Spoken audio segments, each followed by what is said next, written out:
Disclaimer. The information and education material contained herein is meant to promote the general understanding and dialogue of GANs processing. Such information is not meant or intended to serve as a substitute for a healthcare professional's clinical training, experience, or judgment. For patients and individuals, such information is not to be a substitute for professional medical, therapeutic, or healthcare advice or counseling. For medical issues or concerns, including decisions about medications and other treatments, readers, viewers, listeners should always consult their physician or, in serious cases, seek immediate assistance from emergency personnel. Prescription information, procedures, and use of medical devices information should be undertaken only by properly trained and certified medical personnel. We specifically disclaim any warranties, express or implied, including implied warranties of merchantability or fitness for a particular purpose. Such information is provided, as is, and is believed to be accurate at the time of its publishing, but it is the viewer's job to evaluate the accuracy of any information found in this presentation.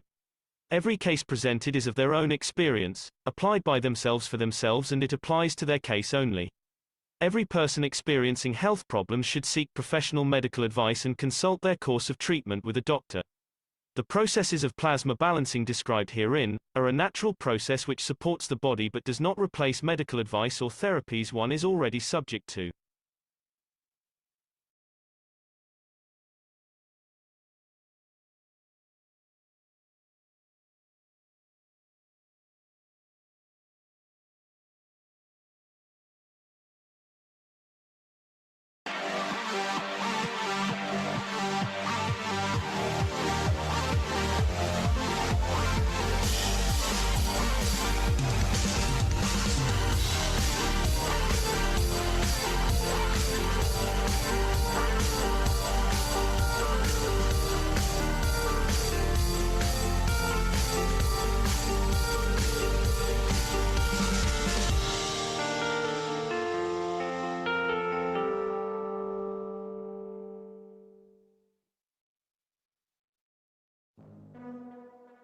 Innovative, revolutionary, stellar development, purest universal knowledge. In a transformative, futuristic design. The Universal Body Enhancement Spaceship Unit. The very first new evolutionary spaceship technology has been rolled out for mass production. Our Universal Body Enhancement Spaceship Unit is constructed from high-quality materials carefully selected by our team of experts. Embedding the essence of the new GANs plasma science and technology, it uses collective plasma field technology for changing and enhancing the environment of the body of the man. This new plasma enhancement changes the environment of the body to allow it to return to its natural, balanced energetic condition, as in the womb of the mother, allowing every cell in the body of the man to find its natural, original field strength balance. The shape and field distribution in this new space plasma technology replicates the inner structure of the universe and replicates the balance fields from which the man was created at the point of inception in the womb of the mother, not only receiving balance in the physical, but also in the emotional sense too. For the first time in the history of man, a system has been developed and delivered which not only enhances the physical body of the man, but also enhances the emotional part of the user of the system, hence reducing and eliminating many problems that could not be solved in the world of science, to bring the body of the man into near perfection as at the time of birth. This new spaceship technology can be within the reach of every man today and can be ordered by medical practitioners, sports specialists and healthcare centres. The Universal Enhancement Spaceship Unit, the future you have been waiting for, is here. The journey from space to spaceship technology has started. Every order is subject to a contractual agreement and might require additional accessories priced separately for applications according to each case. You can order or contact us at office@at.kfm.global for additional information.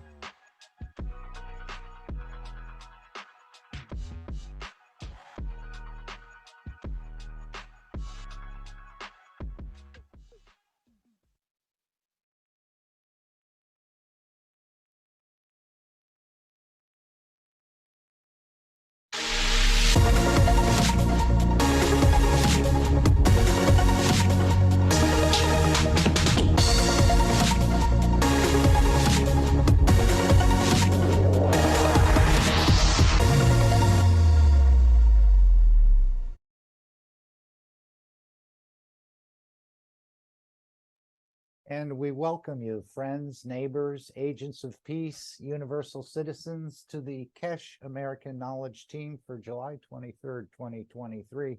This is our weekly program, and I think it'll carry on, and most likely the attendance is going to grow by leaps and bounds. Mr. Keshe has finally announced in public, as he told the Chinese leadership that they would, of the agreements that were signed back in May, of the collaboration and coordination between the Keshe Foundation and the Chinese government. So we're very fortunate. And I know Mr. Keshe said this has been a dream of his for 40 years.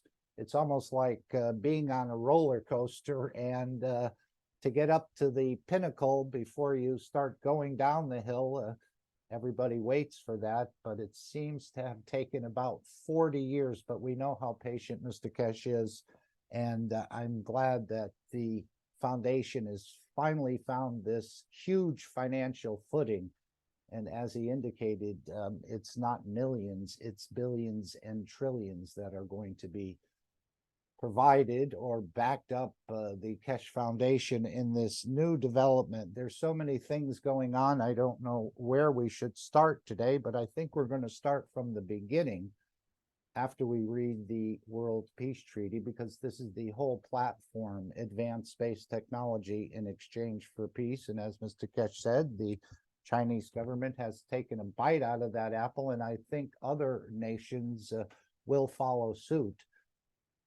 The 40 or 20 elements plus, I think, that were shown and verified by the Chinese military. This is also going to be replicated with NASA in Washington and probably a few other locations. Again, this is a really opening of the door of this technology, allowing us to go into space, to create materials, to create structures without moving any of the material from the planet or this planet, bringing anything with us. So this is a phenomenal development within the Keshe Foundation. He's been hinting at this for a number of weeks. I know he said we'd leave it to the governments to announce, but Mr. Keshe has basically broken the news that they have signed agreements, and this technology is going forward in a peaceful manner. And as Mr. Keshe said, the Chinese are quite peaceful, and much of their military is in response to other militaries who seem to want to make war. He indicated that they seem to want to make peace. And with this technology, or advanced defense technology as well, it will be achieved, and it'll flow through all the other nations.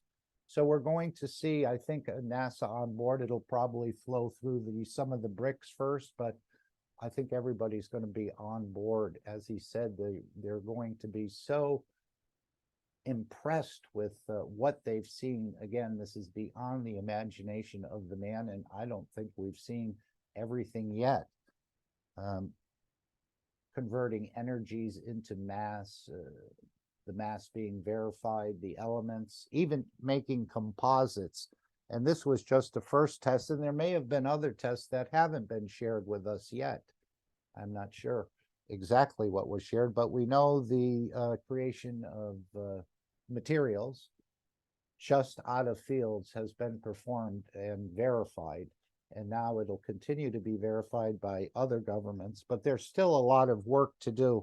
But I'm so glad that this sort of financial burden, I know Mr. Keshe said he would need hundreds of billions of dollars to put this into place. And that financing was very hard to come by unless it would be one of the major governments on this planet. And that has been achieved. So this is a beautiful time for the Keshe Foundation, maybe to coast for a minute or two, but all the teams in the background seem to be working quite hard. And I know once the Chinese, and they've probably been at it since May, they're quite industrious and quite hard workers, and they're probably have some of the systems or factories ready to go. He's talking about 20 or 30,000 new products. I know there was a question asked about cataracts, which is another type of surgery that people go through usually when they're older. This is another thing that'll be probably, I think, material in the store, although you can also use the fields, and I think that's more precise, something along that line. But the dream of Mr. Keshe has finally happened. And of course, the peace is just the first step, bringing this planet to peace, which may take a little bit more time, but more and more, and with plasmatic gases and the development of the new technologies, we'll be changing the warring armies into peaceful armies. And I always thought that was what should be done with these people in the military and so on. You have the Army Corps of Engineers, which I'm sure every army has, and they can build things. I don't know exactly how many things we're going to be physically building, but they may become familiar with the technology and work in this manner to share it and use it to make improvements in the physical condition of man on this planet. So all the armies are going to be working this way in the very near future.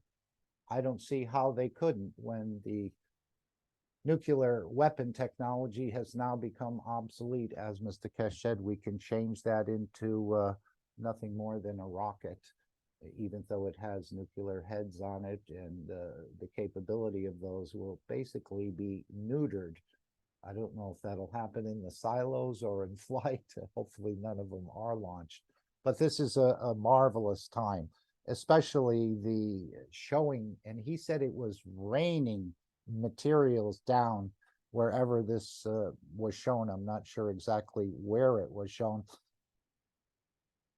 And I'm so glad the foundation has gotten the backing it needs. This was a huge project. As Mr. Keshe said, no one exactly knows what he's building here, but I think we're seeing it clearer and clearer. Sort of the fog is being taken away, and much of this is being revealed as we move into the one planet, one nation, one race for world peace. And peace is just the step to progress into the universe and meet our long lost cousins. Sometimes we've had relatives that we haven't seen or only talked about. And I think we've done that with the universal community as well. We've always wondered what they could look like, how they operate, long to be with them perhaps. Just like a cousin or a relative that everyone has always talked about, but you've never really had any interactions. And now the interactions will be starting bigger and bigger in the coming time as we move into this period of peacefulness, permanent peaceful condition on this planet, so that we can venture out and enjoy the beauties of the creation. And as Mr. Keshe said, tourism will be one of the offshoots in a way, or the main shoot of this technology. Perhaps you will be taking people to the moon on a colony, or to Mars, or to explore the rings of Saturn and then return.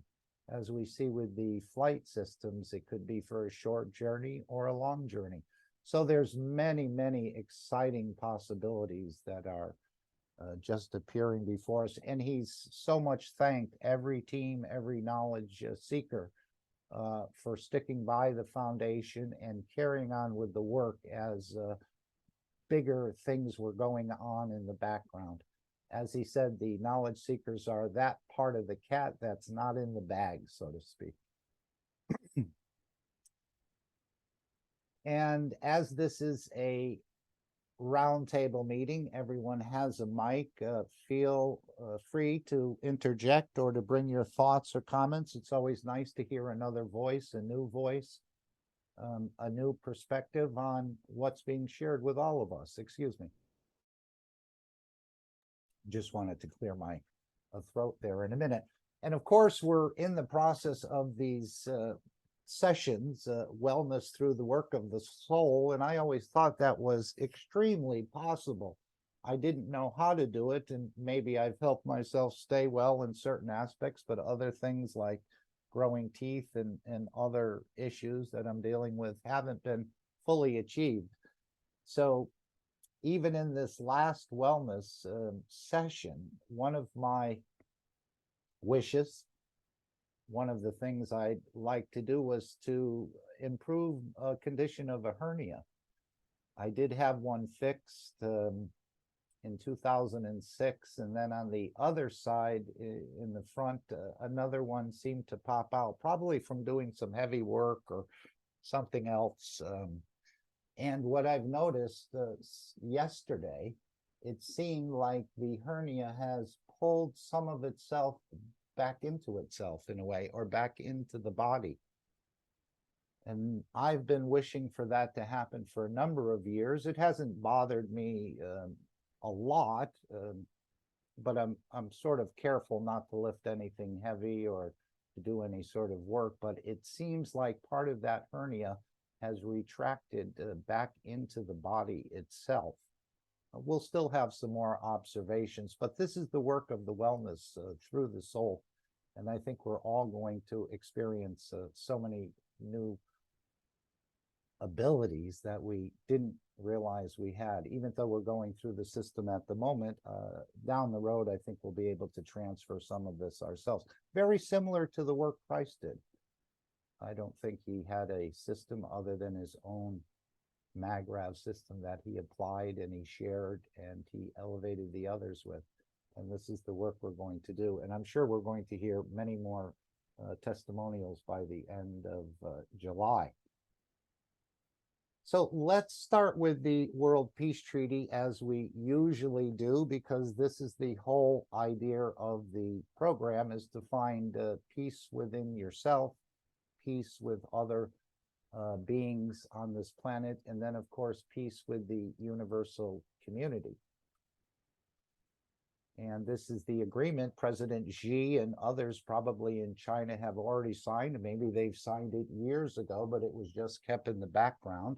Anyone can find this on the Keshe Foundation website, download it, print it out, sign it and display it, hand it out. We're not really collecting them, but this is an agreement between you and your soul. And if you don't know where your soul is located, we can show you that position in about 1 second.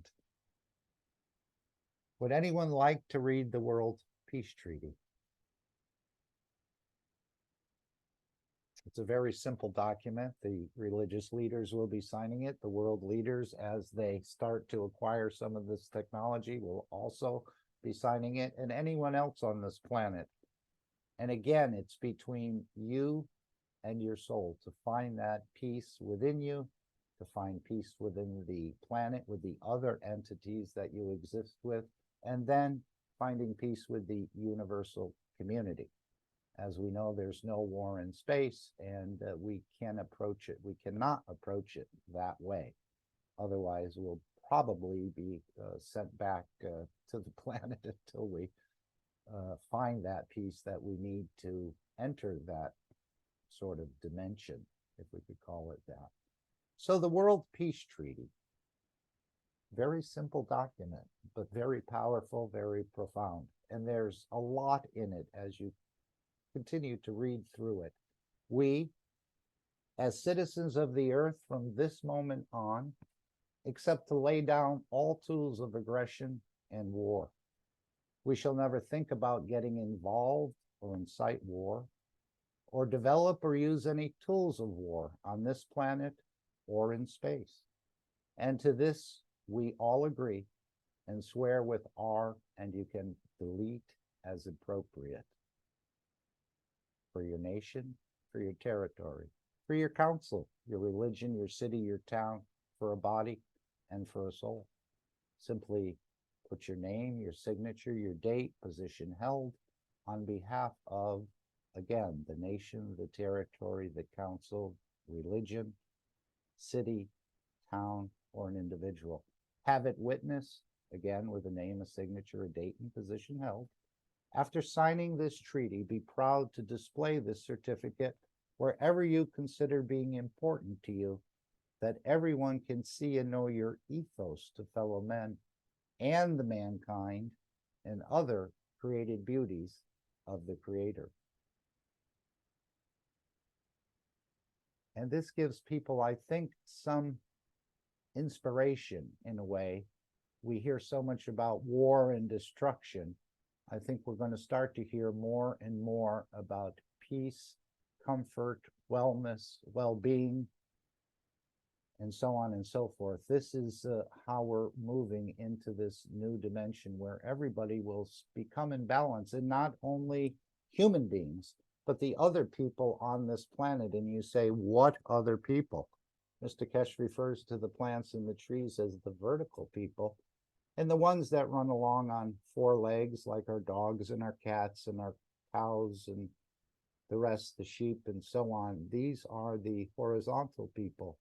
And you say, how could they be people? They don't look like us, but they have intelligence. They have emotion. They have the ability to reproduce, and they have a soul. And this is the whole process of respecting, because when we go into space, I think we're going to meet a lot of different shapes, different sizes, different colors that we've never seen before. So if we get used to respecting life, which is the creator, and even some things that we don't see as life, fields perhaps in certain dimensions, we learn to coexist or to accommodate and not to have any sort of intent to do wrong, to think wrong, to speak wrong about anything we entertain in a way. So this is a growing process as well. I know I'm still killing and destroying through my eating practices, but that has reduced. And as we interact more and more with the fields and the systems that are being provided, again, these technologies, and I've experienced it, can definitely reduce, or perhaps in the future eliminate totally. But even then, he said, we still need to be able to reach you on Mars. You still need to be able, if there's no app or none of these programs, you still need to tap into wellness centers for certain things. So it's not that we're going to achieve it 100%, but in time we probably will, as I'm sure the creator does not consume any of his creation and just feeds completely on fields.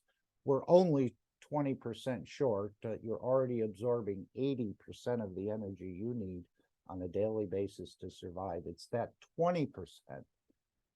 And this is the gap, that this is what causes us to kill and destroy other entities. And I think this is the gap that's being closed, maybe slowly at first, and perhaps more directly in a future time. So we're very fortunate.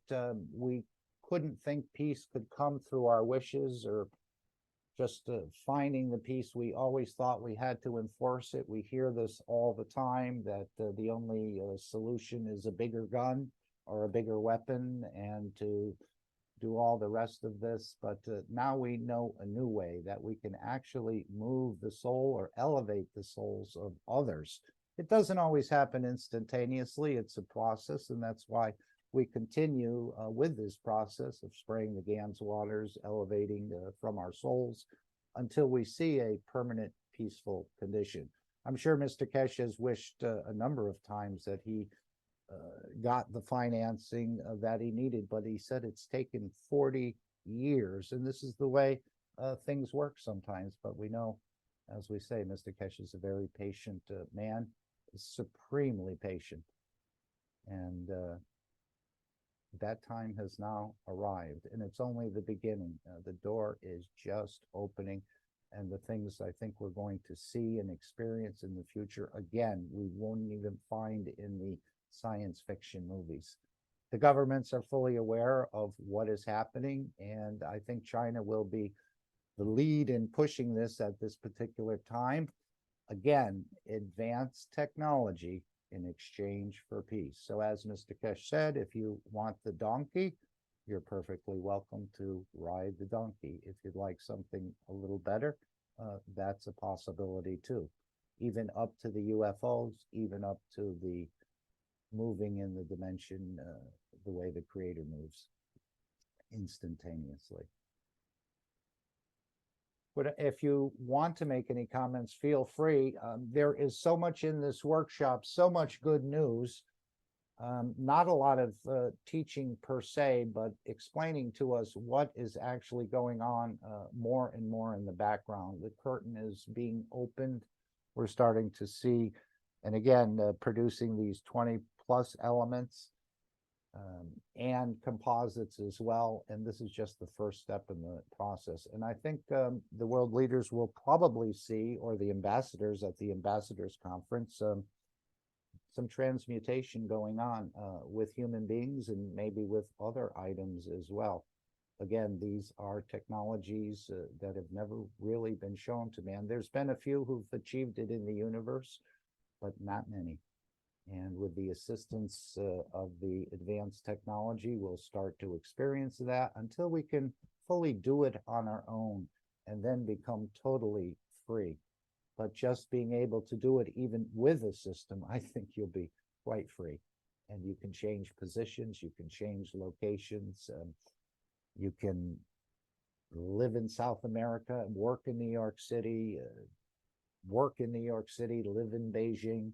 These are the things that we only thought existed in fairy tales, but this is the advanced space technology being provided. And again, it applies to agriculture, it applies to energy production, it applies to wellness, and of course it applies to space travel without the rockets and the spacesuits, at the strength of the dimension of the soul of the man, as I see it. And of course, I'm still in this learning process as well. So I hardly know everything, and I'm very aware of my lack of the full understanding of the totality. And this is what Mr. Keshe is saying also. The Chinese government is quite humble. They're not there to be arrogant, to enforce something, but they're being humble, and they're going to deliver the technology in this manner. And President Xi has had to work a long time to achieve where they are now. So we thank President Xi. Mr. Keshe thanked all the knowledge teams around the planet, again, for continuing on with the work, even though we know we haven't fully understood it.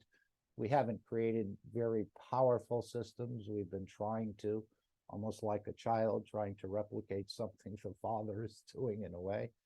But we see the systems that are released are just, I would not depend on my systems that I physically produce, but I certainly would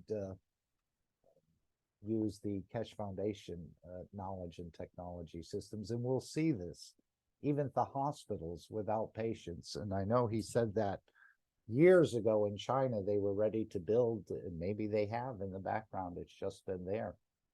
So why don't we go right into the teaching or the explanation?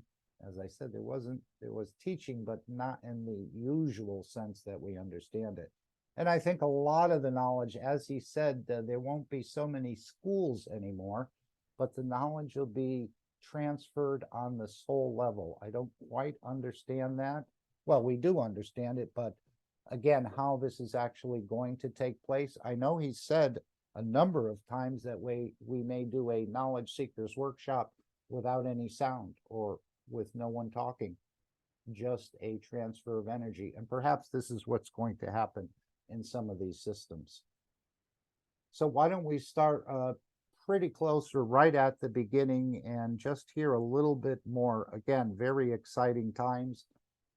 There will be teaching. And again, the 25 that Mr. Keshe is going to personally work with, who then are going to work with 200. Maybe there'll be a type of teaching, but maybe some of this will be transferred at the soul level. And I don't know exactly, but it seems like, as he's always said, I don't use telegrams and boards and things to really teach. I transfer knowledge through the soul.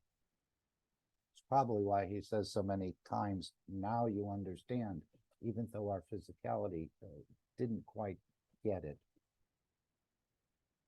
So feel free to jump in at any time. You can ask to stop the video or replay it, ask a question, we'll try to answer. And let's just move through this beautiful process that Mr. Keshe is laying out. And we're all part of it. And every creature on this planet is part of it, even though we can't see exactly how at this point, but there's a reason we're all here. And I think you'll be incorporated into a way into certain different functions that the Keshe Foundation needs. I know there'll be an evaluation of the 200, and the 65 will come out and to start working more in the area of the space arena, I think. And then to show how, as he said, once we learn how to walk, jumping will become quite easy, jumping from the moon to Mars, from the Mars to Saturn, to Jupiter, and even closer to the sun. We can't imagine what is waiting in store for this, and all we have to do is take up that mantle of peace, again, within ourselves, within the planet, within the universal community. So let's just, I'm sure all of you have heard a lot of this, but for those who may not pick up on the Knowledge Seekers Workshop, and they may find this recording and go through it, I just thought there was so much in here, we should play quite a bit of it today. And this is where I'd like to go. So we'll start right here. Information and teaching. Hello, Mr. Keshe. Are you ready to begin today? Yes, good morning, good day to you. As usual, wherever and whenever you listen to this, with that knowledge because of Keshe Foundation, we welcome you back. And we hope, as usual, we share more knowledge with each other and we learn from each other, as we are all knowledge seekers of the universe. As usual, before we start the sessions today, there are a few announcements we have to make that it makes it easy for a lot of us to understand some parts of the work of the Keshe Foundation. First of all, if you... And none of this is that difficult to understand. I mean, you may not believe it, but the words are quite simple, just in a clear, spoken, simple language about what's happening. Maybe we don't understand the technology per se, but what is being laid out before us is quite easy to listen to and to understand. Again, not understanding the technology per se, but understanding what is being developed in the background and what is being brought into the foreground. All of us can talk about this workshop with confidence. Go back onto the Keshe Foundation website, store, you will see most of the products of the Keshe Foundation has been reduced to buy one, get one free, and the shipping cost on top. The reason for this is, as we said, we are closing our operation in Europe. And as we have signed with our new partners, as we said before, the takeover in management and the promotion of the Keshe Foundation products worldwide. And in the next 2 or 3 years, we'll see at least 10, 20, 30,000 new products in the market in the name of the Keshe Foundation, in the name of the Keshe product. We have to clear our stock, what is originally ours. And we go to that, or we start that path. And as we said, we are shutting down a lot of operations in Central Europe, and we become part of the Chinese national operation. We have joined forces with Chinese government, and we become international organization. The details of the joint venture has been signed last May. So for the first time we announced, Keshe Foundation moves its former operation to the Chinese central government's operation. And we have received a massive backing, and the new developments will come out of China Keshe Foundation. We thank Chinese leadership in recognizing the power of this technology. Many of our work has been centralized in China for the past few months since opening up the Corona, and you will see products from Keshe Foundation from China, but with the quality of the Western quality standard. In that process, whatever you have in packages of the Keshe Foundation, left is there, the prices and the products will change to one next 6 months, a year, to a totally different way. Promotion and sale is out of our hand. Here is scientific support and development. So we probably have 150 or 200 products. I'm not sure. I've never counted them, but now we're moving in the next number of years to 20 to 30,000 new products. The Keshe name will become a household name in the coming time. Again, the logo is going to be front and center on all of these. It's not going to be hidden in the background. Everyone will know that this is Keshe plasma technology that's being offered. And this takes another burden off Mr. Keshe, as he said, the manufacturing, the distribution, the returns will all be handled by a government, I believe at this point, in contractual agreements with manufacturers and so on. So if you go on the Keshe Foundation website, you will see products reduced or half price, or get one free. And it will be actually sentimental things, because that's the last time Keshe Foundation, as independent organization, puts product in the market.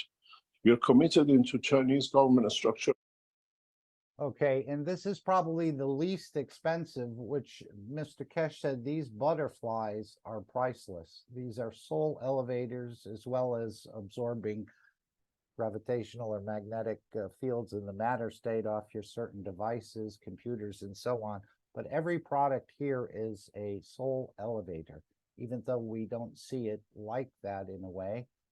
The knee GANs, how could the knee GANs elevate the soul? Because when you're out of the pain and you feel comfortable with your knee, that is an elevation of the soul, and maybe it's doing even more work.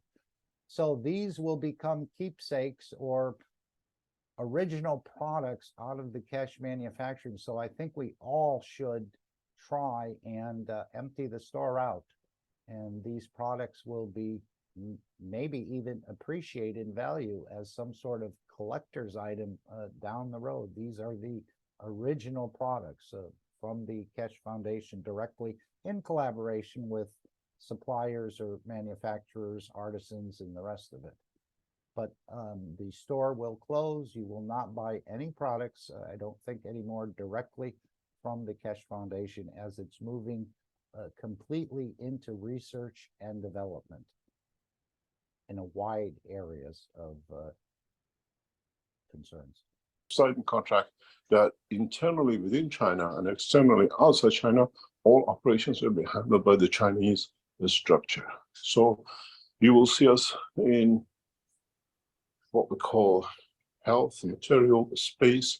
We are all tied up with Chinese central government and the structure. This will bring us to where we want it to be, to push the technology beyond barriers, to push the technology in where we want it to be. And in a way, thanks to the work of our knowledge seekers in China, we have brought the technology to that level. And as I said, we thank the Chinese leadership, His Excellency President of China, in realizing the value of the new technology and allowing us to become part of the structure of science and technology. You will see evolution and changes in our work in a way that would have taken us 30, 40 years to achieve, will emerge in the coming months and years. So the teaching will carry on. As part of our agreement, our teaching will not stop. The sharing of the knowledge will not stop, but the high-level technology texts in space, defense, and others will be collaborated and agreed by the Chinese authorities before we publish. In a way, there is no stranglehold, but it gives us a freedom to do what we do. Our research centers will move into the central Chinese government hand, which means Keshe Foundation will do research with Chinese and the rest of the world scientists. The operation of the space technology, the operation of the medical, and everything else. Now we are a joint partner, signed and sealed with the Chinese central government. We are not going in partnership with the Chinese organization, but we are hand in hand in China to spread the technology very rapidly. We have done many years of tests. We have done many years of research with the Chinese, with the help of our knowledge seekers. And now we have become part of the Chinese central government structure of science and technology. And we've been backed by massive financial support. But the management of the Keshe Foundation in commercialization, not in the scientific side, is not with us anymore. So what you see on the shops is the last time you buy a Keshe Foundation product, which is done by Keshe Foundation. Even though the new products will be designed, will be evolved through the knowledge of the knowledge seekers. We invite many of you in the coming times to join us in our research centers in China as a joint venture international organization, even though the Chinese operation operates and will be through Chinese government. Our other announcement is very simple. We have organized for a number of you, which you have paid, to meet with us end of August. The city chosen is the city of Manchester in the United Kingdom. The session will start at 9 o'clock on Monday the 29th in the city of Manchester. And as Mr. Keshe said, there are still some openings for people to sign up for that if they can. So I don't know if they've reached the 25. They may have already since last Thursday, but you're always welcome to sign up and to be part of that group of the 25. And this is what's coming. So I think we can all help to empty the store perhaps by buying an item, or maybe you working with someone else to share an item. Some of these items, a number of them can be shared, like the knee GANs and the other products and so on. So let's help to empty the store if we can, and to relieve that burden of having to relocate it, move it, or disperse it in another particular way. We continue. There is around 20-25 of you who have registered, or if you want to still join, we can add to it. Those of you who join these sessions will go through what we call flight test system, which means we bring you to the first cycle of testing and evaluation and evolving into the space flight. Some of you will test the new flight headset, and then from it we learn to add and will become part of the structure of what we call the next step in the space technology. All the data gathered and all the information given to you as the knowledge seekers in this group will be taken into October-November session in London.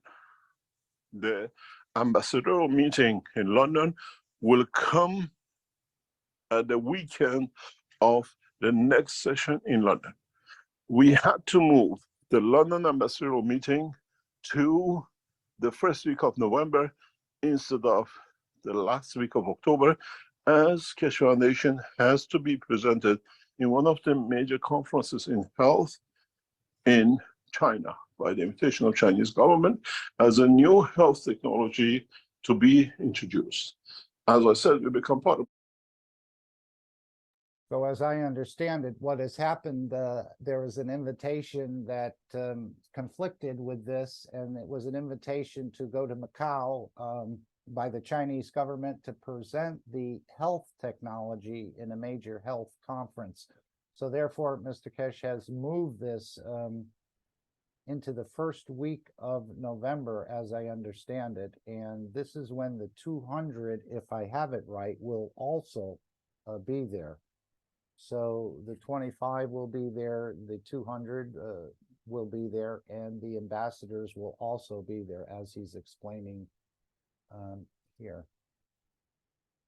Chinese structure of the work, and our association group of national organizations, they want to introduce Earth technology of the Keshe Foundation in health as a World Health, which will become part of in a conference in Macau on the last week of October. So to respect the request of our partners, we have moved the conference of the London ambassadors to first week of November. In the end of the first week of the November.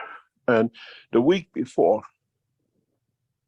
the 5 days before that weekend, we will have the knowledge seekers who will be part of the 200 in London to meet. And then we go into the weekend session of those who will join us in London, ambassadorial meeting, and you will rub shoulder with diplomats and ambassadors. And as now we become part of the national organization, you will see the invitation will come not directly from the Keshe Foundation, but many nations, Iranian ambassador, Chinese officials, Russian officials will be joining this meeting. This is important to bring the new technology forward. And this is important for us to change the course. In this process, we will bring a lot of changes. A lot of people in the background, especially Wang Lin, the Chinese management team of the Keshe Foundation in China, have worked relentlessly in the past few weeks to make sure everything is set. And we thank all of them. We thank the Austrian team, who's relentlessly has made sure everything is positioned. As the Chinese tested, we could deliver technologies that they could see and brought us to this position. So those of you who are meeting us on the 29th of what we call August for a week meeting in the city of Manchester, then we meet in the first week of November, and the weekend of the first week, we meet as an ambassadorial meeting, and then we see the opening of the Keshe Foundation International, some of the major scientific breakthroughs by one of the most powerful nations in the world. So if I was to move the calendar over, if I can, maybe here, it does look like this is October. It was set for the 28th and 29th, but now it's going to be moved. I don't know if I can make that bigger. Okay. It was originally, was it the 28th and the 29th, but they're doing this conference in Macau here. So this is going to be moved with the 200 into this first week of November. Again, Monday will be the 30th, 31st. And then the ambassadors meeting will maybe be here on the first weekend. Not sure, but this is what it appears to me to be at this point of my understanding. Let's continue.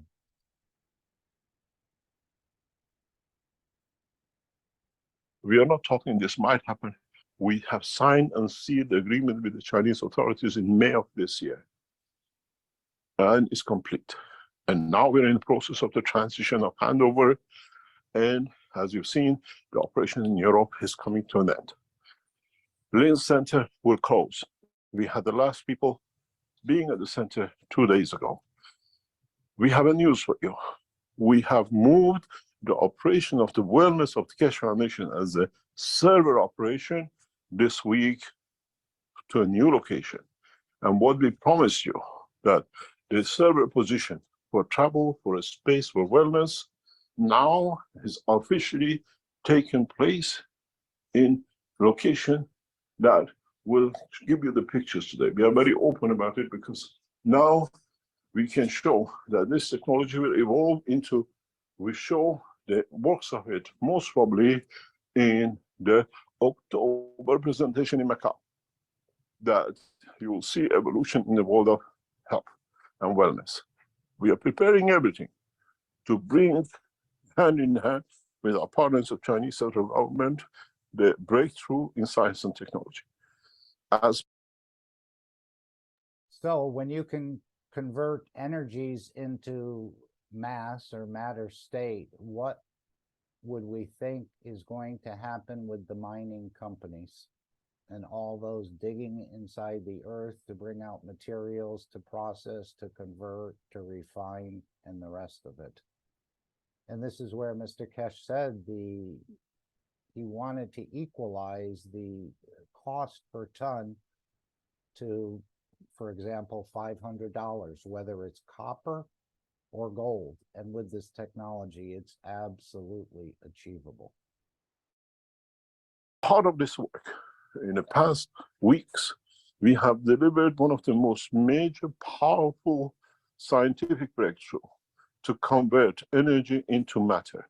And we have managed to produce 20 plus elements for it, confirmed by independent laboratories of the Chinese government, that the science breakthrough has come through, showing that for the first time, we can convert energy to mass.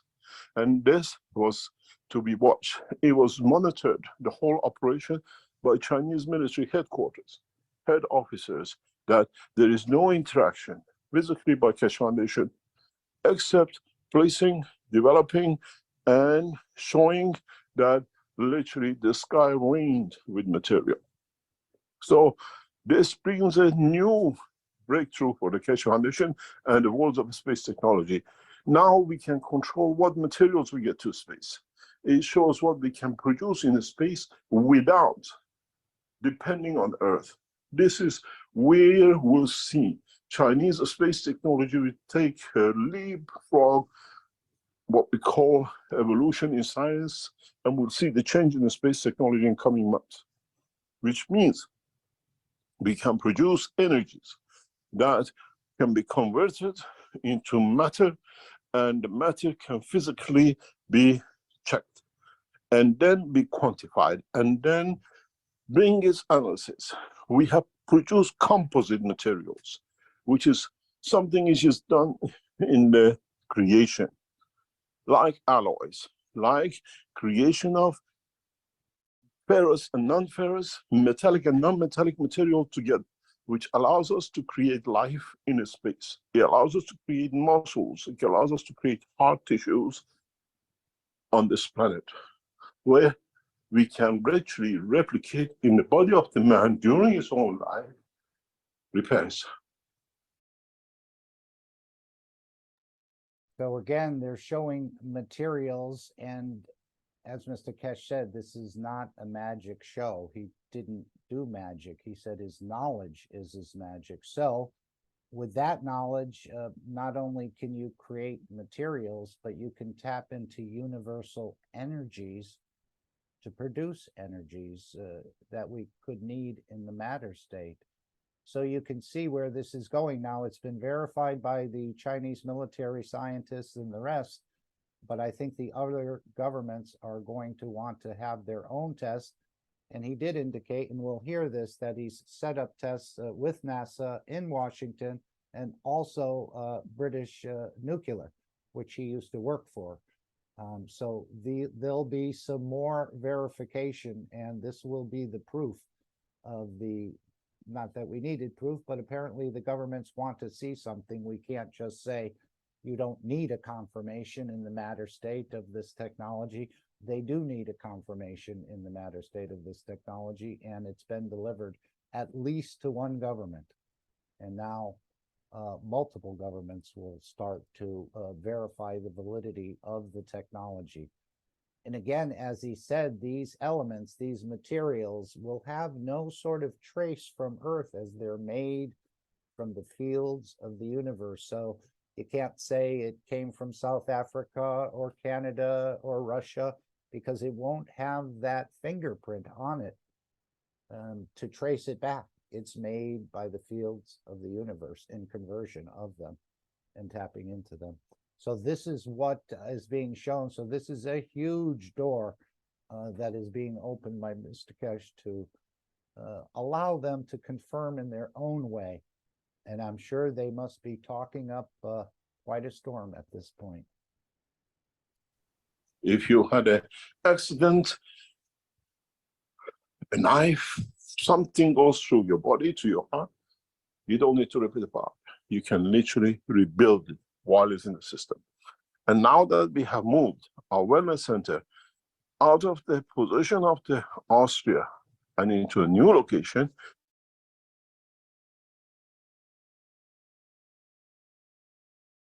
I think there was a couple interruptions here. As he said, certain people did not want these words conveyed to the rest.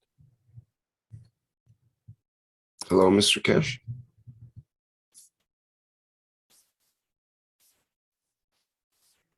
Just a bit of interference. Hello, Mr. Keshe. I'm not able to hear you.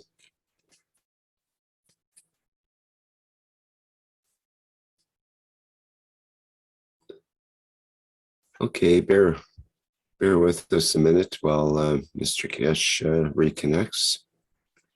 And thank you, Rick, for all your service to the community and to the family. can you hear me now? Yes, now we hear you. Okay, you have to understand a lot of things in the background is trying to stop the information and the knowledge to be transferred. So with a new wellness center in location, the service centers of Europe, South America, and Arizona will come into operation in the next few months, which means you do not need to travel anywhere to change the condition, and will bring a new dimension to our work. Still, info at Keshe Foundation, health at Keshe Foundation, health at Keshe.Foundation. You can contact the wellness centers through us, that we can help you to do what you like to do. This brings us a lot of credibility. This brings us a lot of change. And thanks to our team, the new wellness center now is operational as of today. It was completed last night. So we have done a lot of work. We have brought a lot of changes. And now we are part of the international national organization, which will go through the next step. The confirmation of the production of the materials, composite materials, will be done with British nuclear fuel in UK during the conference we have in Manchester. British nuclear fuel headquarters is at Risley, which is not very far from Manchester and where I used to work. So we have set up a structure with British nuclear fuel to test independently conversion of the energy to mass.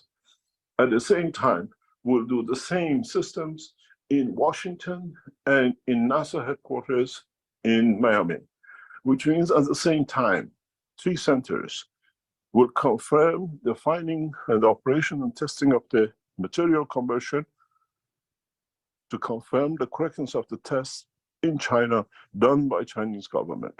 Which this brings a new change, new dimension into our work. It'll bring a lot of understanding.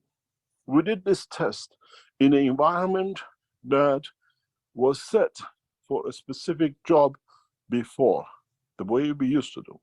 And we confirmed we can even, through our tests, show what are the reserves, what other materials are within the structure of this area.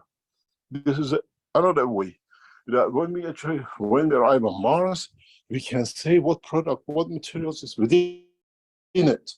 We don't need to drill a hole. We don't need to go and excavate. We don't need to mine. By putting the new technology on the surface, we can see what are the reserves of the planet, what the planet is made of. We don't need the probes and drill holes. With this technology, as we stay longer on the surface, we can go deeper in the surface and find out the inner minerals of what we call the planet. Can we survive?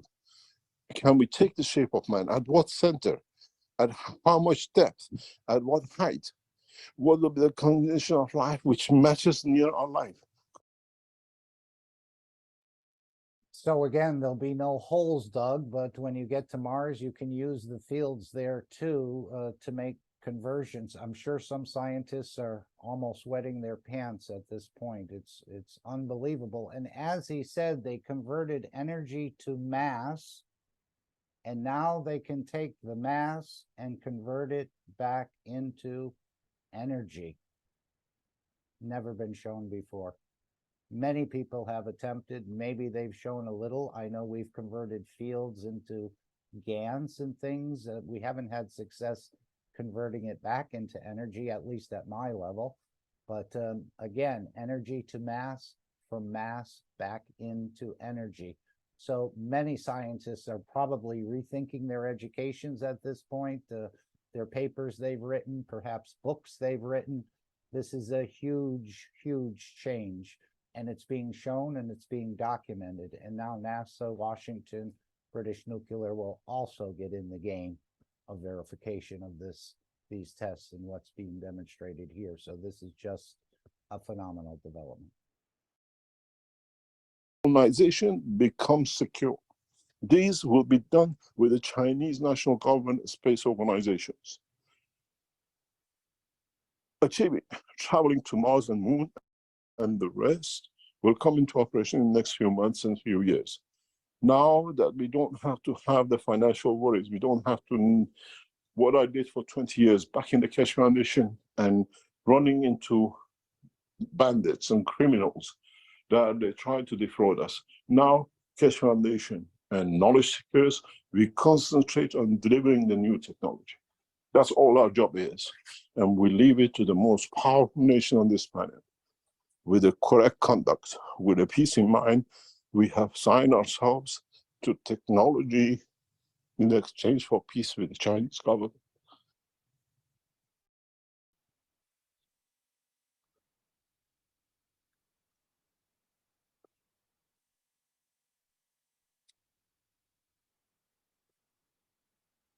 This was my dream.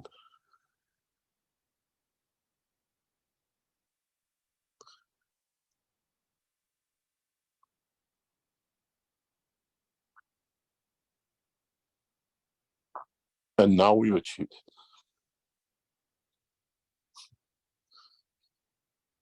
With Chinese government, we deliver technology in exchange for peace for every nation which signed for One Belt, One Road. The Silk Road policy will become a peace policy in conjunction with the work of the Keshe Foundation.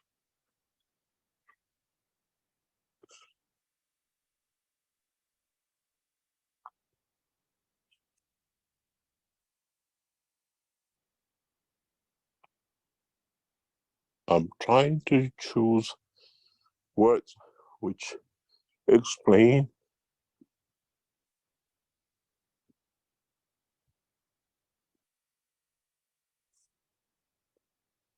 what we came here for. And we have achieved it.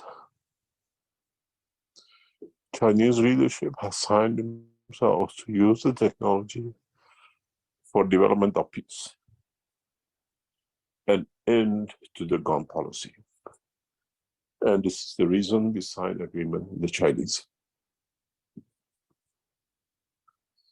In the coming weeks and months, we will sign the nuclear bombs. In a way, we show them with the new technology, there is no need of weapon technology. And thanks to you, knowledge seekers, for so many years, backing us has brought us to this point. And in so many ways, I thank the Chinese leadership and Chinese military officers who work with us and are working for us to bring that change. A military force, which is now working with us to create the conditions scientifically to push armies to the peace armies. And it's beautiful to see how our team works with high-ranking military officers, hand in hand, to show the technology and leave it to them to bring the next step in. It's taken a long time. And in a way, the way I see it, in what we have signed ourselves to, we have made a peace army out of Chinese army. In the coming time, as the technology shows its power to be able to make redundant the weapon technology of the past, the arm race, more or less, with signing an agreement with the Chinese government, has come to an end. There is no race, as the technology is so powerful that makes the nuclear supersonic rockets and the rest of it, a toy in the hand of a child. Okay, and Mr. Keshe is not choosing the Chinese government over any other government on this planet. If any governments are listening or their representatives, this technology is available to every government on this planet in exchange for pledging your nation to peace and moving past the war policy. So it's not that he's choosing China over any other nation, but China has decided to move in this direction. And your government, our government here, can make the same choice and move and collaborate together, all of us. As he said, to open this knowledge up, it's going to take every single one of us and more, like the universal community, to completely open up the technology. So it's not the choice of China over the United States or China over Russia. China has decided to take a bite of this apple of peace. And so we're moving forward with signed agreements. Okay, we're going to move this up a little bit. I think that was the part I wanted to share. But again, this is just a phenomenal development. And of course, Mr. Keshe has been playing with these technologies and creating materials out of energies for years and years in the background. Most of the things, as he said, anything he teaches, he's already done. And many of the things that they're showing now have already been shown in a laboratory or in some other private settings or amongst other scientists. So let's go take a look at these wellness centers, these hospitals of the future, let's say, without any patients. And there's much more in here, so I'd encourage everyone to continue to review it. Obviously, there were no big technical terms or anything like that, and we can share and discuss this knowledge. People may say this is an impossibility, but it appears that the Chinese government, the military leaders, their scientists have fully verified what was shown. And obviously, with that confidence, NASA, Washington, and British Nuclear will make a second confirmation of this beautiful technology and its capabilities. And as Mr. Keshe said, he's just opening the door. There is so much more for us to achieve and to create and to experience the beauty of. So let's go to the clip where he sort of shared with Rick the video, but a little bit before that, he mentioned about the child and the white skin and saying that my skin is not like your skin. And I know we always used to have a saying, not in this group, but in another group that I was in, we didn't play the skin game, so to speak, as we know that everything is made in the image of the Creator. Man, I made man in the image of myself, but I think the Creator shows his face in trillions of different positions across the universe. So let's see these new wellness centers that you can dial into, or perhaps, again, the headphones are becoming a little bit obsolete. He said we're moving past the headphones where you don't need to put the right one in the right ear, the left one in the left ear, and so on. They're moving in a way past that. But we'll probably use them a little while longer.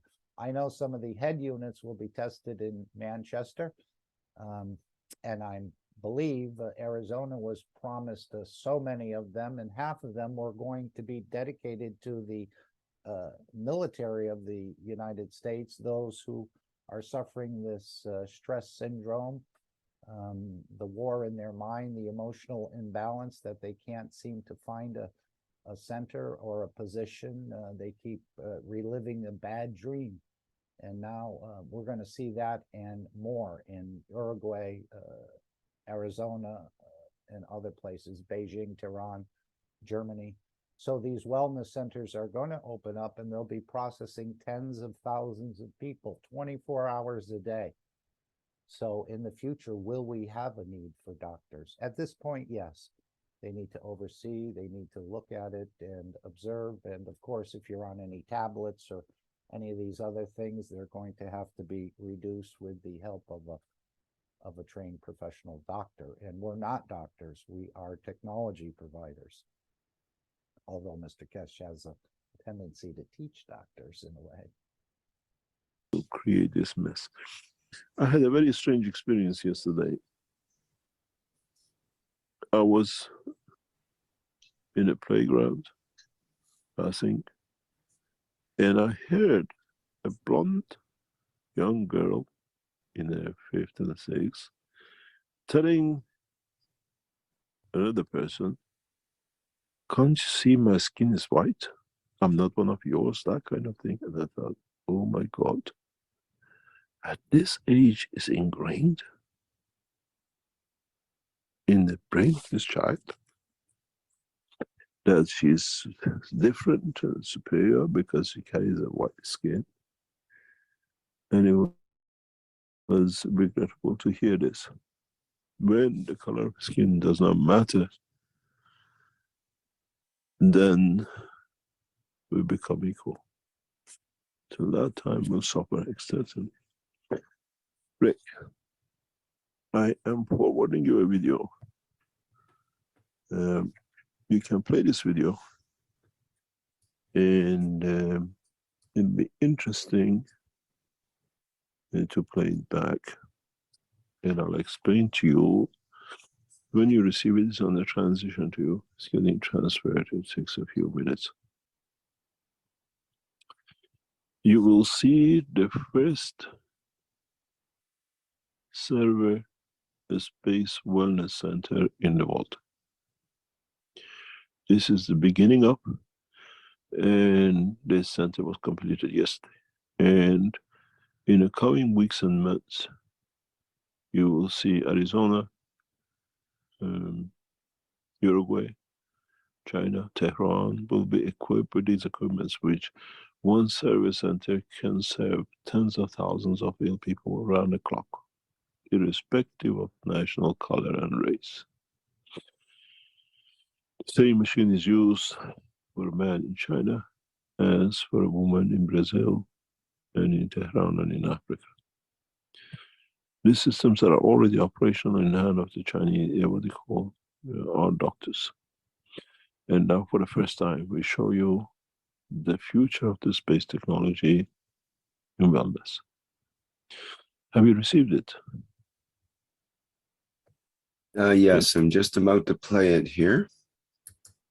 Okay, thank you very much.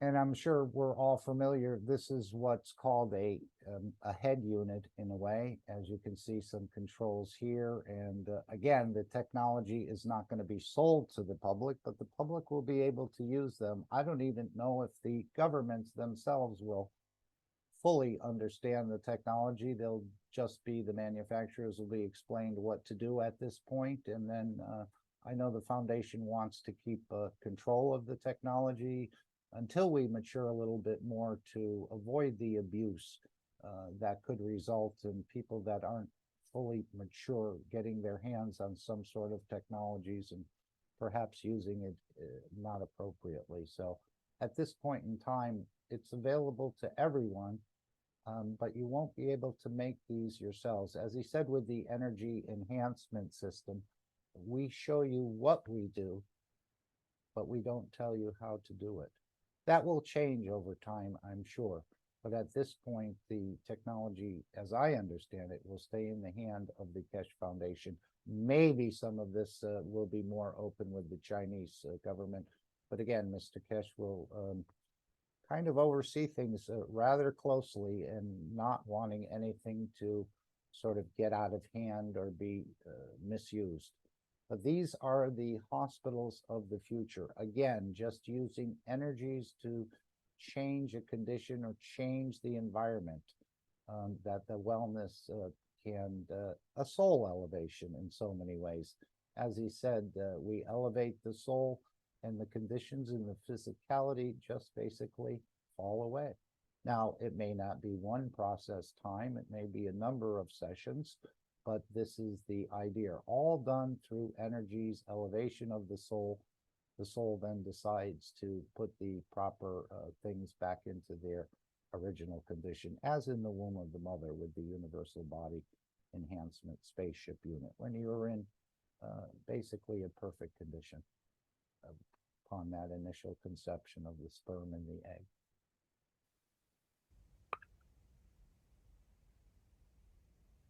This is what you see is what is to come. This is the first time you see the Space Center Wellness Center. These systems can reach man in the deepest part of the universe.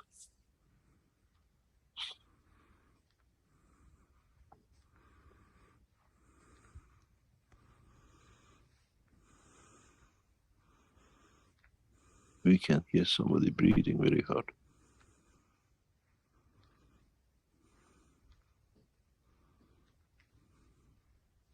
As you can see, the transmutation and transportation of the soul and the physicality is within the system. And you will see each system on its own. It can reach all conditions of unwellness of the body of the man operated by doctors. This is not a Keshe Foundation, what we call a space, but it's part of the space program. And for the first time, we show what is to come. And these machines have been operating for past 12 months. We know how they work.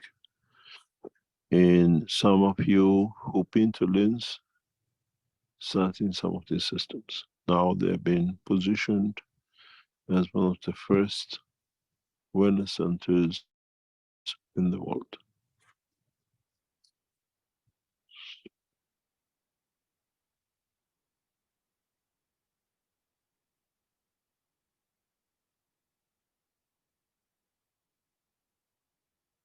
Thank you very much. Now you see the future of wellness, feeding and making peaceful man out of the man.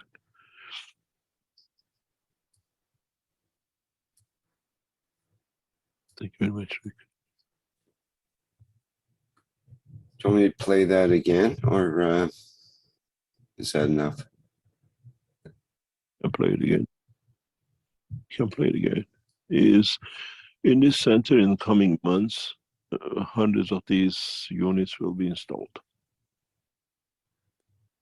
And more or less anyone in the world can reach. As you can see, there is room enough to add huge number, and the doctors will monitor everything remote.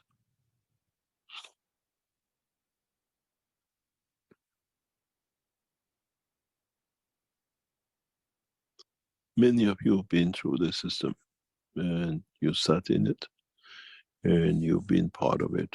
And many of you now using our doctors to use these systems. Now you can see what technology is helping you.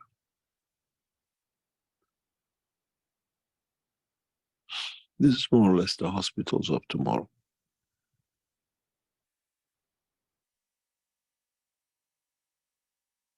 With no patients.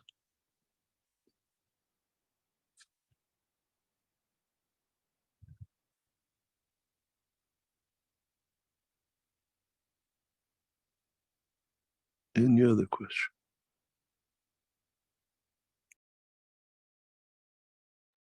So again, this is the technology of the future is here today. We don't see any operating rooms. We don't, and he said hundreds of these units are going to be added, in each one or each system capable of reaching tens of thousands of people 24 hours a day. So he said in the future, you may not find a doctor because there won't be a need for a doctor, as you can tap in or call in or dial up or reach these systems any position in the world or across the universe. So again, in a way, we're still going to be connected or need these systems. Perhaps it's for, you could be on a planet to pick up an energy that's a little bit too strong for you and tap into the system and again be processed. Eventually, he said, you won't need these systems, but it looks like that may be a few weeks, a few months, a few years down the road. But right now, until we get everyone up to speed, these systems will be in use. And as we showed in the original video that we always play, this is the same system you're seeing. Oops. Yeah, here in a way, with the shell on it. And now he said the technology is advancing so quickly, but this is the unit with the shell around it. This is the Universal Body Enhancement Spaceship Unit, as you can see here, Universal Body Enhancement Spaceship Unit. And so these systems that we're looking at here are just stripped down, or maybe this is the new model without any shell. I know he said it would not be easy to fit things. They've done it in between the inner and outer part of that shell, but the foundation has done it. And now perhaps the technology has advanced so much further. And again, it may be eliminating some of these things in the future. I know he had shown us flight rooms in the, not physically shown us, but drew on the board how eventually all these things would be eliminated and you can just walk into a field and be processed just by being in that environment. I'm sure we're going to learn a lot. All of us are going to learn a lot in the coming weeks and months ahead. So let's skip, again, none of this was very hard to share with others. It's not like he was talking about making the MagRev or doing this and that. All of this we can explain and share with others about the exciting future that's about to come onto the scene, let's say, in the public domain. This has been in the background, as Mr. Keshe said, even with the self-charging chip for a cell phone or electric car. He's been walking around with that in his pocket for the last 40 years. So these are the developments that are coming. And as he indicated in one of the clips, I don't know if we'll get to play it, they'll be in a number of years much larger than Amazon and the rest. So the Keshe Foundation in collaboration will be one of the leading corporations in a way on this planet as a technology provider, not so much into the nuts and bolts of the matter, distributing, marketing, manufacturing, and the rest. I think many of these products will basically sell themselves.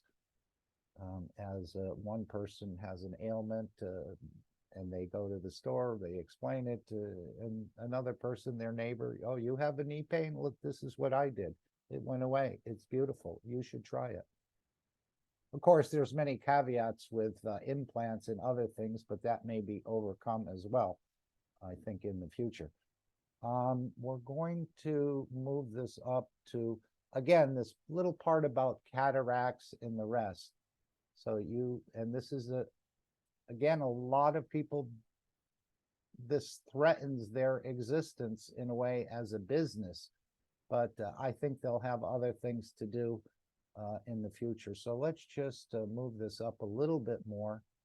And we're closing in on the Dome of Peace creation. I'm just trying to move this up to the right position. Okay. Yeah, let's right about, we can start here, I think. And this is part of the Q&A. We're going to go through a number of these questions in a row. Some of them are shorter, some of them are longer. But again, this is nothing complicated, nothing heavily scientific, easy to share with other people. They may not believe that this could be possible, but this is already being confirmed and documented behind the scenes. I don't know when it'll be brought out into the public domain, but we do know it's being confirmed. It's already been confirmed. and they'll have a triple confirmation with Washington, NASA, and British Nuclear as well. Any other question? I had someone, Margaret, ask me, can you ask Mr. Keshe if he could prepare a GANs for cataracts to be available like the one for the knee GANs? We have this technology. We have access to it. And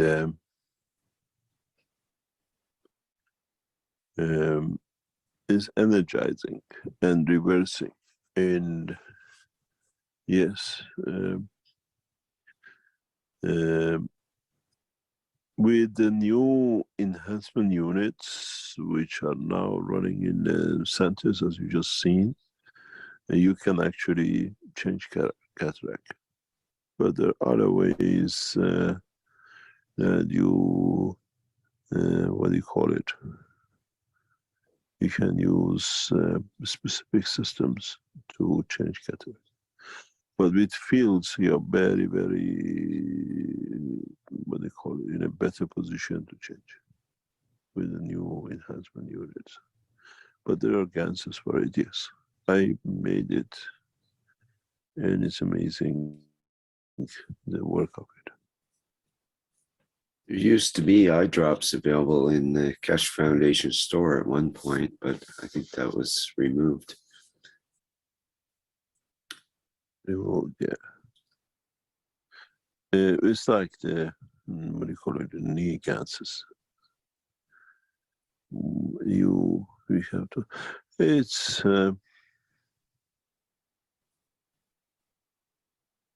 in the future, now in the hand, we are in partnership with our people.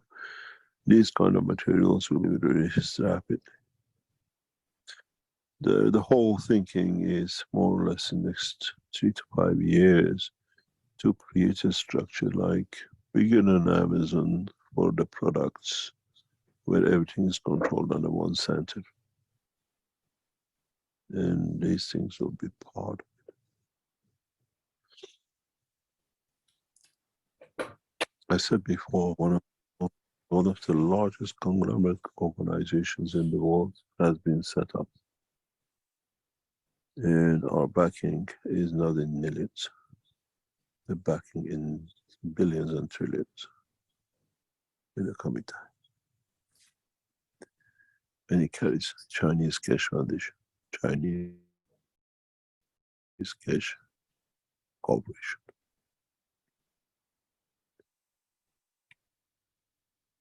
You will see it. And these kind of things like gases and things will be part of the products of the organization.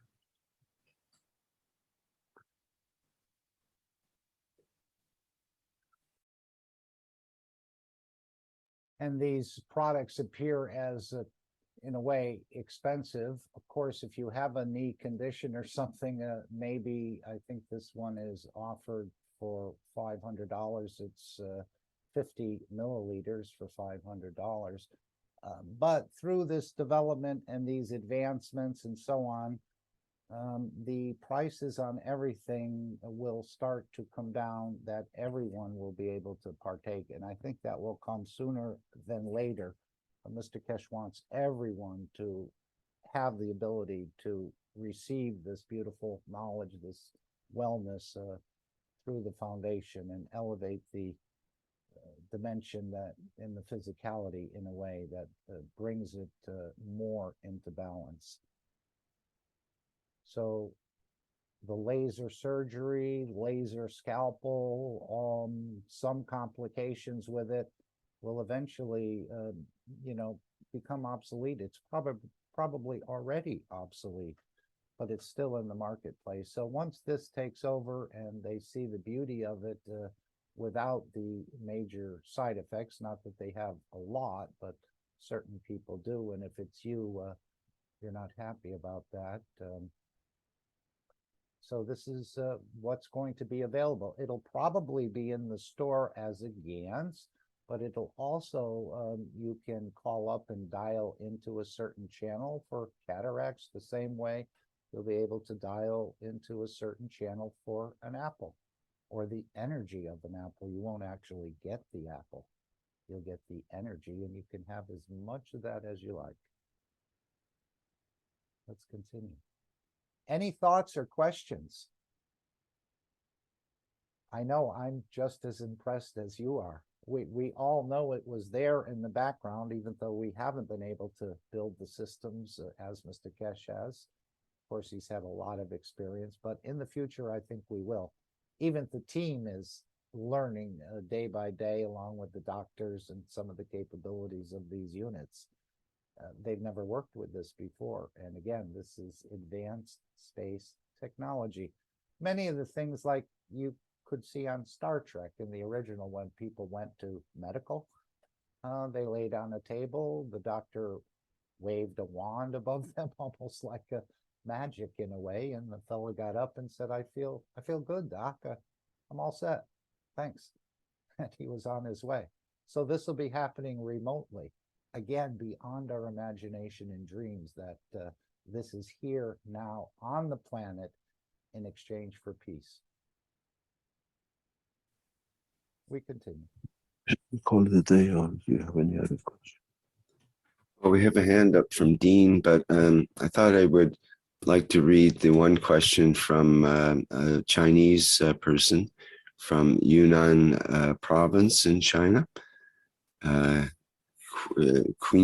Queening City. WX is his name. Says, I've cooperated with farmers locally to plant crops using GAN's technology for 2 years.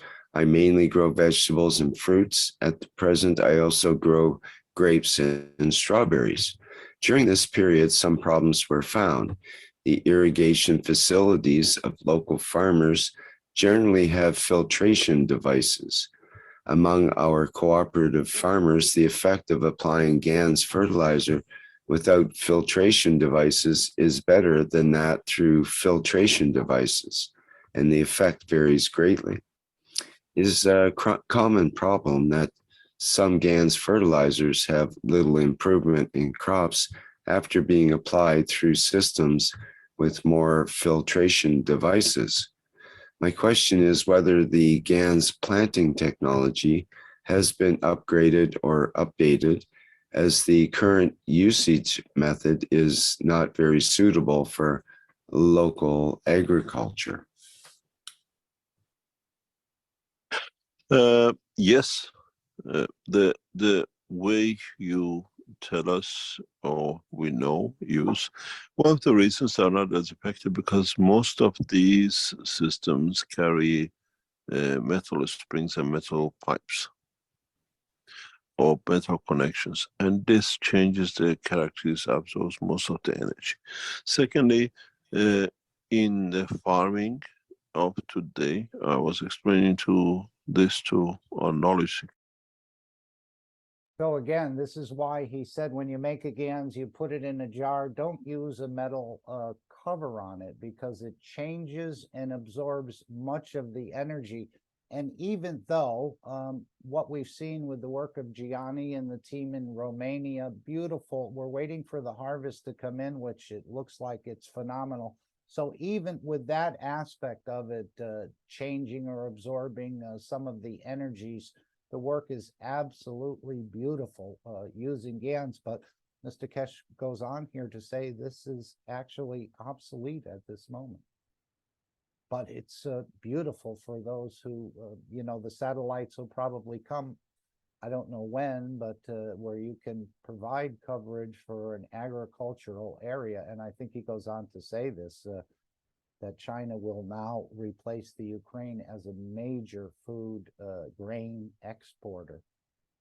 But with the technology now, you can actually blanket an area with energies, even growing multiple crops on the same plot, and all of them are being fed, nurtured, no need for pesticides, no need for herbicides, and no runoff, as it's all natural fields.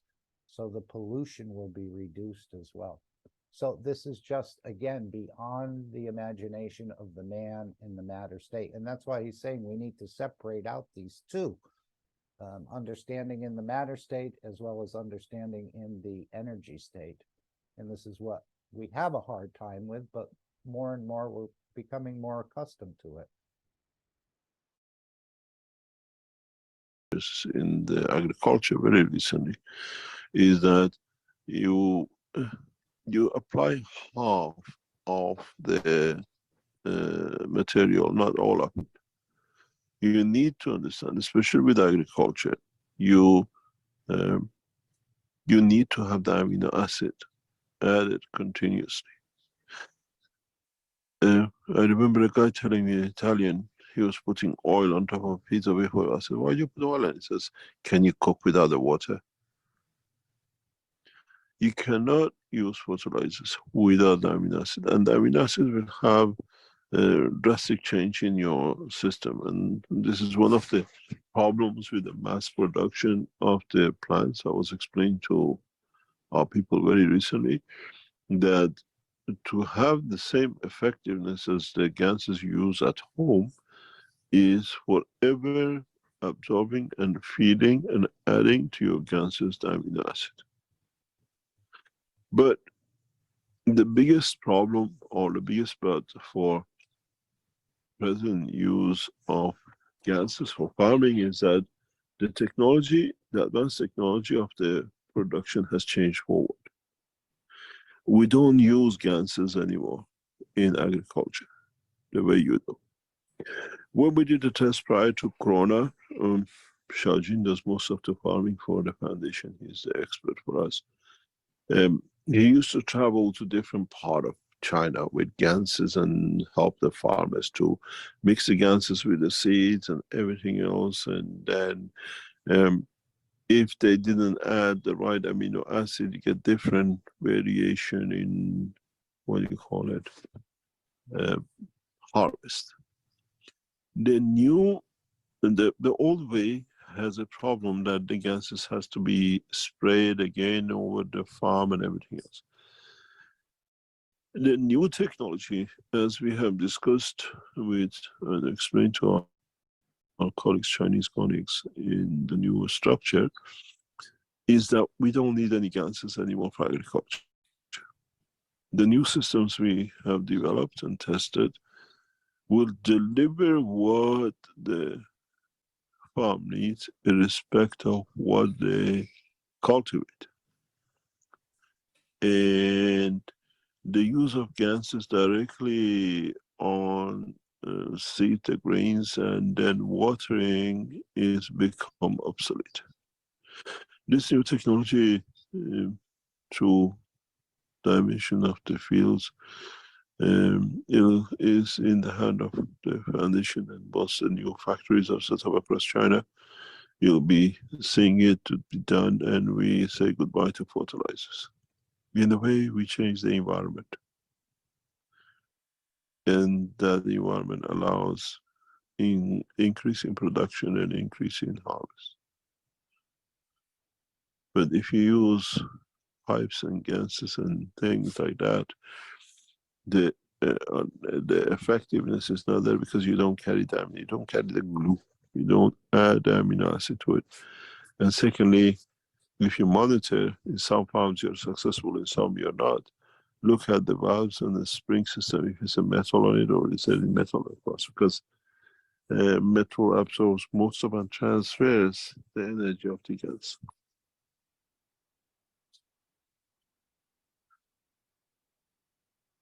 A lot has changed. A lot of technologies we kept in the background, now it's transferred directly into the new company or corporation. So we see them very rapidly. In the next 2 years, new technologies, new sciences, new materials will emerge out of the China Keshe Corporation. So we've seen energy converted into elements. We've seen energy for wellness. And we've seen now energy for agriculture, which we've seen in China in the past.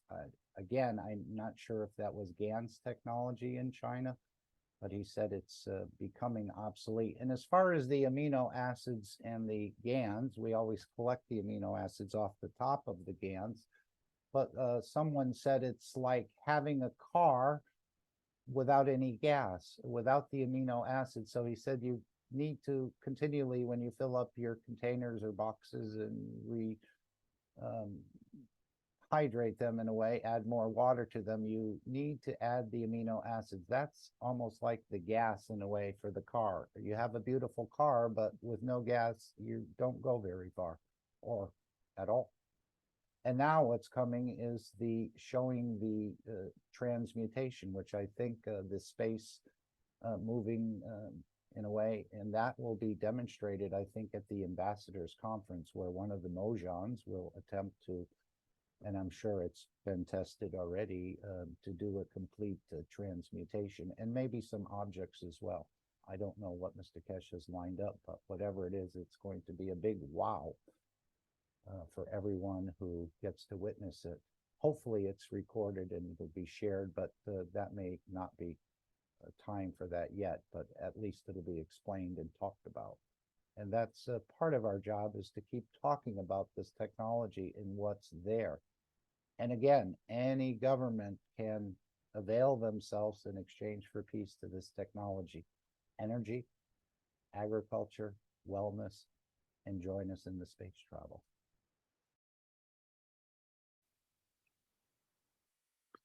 We will dominate the world of agriculture. We'll increase the harvest of Chinese farming by at least 3 to 10%, depending on different grains and products. In China, we'll become one of the main grain producers in the world, replacing Ukraine. Now you know why.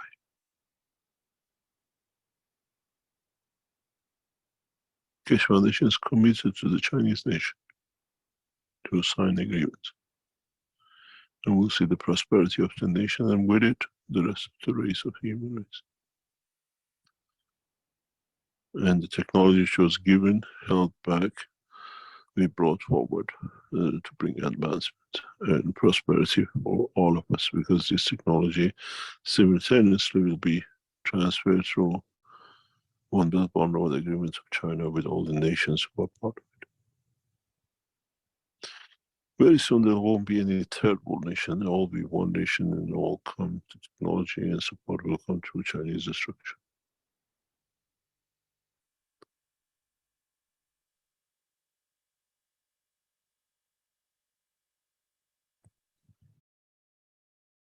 And again, the seeds will not be genetically modified seeds, that China will be exporting the grains and the seeds and so on, so that the farmers don't have to have that burden of buying seeds at the beginning of every year, which puts them in a sort of a negative position.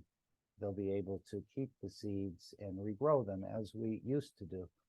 And that sort of has been taken away from us, or farmers. I'm not particularly a farmer, but we are learning to feed ourselves in a different way. But grains will still be exported, but they won't be genetically modified organisms. They'll be natural, where you can collect the seeds and have them for next year, which is a real blessing to every farmer, again, on this planet. And would we even need the farmers similar to the doctors for a while?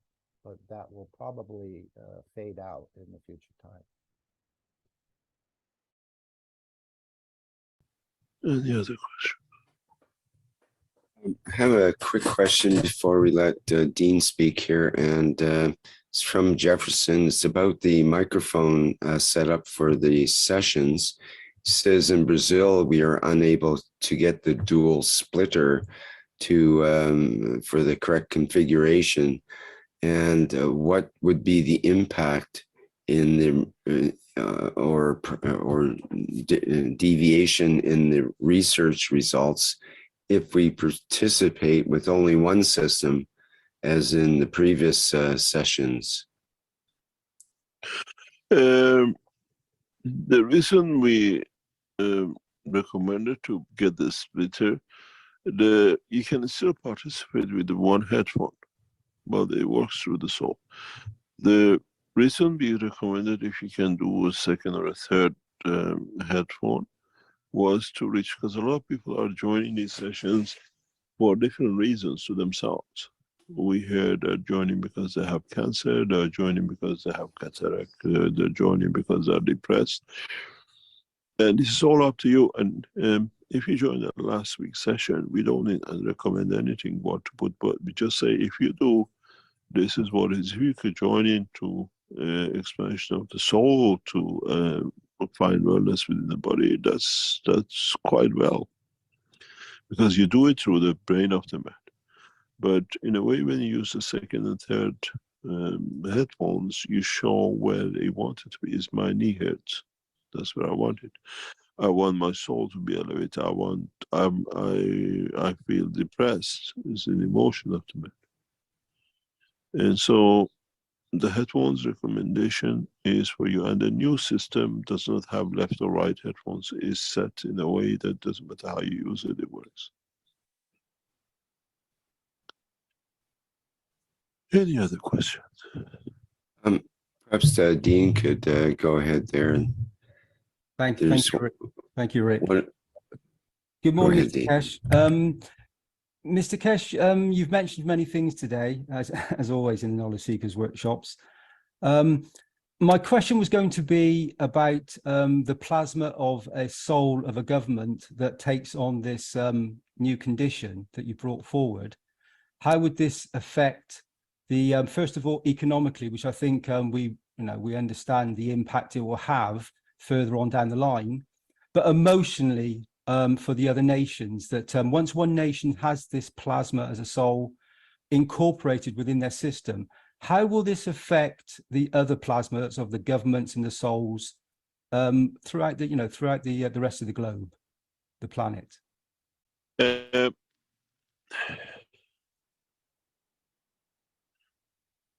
I tell you what I said to the Chinese leaders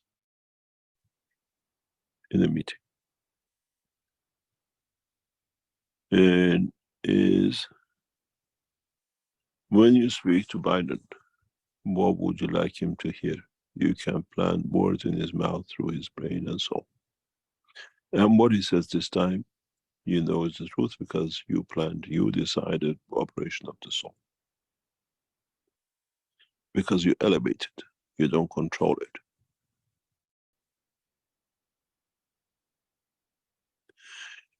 The biggest fear is if the Chinese leaders become so aware and so self-centered with the power they give it, that they start a new dilemma in what we call world leadership.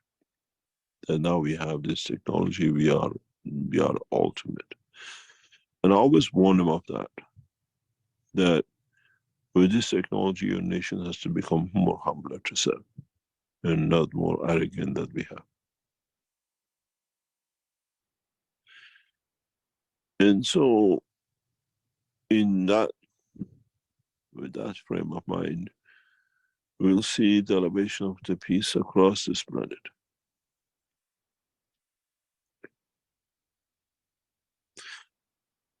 When you do technology in exchange for peace with an African nation, let's say with 100 billion budget a year, which 30 billion of it goes on defense, soldiers and the rest, now that 30 billion is available to the nation, you change the life of many people.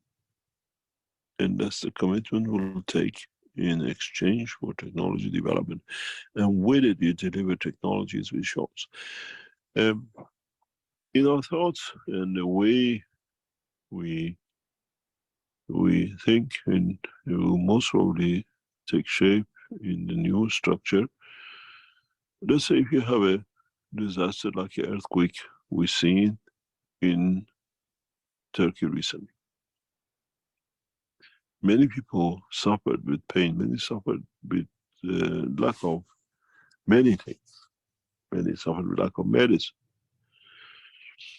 When we position the Chinese satellite over the zone, immediately, with the immediate effect, we feed this nation. We'll supply food through energy, we supply medicine through energy, and they take what they like. We shower prosperity, life on them. And this is where it becomes rapid deployment. Nowadays, when we have an earthquake, when we have damages, the survival takes months and years to receive supplies of water. We have shown in our tests we can change the environment. So if it's in the middle of winter, we can change the weather to minus.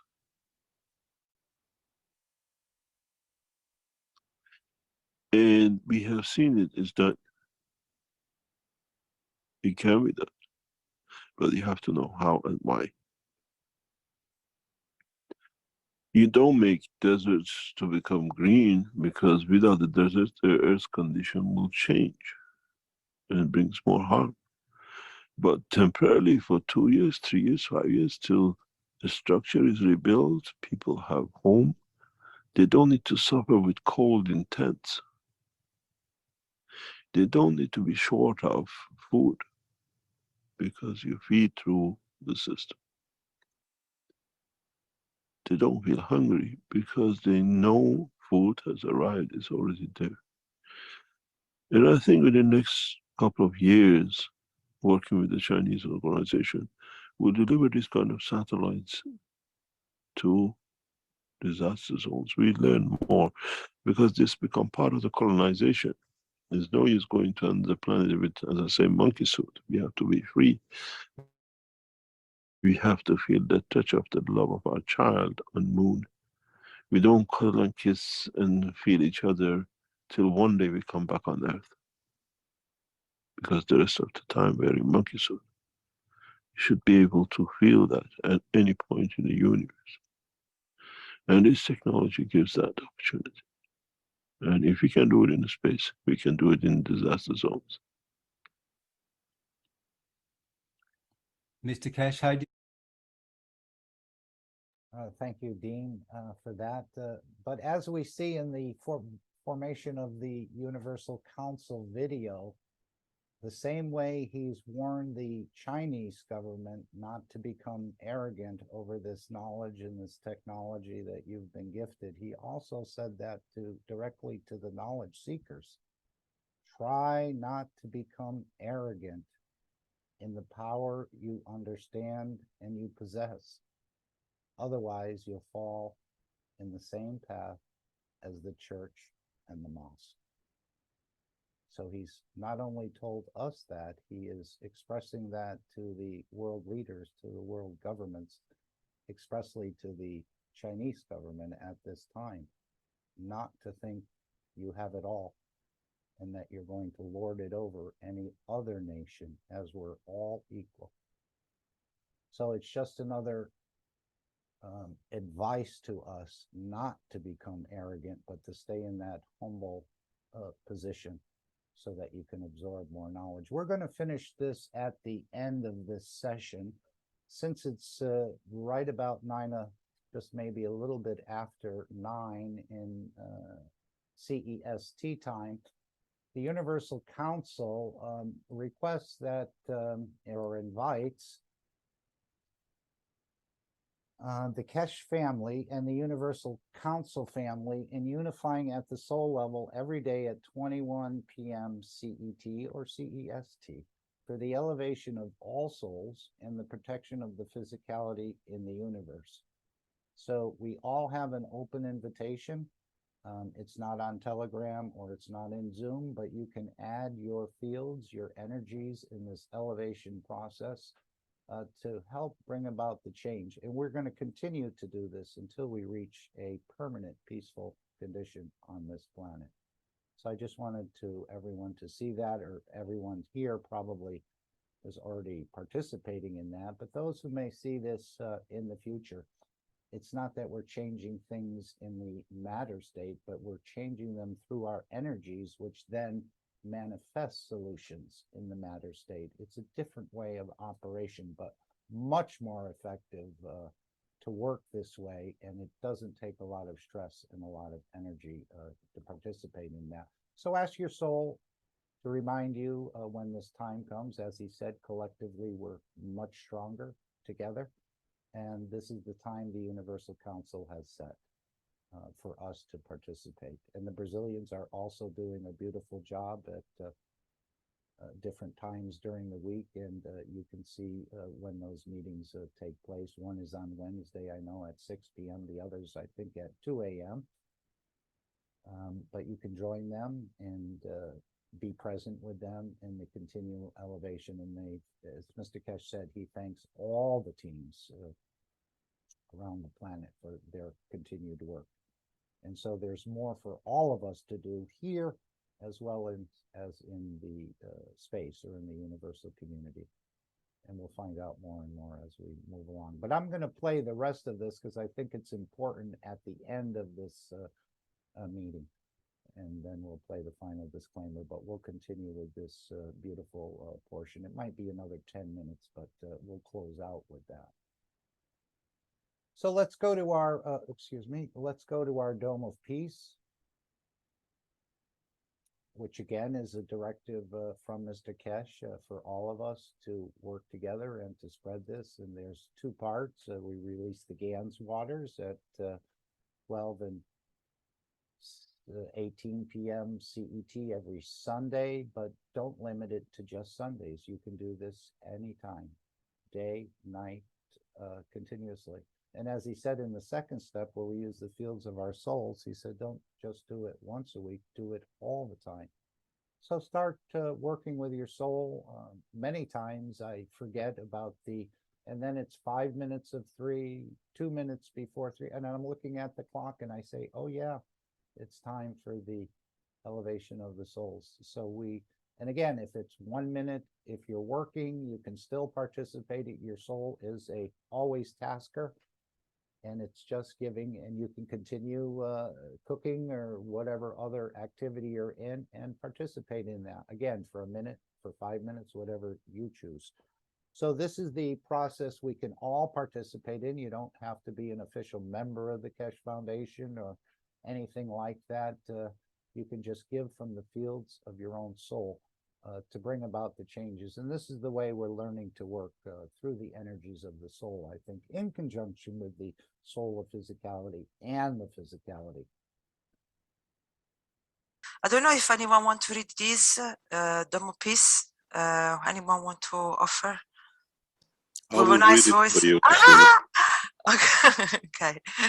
This is what came in and what is now become a pattern. This is from a guy, I don't know him, but he says, please remember this Sunday and every Sunday from now on, till we raise the soul of this planet to a peaceful planet. Keshe Foundation knowledge seekers worldwide will spread the gas waters around the world at 12 p.m. Central European Time and or 18 p.m. Central European Time every Sunday at the same time as they choose which time to suit them. Thank you for participating in this greatest movement by the soul of the man to bring about the peace on this planet as the permanent feature of the life of this planet. And years ago, Mr. Keshe has told us that the Chinese are putting the GANs in the rivers, in the fountains, in the lakes, in the streams, spraying the GANs. This was years and years ago. He said they've been doing it for years. And now you see this is part of the work of the GANS product to bring a balance to the nation. And it's taken time, as Mr. Keshe said in Dean's question, we'll hear, it's taken President Xi 10 years to rout out a lot of the problems that were apparently from the street sweeper on up. They were all, many of them were involved in some other problems of corruption. And so it's taken the president quite a long time. But you see, the Chinese have been doing this for years and years and years. And I'm sure we're all going to continue to do it until we reach that permanent peaceful condition. Now, Mr. Keshe says, let's take it to the next step. Thank you, Stefania. And we'll hear from Shweta now. We'll read this. Again, similar to the first one, but then taking it to the next step to create this dome of peace. So you can see how these systems are all working together, the spraying of the GANS water, the release of technology, space, wellness, agriculture, and energy, and the rest. So that all the systems are sort of working together. But I think our reactors are quite powerful. We're huge field generators. We've just never realized what we're walking around with. And of course, you have many liters of GANS within you in a vacuum, and between the soul of physicality, and the rest can really bring the change, even though we always thought it had to be brought in the matter state. We couldn't imagine how just energies or emotions could bring such a profound difference. But now we're learning to work at the soul level or the energy level, and this is the way the universal community works. This is the way Mr. Keshe works. He says 90% of the time through the soul, and this is the way the Creator, I believe, works. So let's hear the second part of this dome of peace. Anybody wants to read the dome of peace? I mean, beautiful souls. Here. Okay, I'll read this beautiful presentation of Dome of Peace. And the Dome of Peace is already here. All the knowledge seekers, truth seekers, lovers of humanity has built it in a way, spreading the GANS, loving each other as shareholders. So I will read this as please remember, every Sunday from now on until we raise the soul of this planet to a peaceful planet, Keshe Foundation knowledge seekers worldwide will spread the GANS waters around the world at 12 p.m. CET and or at 18 p.m. CET every Sunday at the same time, as they choose which time to suit them. Thank you for the participation in this greatest movement by the soul of man to bring about the peace on this planet as a permanent feature of the life of this planet.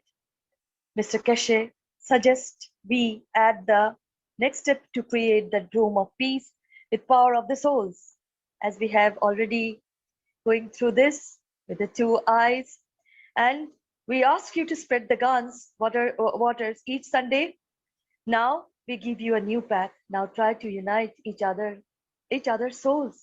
Try to elevate the souls of humanity, soul of humanity, through your own soul to a level that no one can touch, the embodiment of the human race. So beautiful.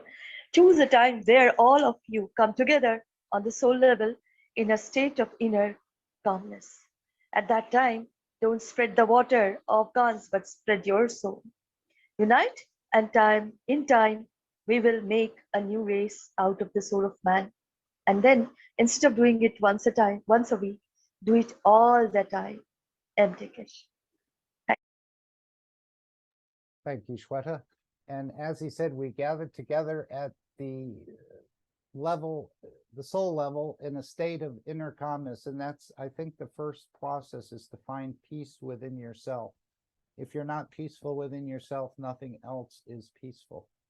Everything has an issue. Everything has a problem. It's an out of balance. And then move that into the peace between you and every created thing on this planet, every soul on this planet, and then move that into the universal community. So let's take 5 minutes. I'll just back this slide up in case anyone comes in. They'll realize where we are at this point. There. So let's just take 5 minutes. Again, this is another practice session. Mr. Keshe says we're practicing. He'll handle the physicality end of it, and you can see the kind of job he's doing in the background in a way, and now it's been brought out in the public. So let's work at this level. And again, you can do this at any time. If an image of a world leader, a world religious leader comes into your mind, give to them, not to take from them, as we're not in the business of taking from souls or judging souls or men. We're in the business of elevating. It's not a business in a way, but a practice of elevating the souls. And so let's start now and take 5 minutes in your own unique way, with your own unique fields, collaborating together as a beautiful bouquet to spread the fields of peace, calmness, wellness, and the rest of it, for the elevation of the souls of the peace negotiators, the souls of the International Atomic Energy Agency, all souls working for peace in Vienna, the soul of humanity, the soul of world leaders and religious leaders of planet Earth. And we also thank the Brazilian team for steadfastly continuing this process week in and week out. So we have a lot of respect for the Brazilian team, and I think it's spread out to us as knowledge seekers as well. The same way you post the peace treaty and you give someone else inspiration to reach that level or to join in. And I think the Brazilians are doing a fantastic job, as we see. So let's just take 5 minutes now. Again, much more effective than writing letters, carrying placards and protesting and the rest of it. Too much energy and a lot of wasted time. The world leaders will never see it. But now we can go directly and work in this manner for the elevation of the entire planet into a permanent peaceful condition, in combination with the spraying of the Gans waters and the work of our souls. So we start now.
Thank you all again for your participation and continued efforts in this area.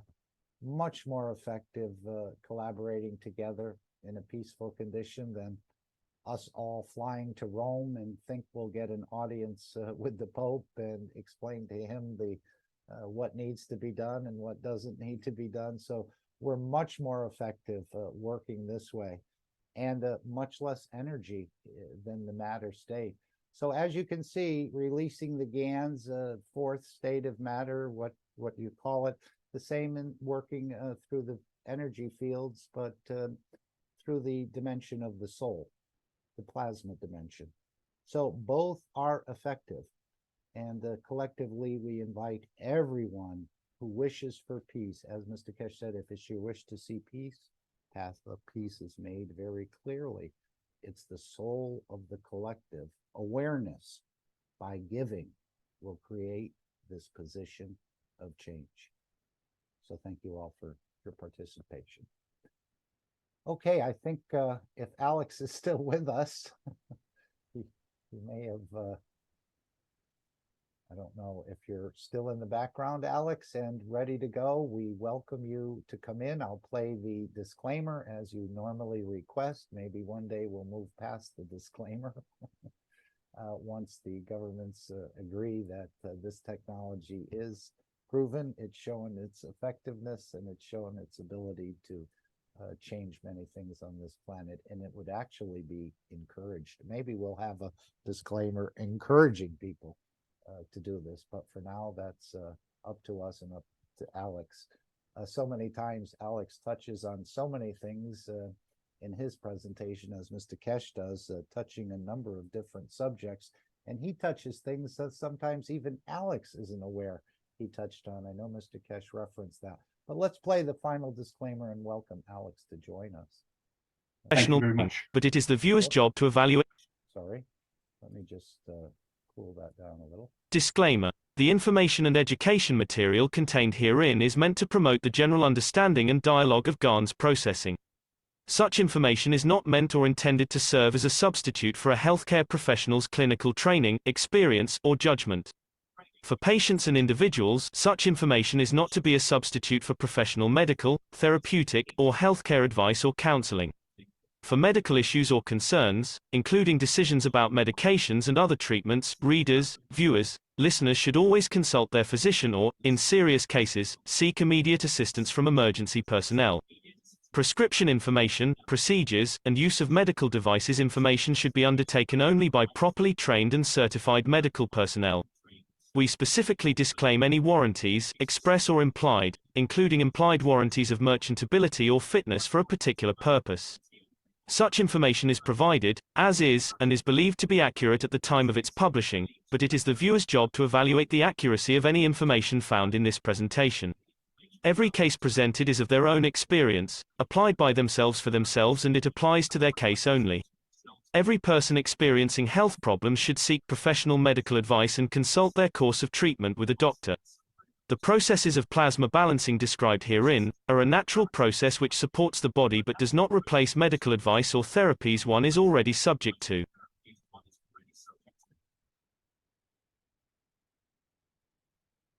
And now help me to welcome Alex.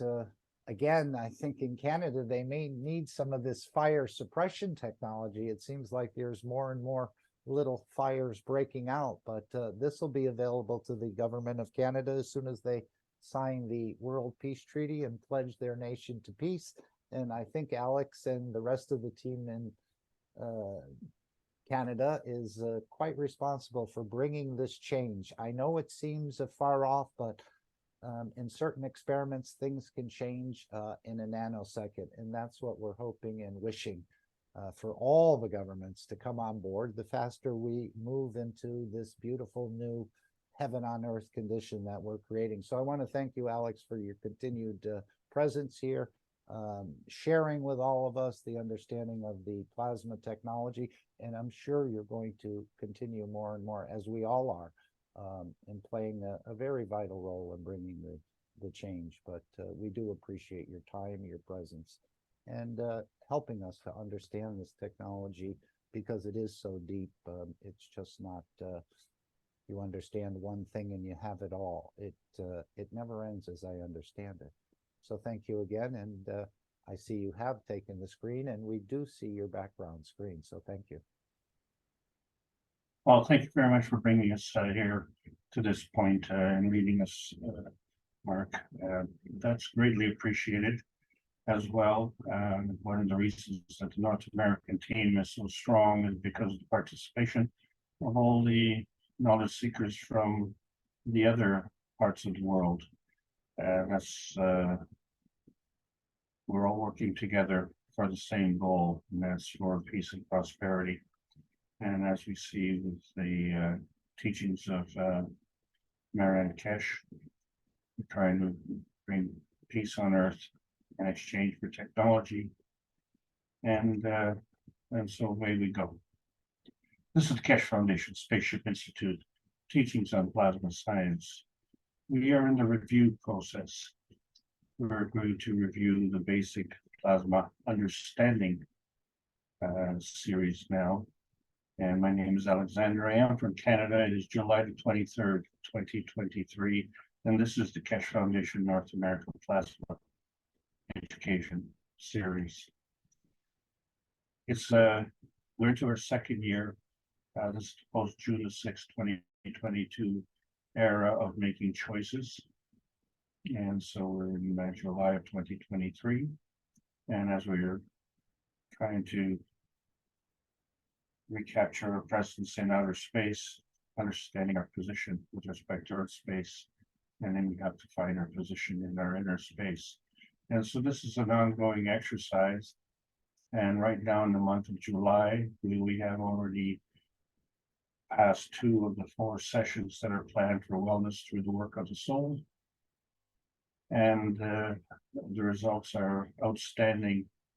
In review, basically, yes, this is the elevation of the soul, but also we have now introduced a remote work, and we're doing this from another new location that was implemented this week. And so all of this is part of the test, if you will, before we do the actual run. And that is imminent. We are weeks away from making this available to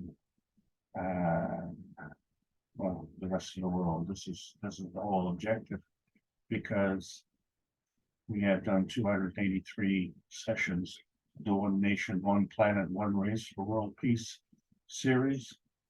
We've been trying to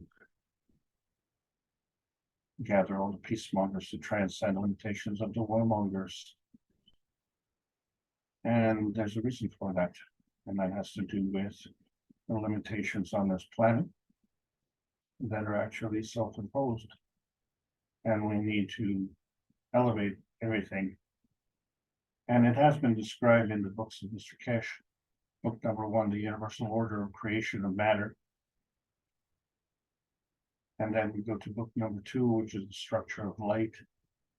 And book number 3, The Origin of the Universe. And these are questions that all of us have had all of our lives. And we pursued the answers in one degree or another. And many times we've given up because we don't know how to get on that plasma highway in our constant search for outer space. We don't understand our embodiment of our peace. And not just our peace, but our piece of the pie in the sky. Because wherever you are, there you are. And if we want to look at that little tiny red dot in the bottom right-hand corner and say, well, that's our world, well, that's fine. But when you look at the rest of it and you say, oh, wow, there's a lot there. There's a lot more. And how much more is that? They'll say, oh, this is emulating ray creation. So from the origin of the universe, we get more universes. The way we understand ray creation is through nuclear decay. And how could decay and ray and creation be the same thing? And so when we look at the two extremes, we look at the universe and then we look at the neutron, and we see how the neutron breaks down into the electron-proton combination, which we call an atom. And in that process, it's releasing these PM ticks. And we say this is part of the decay process, but it really is just another form of creation. And it's all part of the plasma process. So when someone asks you to define plasma, you can see that there's different kinds of energy states, and they're actually all plasma states, whether they're physical or non-tangible, and they range from your own personal radiance to a GANS or a nano or a physicality. It all depends on your point of view at the time of your view. So we need to understand our Earth space. That's what we can do, because that helps find our inner space. And this leads us to the search for outer space, and it's important. I mean, that's what life is. Life is important. And if life is not important, well, then nothing's important. Last week, just want to review part of the review. We talked about aligning the hands and trying to understand some basic philosophies with respect to our, shall we say, chakras or our energy levels. And we compared the energy levels of the body and the energy levels of the soul. And we talked about the limitations of 3 dimensions.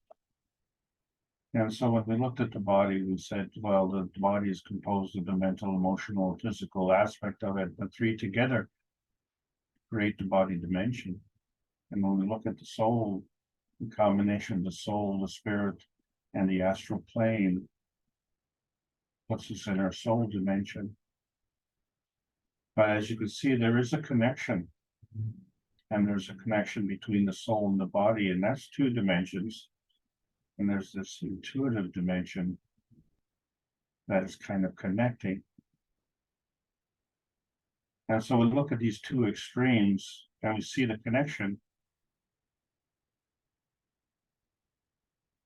Is there an intermediate level? Or do we just have to make a leap? And so we find that if we want to move, if we want to elevate, if you will, we can only operate in 3 dimensions. So we have to drop one and pick up one. So as part of the set of mental, emotional, physical, we drop the physical, we pick up the intuitive. So we have our 3 dimensions. And so realistically, we are now starting to cross over between the field of the body and the field of the soul and how they interact together. Well, we know they interact together because, let's face it, you're listening to this program. Can we go higher? Well, certainly, but then we have to drop the emotional. And that's not to say to be cold-blooded, but that's to include the astral plane. And so we have a new set of 3 dimensions, mental, intuitive, and astral. Well, then, can we go higher still? Well, yes, we can, but the thing is, we have to maintain a connection.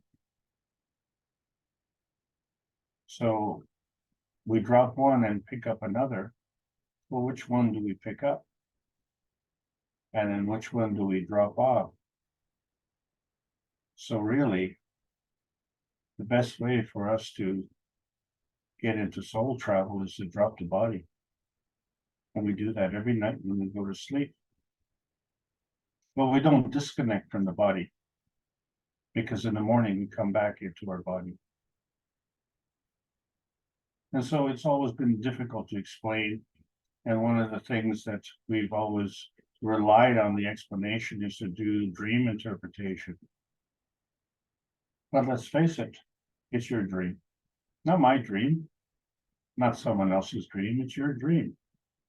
Because it's interacting with your soul and your point of view at your position at a certain time. And of course, your body is experiencing the same thing. So in order for us to elevate into higher energy levels, we have to drop some levels. And so that's what we do. In fact, we drop all three levels of the body, the mental, emotional, and the physical. And we carry on into the soul level and the spiritual level and other things which we're not discussing in this case here. But we have to maintain a connection. And that connection keeps our soul and our body connected so that we can come back and do this all over again. But are we going to be doing this as if it were a rerun, or is there a progression? And so we have to understand that there is a connection with our body, and that is the earth. And we don't always take this into account because our focus is on our body. And to understand our body, we want to understand the connection with our soul and forget that we are connected to the earth. And if we want to leave this earth, then we have to reestablish a connection with some other place. How can we establish a connection with another place? We don't even know how we're connected to the earth. So we see that there is an emotional tugging to this earth. And how can the earth tug us? Well, because the earth has a magnetosphere. And so that's the emotion of the earth. And with it, we manifest the physicality of the earth. We see the three dimensions of that, the earth's crust, the earth's mantle, and the earth's core. And then we see our physical connection. And our physical connection embodies the emotional connection of our physicality and the earth's magnetosphere. And of course, if we want to become more physical, we have to drop a level and pick up another level. And so then we would encapsulate the earth's crust.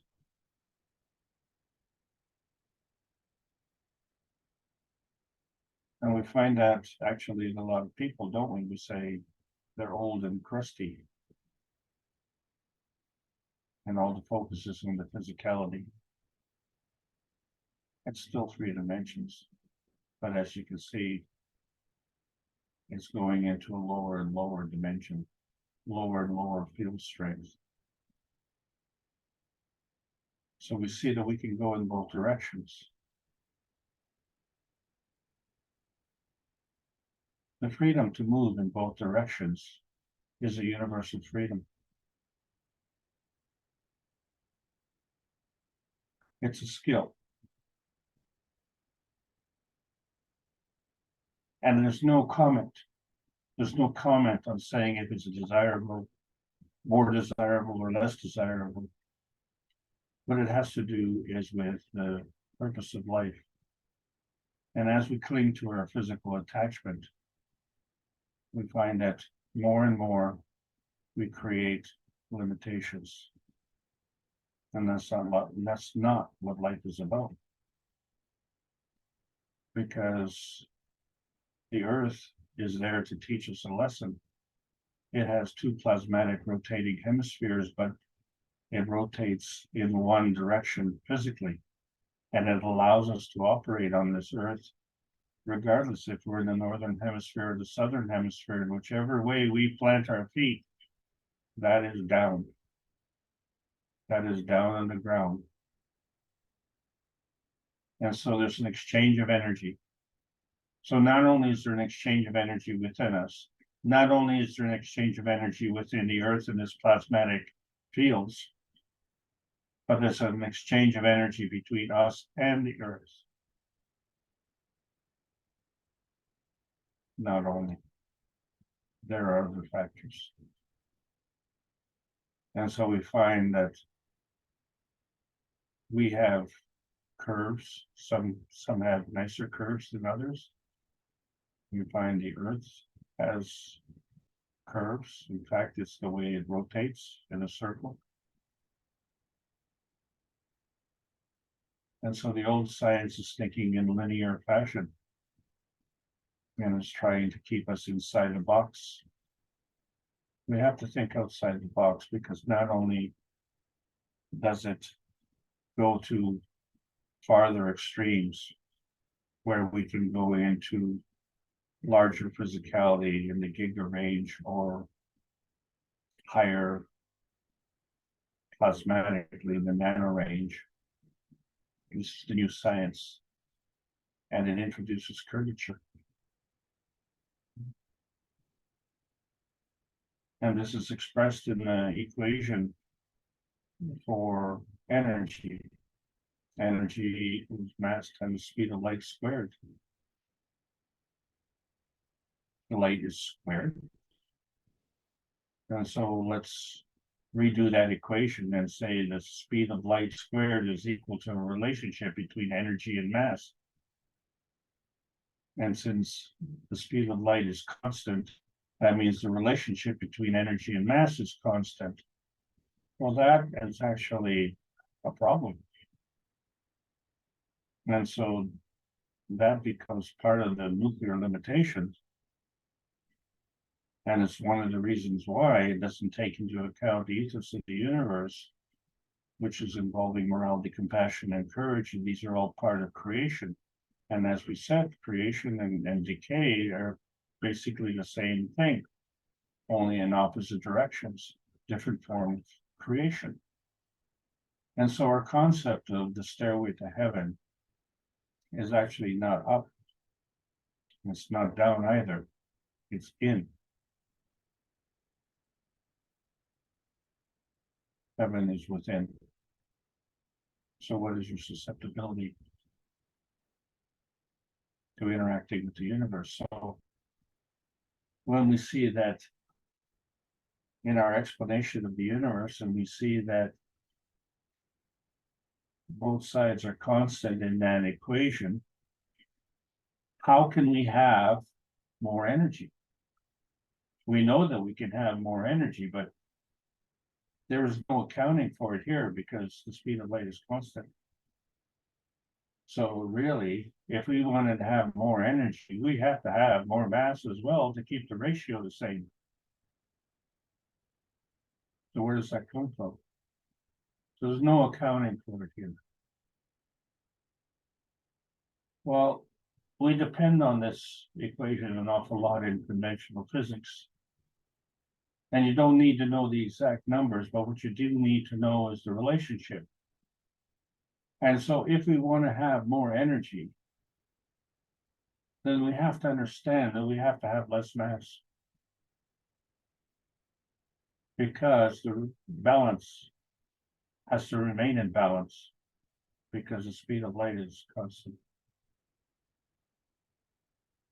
So conversely, if we want to have more mass, and we look at the periodic table of elements, and there are things that have more mass than others.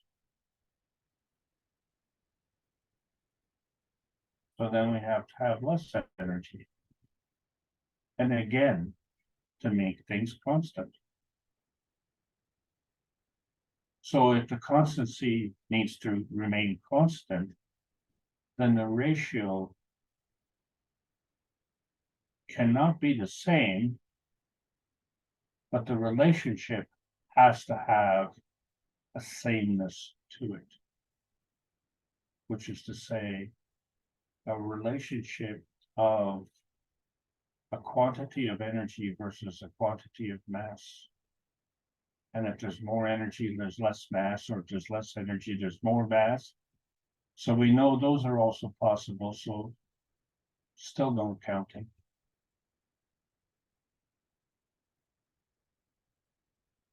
Because we have a physical state and we have a plasmatic state. And so we see the bringing together of the matter, dark matter, and antimatter. So in the physical state, we can touch it and see it, but in the plasmatic state, well, we can't touch it, we can't see it. Oh, but we can sense it, right? Because we're connected to an intuitive field strings. So our existence is based on two fields coming together, and when they come together, they form another. So this formation of any field is a manifestation. But it's the plasma feeding that leads to this manifestation. And as we can see, this manifestation could be tangible or non-tangible, visible or non-visible. So there is a plasmatic reality and there's a physical reality. And so any manifestation is a form artifact, including the emotion. The emotion of presence is a form artifact of what? Of energy and motion.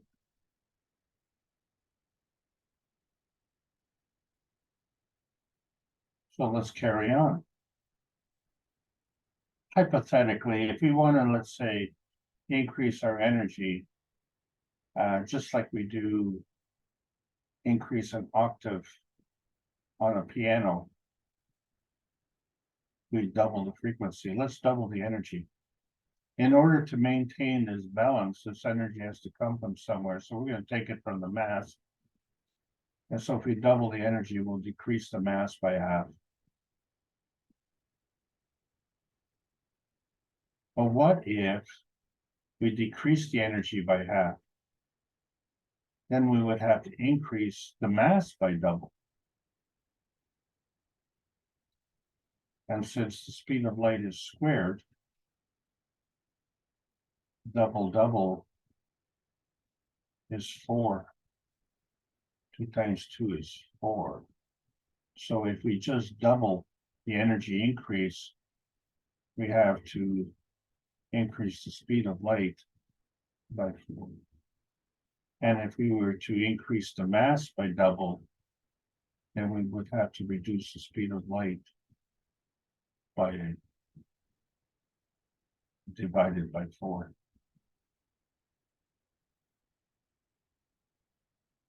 Half times a half is a quarter.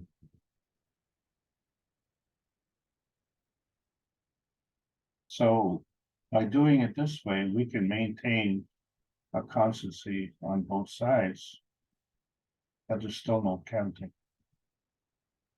And we don't need to know the specific numbers because it doesn't matter. What matters is the relationship for you to understand that there's more to take into account, and there's things that are unseen.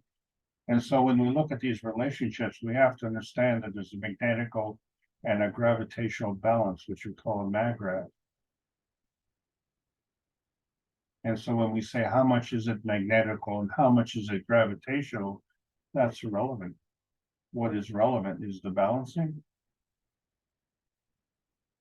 And then what is relevant scientifically is the conservation of magnetic fields versus the conservation of energy. And so there's a difference, magnetic fields versus magnetical fields. So magnetic fields are physical, magnetical fields are plasmatic. And then, of course, the spiritual scientists trying to figure out what the spirit is and how it acts as the motor of the soul. Where's the engine? And so it takes the plasma science to add to the knowledge to bring these two together in this relationship. So hopefully this little session here explains the importance of relationships and how we have to take that into account. Because when we're looking at our 3 dimensions, we have to understand that we're not in those 3 dimensions because we're looking at them.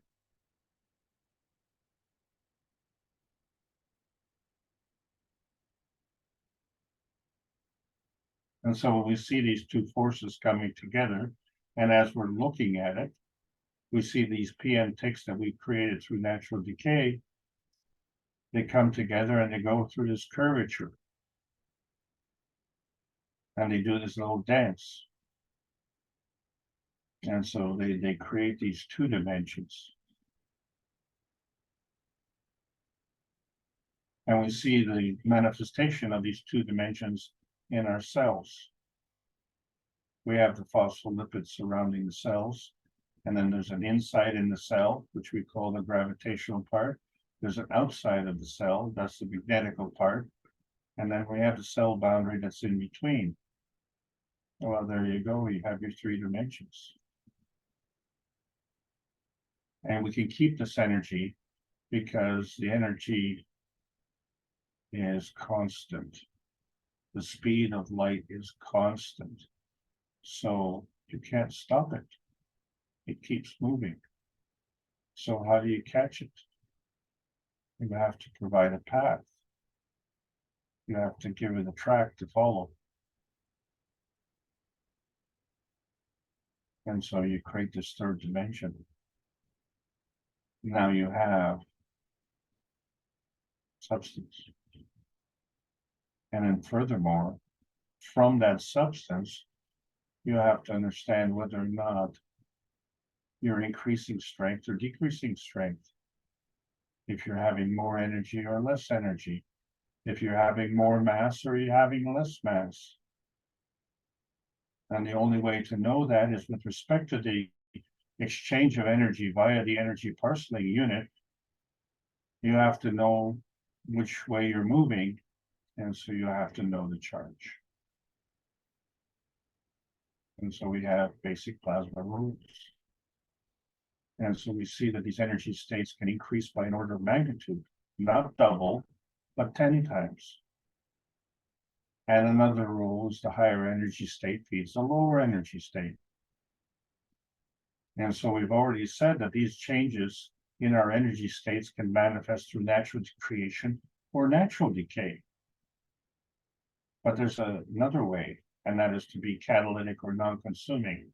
And we see that represented by our sun, which comes up every day and gives unconditionally all the energy and beauty that we need. Are we able to benefit by that? And so we find that not only can we get energy, but we can get energy at different rates. So not only do these energy states increase by an order of magnitude, but the transfer rates between these energy states also are higher in the plasma states than they are in the small m matter physical states. And they are higher by many orders of magnitude. So these are things that are not accounted for. And we find that the plasma is bound to the ethos of the universe. And there's the accounting. It's not the way we do accounting, is it? But it's all part of the creation of the universe. The universe exists from energy. And so when you look at the cover of book number 1, we see the universal order of creation of matters and how the matter, dark matter, and antimatter comes together and creates 3 dimensions. And so now it either has to bring in energy or give off energy, or it has to reduce its mass or increase its mass. And how do you know how big large is? Or how far is away? You have to have a relationship. So you have to have a relationship not only on that energy level, but also in the neighboring energy levels. And are those the only criteria?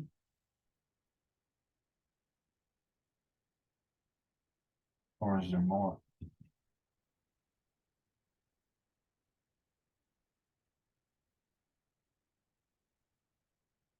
So where's this energy coming from? And how does it get here? And so we find these PM ticks are actually part of the plasma field transaction currency, which is coming through the vacuum of space. It's part of the energy in motion.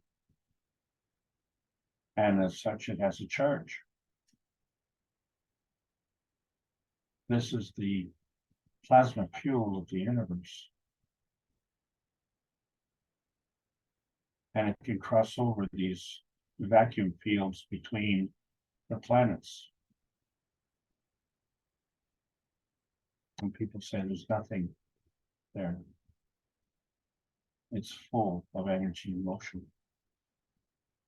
So up until now, we've discussed a lot of terminology. We've finished the basic teachings. So we understand that energy is a charge in motion, goes through various dimensions, various geometries, and it also has a dynamism.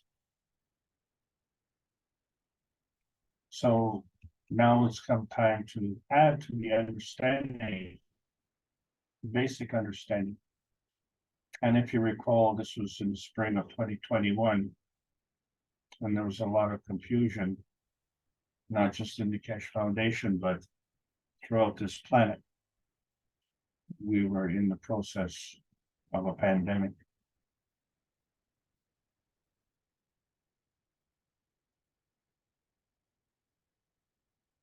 Understanding growth became very, very important. So we wanted to see the types of growth. So fundamentally, things grow from being simple to being complex. So, excuse me. So we know that a baby can grow into an adult. So a baby is smaller, an adult is larger. But there's other ways to grow. So we can precipitate things, or we can have lessons to be learned. Our memory has to grow somehow. Our knowledge has to grow. And so these are all kind of non-tangible types of growth. They're all representative of plasma field growth. So when we talk about this simple to complex, you know, the most simple organism is algae.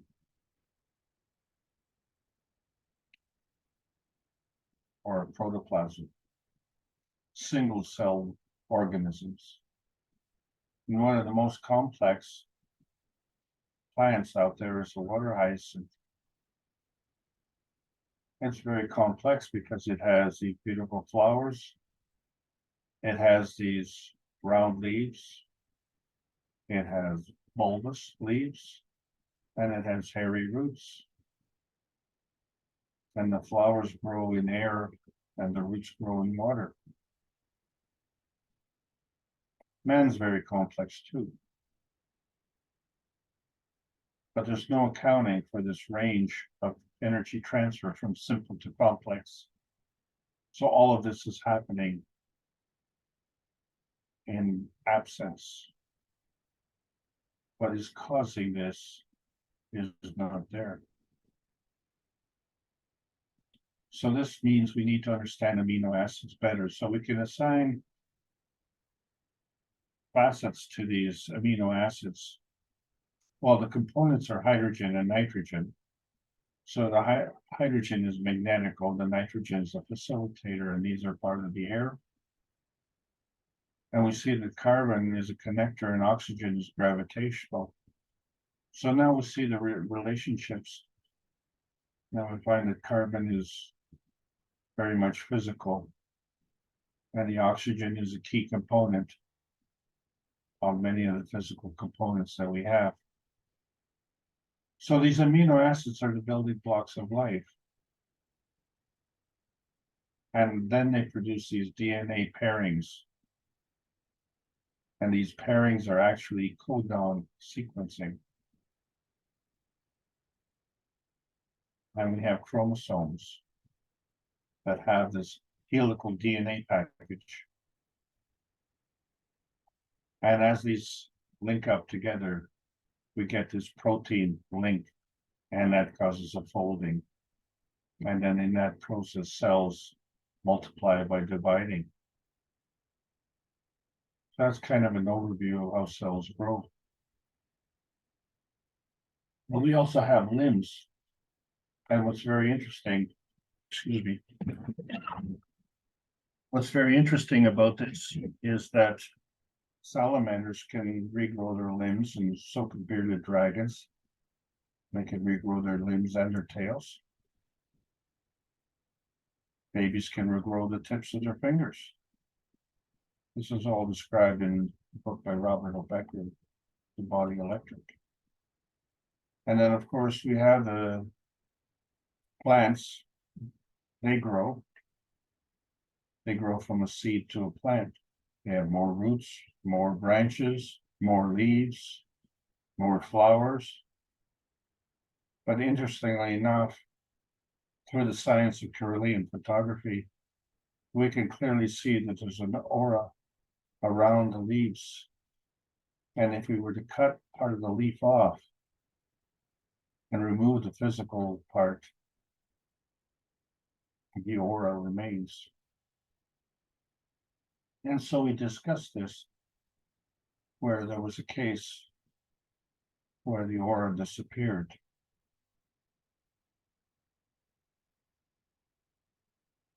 That was not Kirlian photography.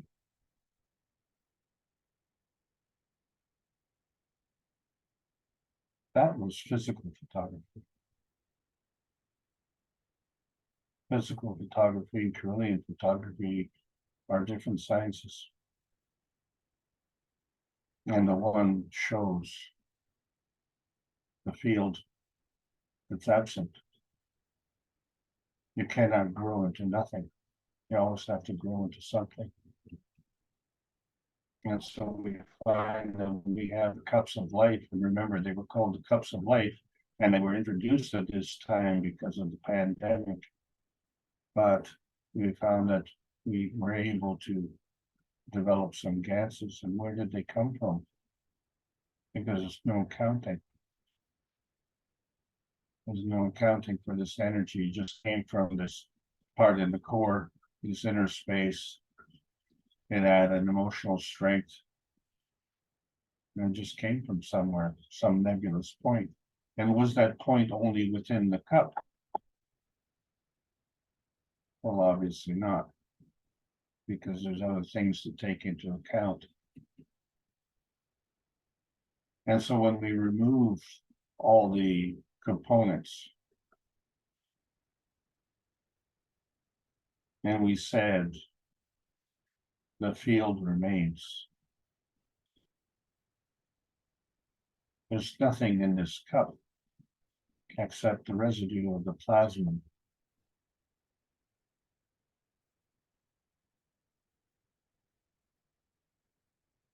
Is there an artist skillful enough to draw this residue? Is there a carpenter skilled enough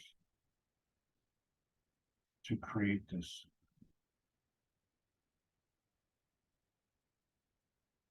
We see the form artifact, but we don't see the cause. And we don't see what created the field. And that's the same thing that happens with the plasma water. You see the water in the cup, and on the left-hand side, you can start to see that you can see right through the jar. You can see right through the water. And in fact, there's a hole in the gas. And on the right-hand side, when you look from the top down, you can see right through the glass, and you can see the table underneath.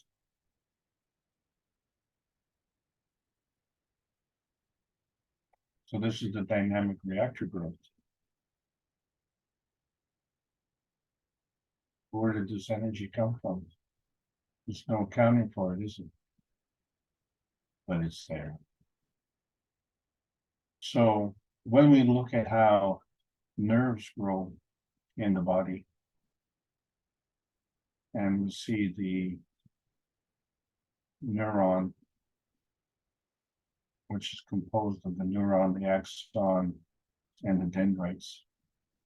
And one nerve is connected to another nerve, but that connection is actually a gap we call the synaptic gap.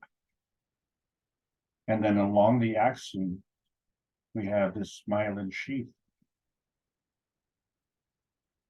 And this myelin sheath is actually made as if you were to wrap something around the axon.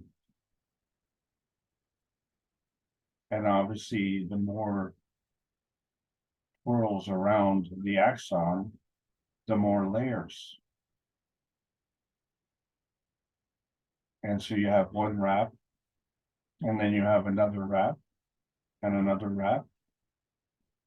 And now you start to develop gaps between the wraps. Well, how does this myelin sheath grow? And so if you look at the leading edge of it, and you look at the graphic on the right, bottom right, you see that it has to grow along that leading edge, and it just keeps going round and round and round.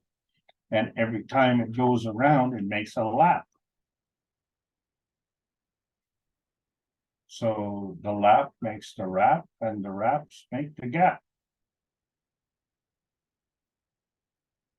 And we call that nerve growth. It's also part of memory.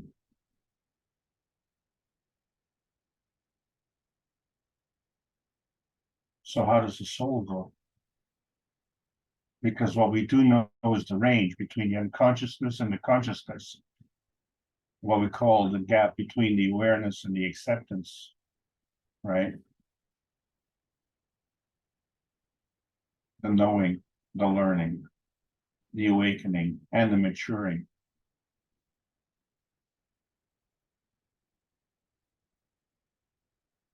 And we can define a sentient being, something that grows, something that has an awareness, has a sensitivity. And we look at things as either being organic or inorganic, but all that means is if it's carbon-based, it's organic. If it's silicon-based, it's inorganic. But they do have a soul because they grow. So understanding that there is growth and how we see examples of growth, let's get into some basics, and there's some reasons for this. Because when two forces come together, the first thing we look at is the x-axis, and what does that mean? You know, does that give you any substance? Does that give you anything? Really, it just gives you one plane. And so it's like looking at plasma as if it were a pancake. It's flat. Yes, it's round. And so the plasma has a way to run around the perimeter of this field. Light can do that. And so you can contain that within the field. And you can contain that within the x-axis. And that's all you get. So we understand how these PM-TICs, little energy packs, come together. And they have this force field interaction of the antimatter, dark matter, and matter. It creates a Magravs condition, which we said is a balance between the magnetical and gravitational field forces. And so there you have it. You have a round field that's flat. And this is the core component of the neutron. And the neutron is dense. And so it's gravitational. But when we look at the Earth, we try and figure out the position that we have on Earth. So we have perpendicular forces. So one of those forces we're discussing is the x-axis. So that relates to the equator. But that goes all the way around the Earth, doesn't it? So something's very different. And so this was a basic problem that we had with the basic math. And so we have this famous Brazilian mathematician, Dino Craspadon, who figured out that God is a set of mutually perpendicular lines of force oscillating upon themselves. So it's not just the x-axis. And if we're thinking in straight lines, then we're back inside the box, aren't we? Well, we could move the box slightly just to reposition things, slightly different appearance. And so we could take the x-axis and just reposition it. As we see with these 6 magnets, they form this hexagonal pattern. Well, we can rotate it right. Oh, we can rotate it left as well. So there's no accounting for that. But you know what? It's the same thing with the cells. So when you look at the cells and how the phospholipids communicate with each other, is via transmission. That's the x-axis. And which way does the energy flow? Well, there's no accounting for that, is there? You don't know. It's a good thing the cells don't. So we're starting to answer questions, but we keep asking more questions. Now, so let's play a little game of tic-tac-toe. So when we look out into the galaxies and we see what's going on, well, what is going on? Because all we see is what happened. Well, we don't know what's going on. We see all these curves. We see this converging of energy, brightness in the center, darkness on the outside. We see these patterns. No accounting for it. And in fact, if we look at the top of the hyacinth, even though it's at the focal point of these fields, these flowers don't look very round. And they have pointy parts on the ends. And in fact, within, they have different colors. There's a yellow in the center, and there's a darker purple and a lighter purple, and they have these lines, and they're sitting on top of these green stems. There's no accounting. This is just the x-axis.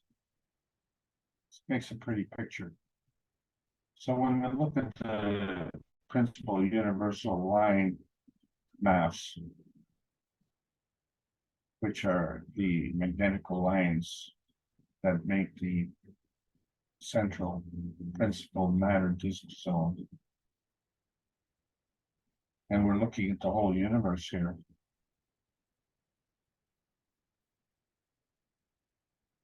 Somehow we managed to fit it on the page. It seems to have an edge. It seems to be pretty flat. And we're able to contain all the energy within here.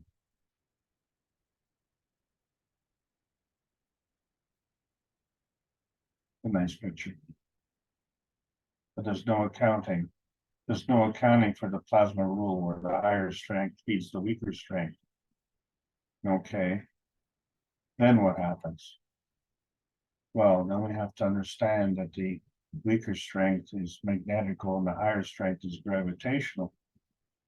But the gravitational is a taker. So it's not taking from the magnetical, is it? Because the magnetical is a giver.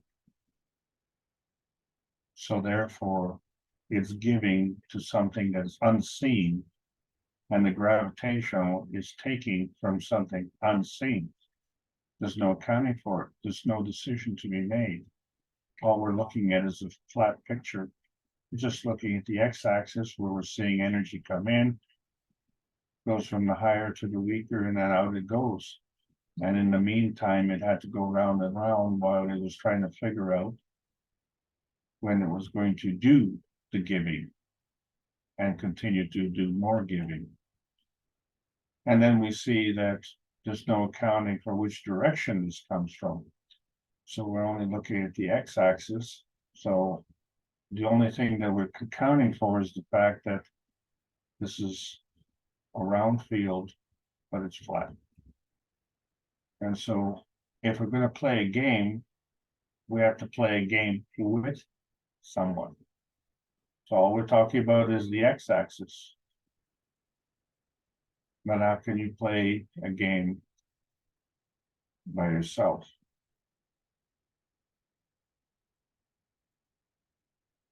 So there has to be something else. And then, whose turn is it? The only thing that you know is the x-axis, which is the transmission. Okay, so we have to stop this game and think about this a little bit further. So let's introduce that y-axis, because we need to play with someone. And so we see that we created this one field and we interacted with another field. So there's my playing partner. But now that we've introduced this y-axis, this is no longer flat. Now we have this dynamic plasma in a star formation. And there's a relationship. And they're equal. So they're in balance. But we know that there's energy flowing. So there's no accounting. So how do we build up these dimensions? And so we find that by growing or adding, we can go through the various dimensions. And so each dimension is made up of points. So if we start off at one point and we add a second, we just connect one. We connect the 2 points with one connection. And if we would add a third, well, then we would have to make another 2 connections. And if we add a fourth, then we'd have to connect 3. And if we add a fifth, we connect 4. And if we add a sixth, well, then we have to connect 5. And so we can see that we can do this within a physical environment. And we did this, we all did this with the cups of life. We were on Earth, and on Earth we maintain our environment, and we started the nano coding, we went into the GANs coding, and then the plasma fields and the dynamic plasma fields. We were still on Earth. So it only stands to reason that if we can do this on Earth, we can do this anywhere. And the way we do this is because we're still in this field where we have this rotating field, this x-axis, which is flat. But we can cut across all the fields. Because it's not just one field, you have to have all these other rotating fields within it so that you have this field. And so anytime you want to cross through this y-axis, which is this polar transition from north to south and back and forth, you have to cut through all of these fields.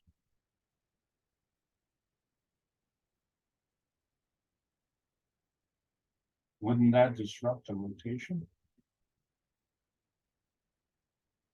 Well, you can alternate the cut points.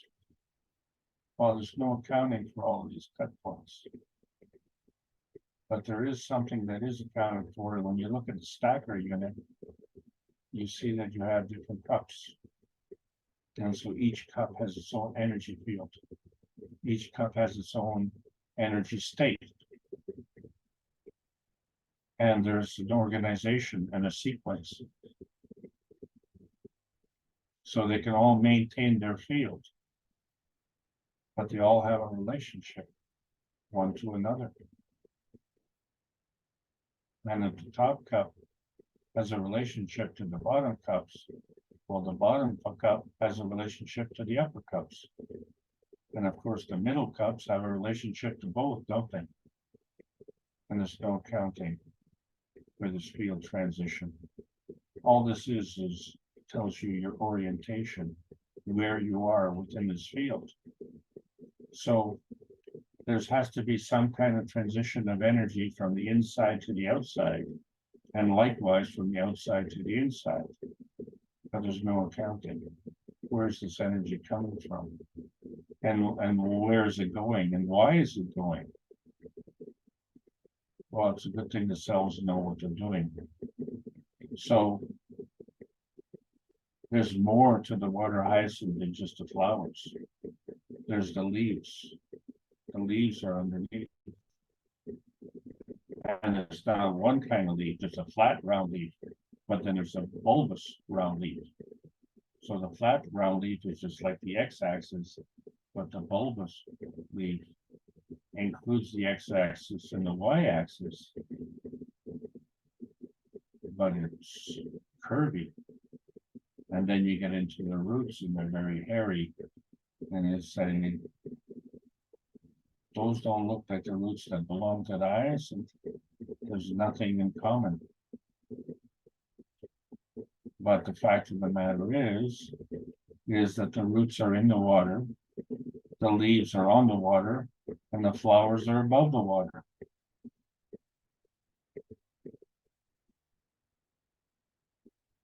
So the difference between the water and the air is a different energy state. And the water hyacinth is cut through those energy fields to grow.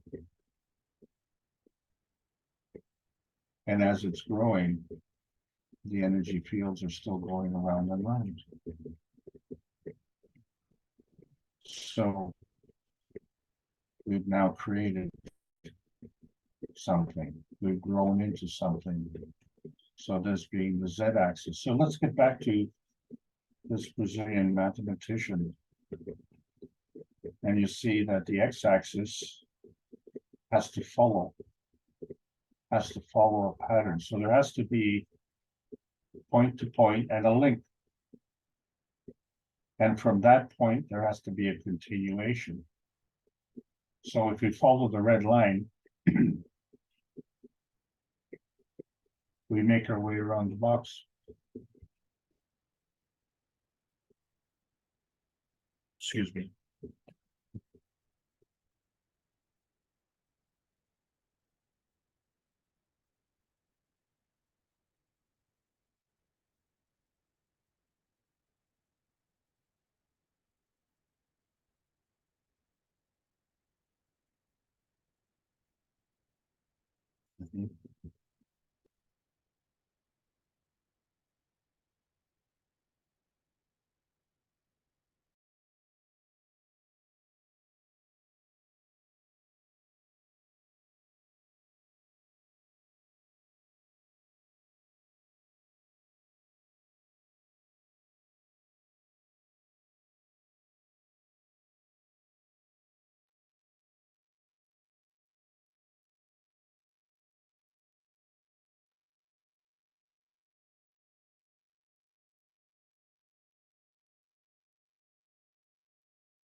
Sorry about that.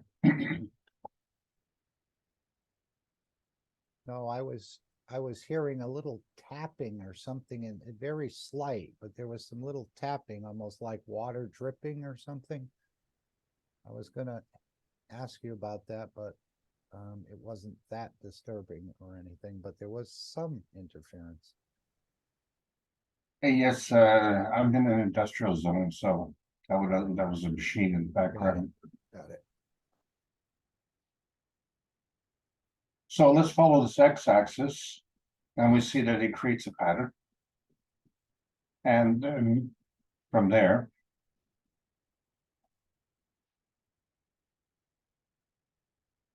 nope, sorry. We introduced the y-axis. So the y-axis has the same thing. It has to go from point to point and have a link. So it starts at one point and navigates to another point. And that's how it's connected. So when we introduce the z-axis, we find that it has to make its way as well. And so its path is unique as well. And so if we remove the box and we see the shapes of the patterns, we see that they're all different. And yeah, they're in straight lines, but they do create a form. And so what happens to these forms? Well, these forms have to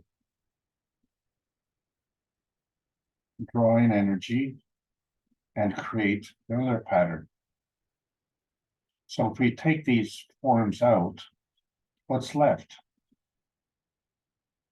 And we have plasma positioning, where we can have this plasma in the center of the box. And where that body centering is, and the strength of that body centering is determined by the X, Y, and Z axis.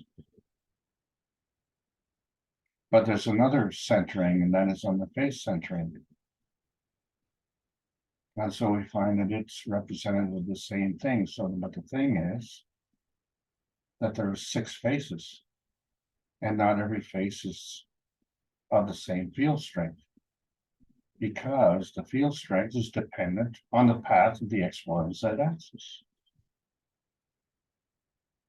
And then if we just slightly turn it, then we can see how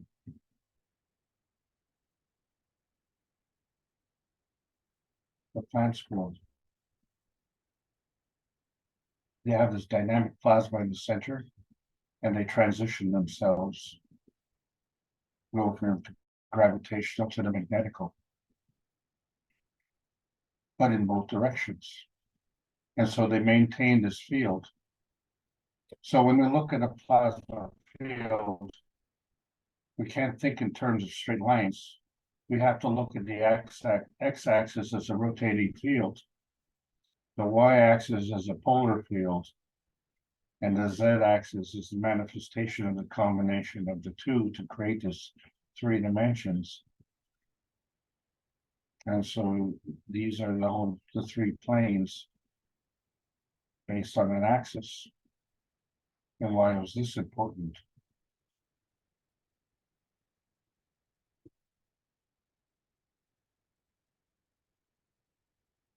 A Tesla unit is a derived unit of the magnetic induction. So when we say magnetic induction, we're talking about a physicality. And the symbol T is 1 unit of magnetic flux density.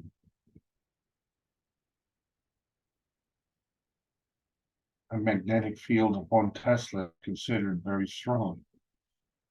And that's why you're sitting on a chair, not on the ceiling. And we had a breakthrough. We went up to 92 Tesla. And when you look at the X, Y, and Z axis, and you see the numbers there, on the X and the Y axis, they're the same. But in the Z axis, it went up to 92.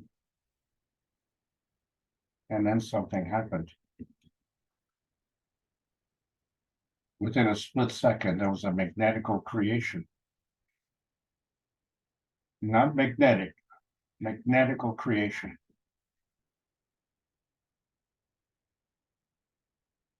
And so in the split second, it was 92. And in another split second, we had a breakthrough to 129 Tesla.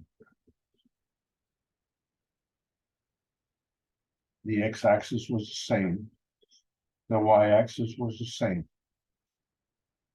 But the z-axis was not the same. We broke through to 129 Tesla. And there's no accounting for it, is there? And there were no tsunamis and no earthquakes. And no one got hurt in the process.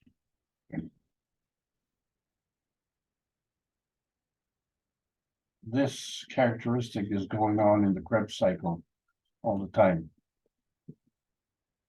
So how do we go from 129 Tesla to the Krebs cycle? Well, we have to understand that in life, we consider things to be aerobic when there's oxygen present. So we know that when we look at the gases, we're familiar with the CO2 gas, the ZNO gas, and the CuO gas. So oxygen is present. And these are not elements, these are molecules or elements in combination. So anaerobic means oxygen is absent. And so the iron gas, the CH3, doesn't have oxygen, but it's still a gas. So when we look at glucose, which is the energy from food, we have to convert this glucose into fructose. That's called phosphorylation.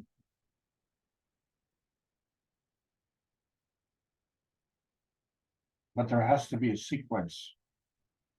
It's not willy-nilly.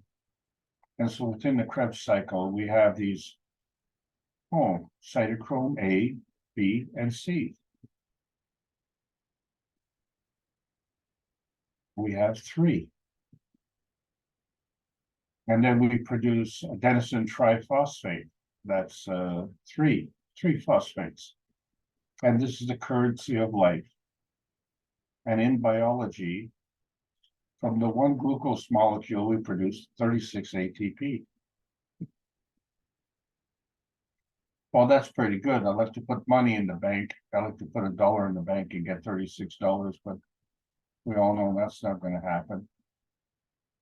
So, you know, when we play the game, we just play tic-tac-toe one at a time. But, you know, we now have a partner, but we still don't know who does the research and whose turn is it. So there's no accounting. We still have this problem. So in the Krebs cycle, we have this sequencing. So this 36 ATP that's produced from one glucose is actually produced in each level of cytochrome A, which is an energy level. And 12 ATP are produced on each level, and the combination of those is 36. And this is representative of a healthy cell conditioning. It's part of growth. But when we have an unhealthy cell, we fall short. Well, we only produce 26 ATP. Where's the deficiency? Isn't it ironic that's in cytochrome B, the middle state, the connecting state? Well, it's simple, isn't it? You just have to eat more food to compensate, right? So instead of having 1 glucose, you need to have 7 glucose to produce 36 ATP, because the energy pack comes in 36.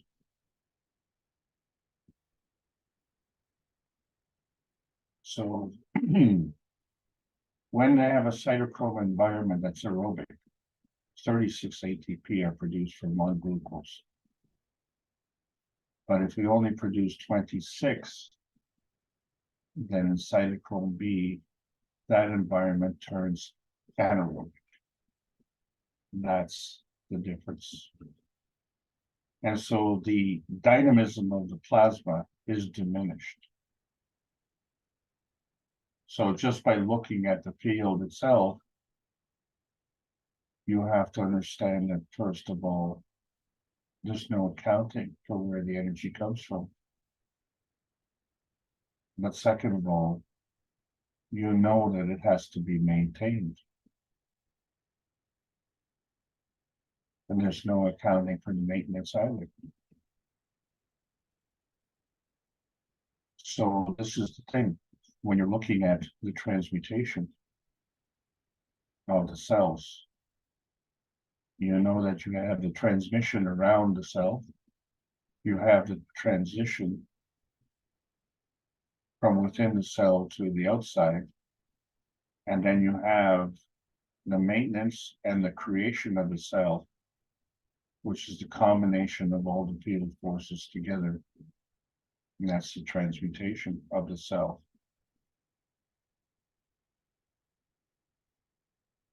So now you know that there's energy moving in and out, but there's no accounting for how much, there's no accounting for the neighbors, and there's no accounting for the choice of your neighbors.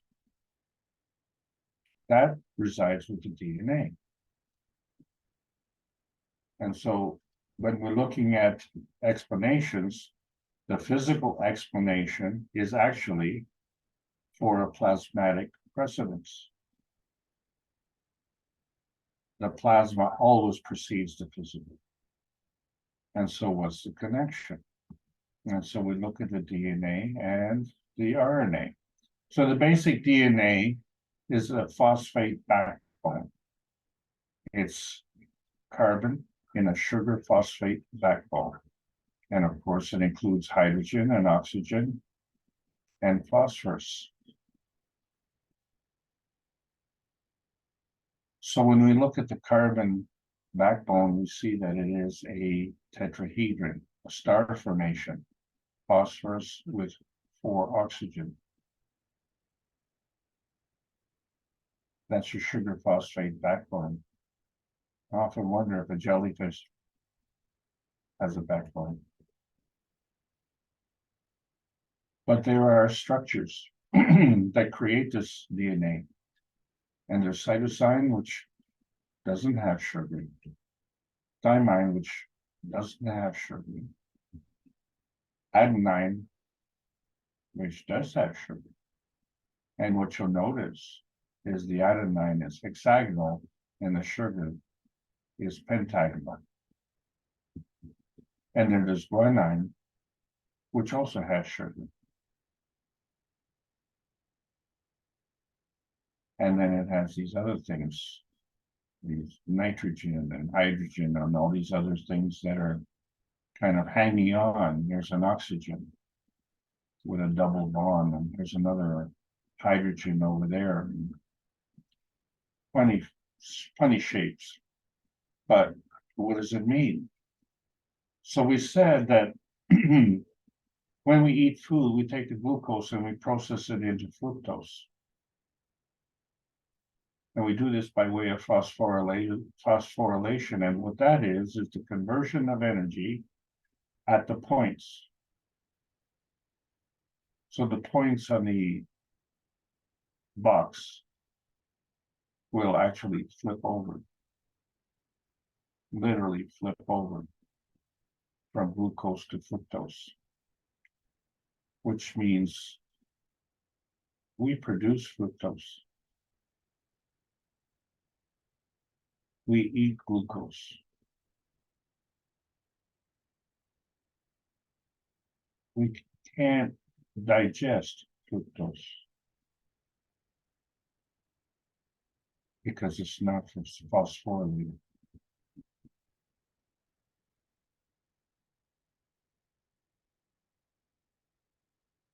So when we're looking at DNA transcription, that is the transmission of energy from the conscious state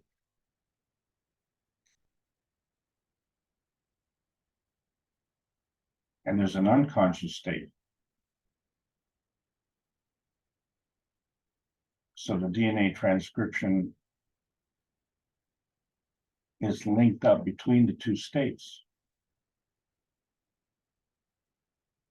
And the leading edge of the DNA is methionine, which is only available from red meat.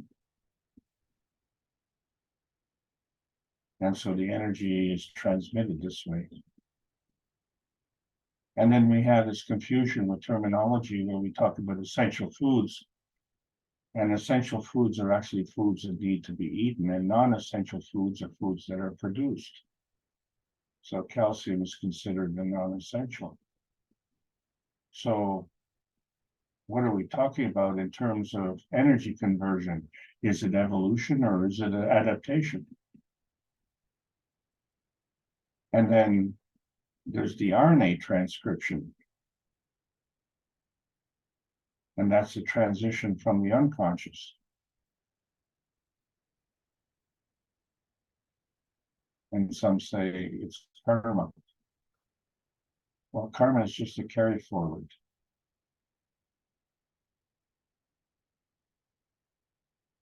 You get to decide what you carry forward.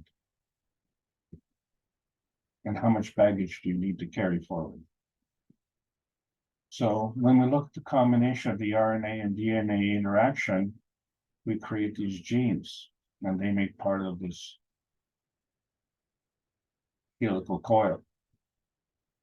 And so we look at things to do with genes, like gene therapy, gene modification, or gene mutilation. We have a new science, plasma science restoration. So we see that the cell soul is dependent on the transcription between the RNA and DNA. And we know how that works because when you cut yourself, these undifferentiated blastema cells come and begin cell production to repair the wound. And then they differentiate themselves and become healthy cells. And at that point, they stop the cell production. But there's a difference, of course. There's unhealthy cells. We talked about the ATP production, didn't we? And the unhealthy cells have another function. They can't stop cell production. They just keep producing.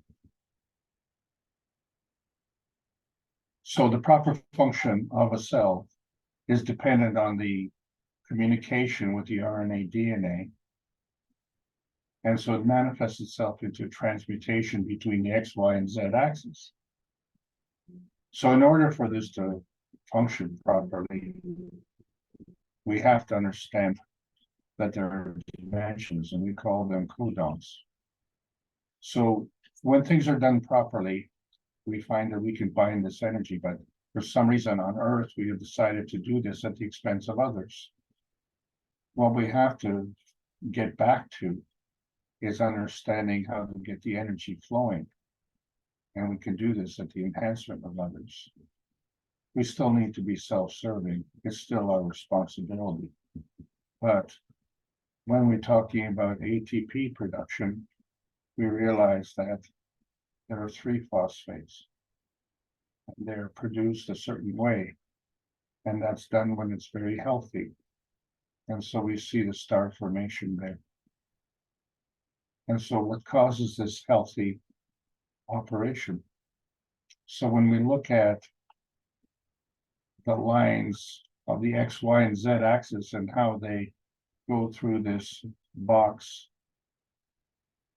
Crespidon's mathematical residue, and we see that each axis has its own structure, its own shape, its own pattern.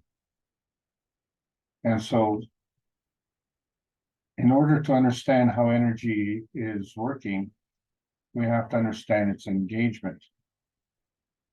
Well, to understand how they engage, we have to understand that disengagement is the opposite. So you're either engaging or disengaging.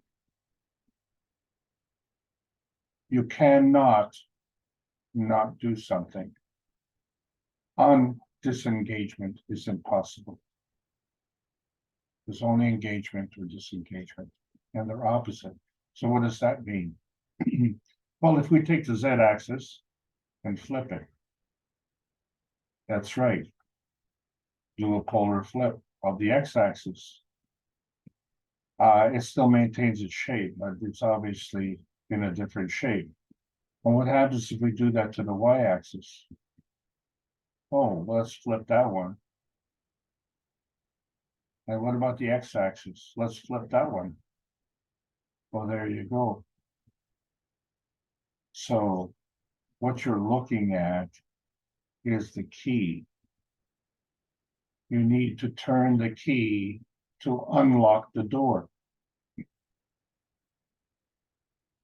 So depending on which way you turn the key, excuse me, You will engage the lock or you will disengage the lock. And if we do this properly, which is to say aerobically, we will be healthy. And if we do this anaerobically, we will be unhealthy. So, is the soul of man healthy? And of course, the soul of man is healthy. The soul of man is perfect. And so the soul has 3 dimensions. And in order to understand these dimensions, each dimension has to have a relationship. So when we're looking at the codons, and why I bring this thing up is because if we look at the codons, they come in pairs. And so one pair is the x-axis, one pair is the z-axis, and one pair is the y-axis. And each one is different and unique. And so the 3 make the set, and those 3 are your dimensions of the soul positioning of the soul of man. That has to be transcribed, and as we said, by the RNA and DNA, by the soul of the body.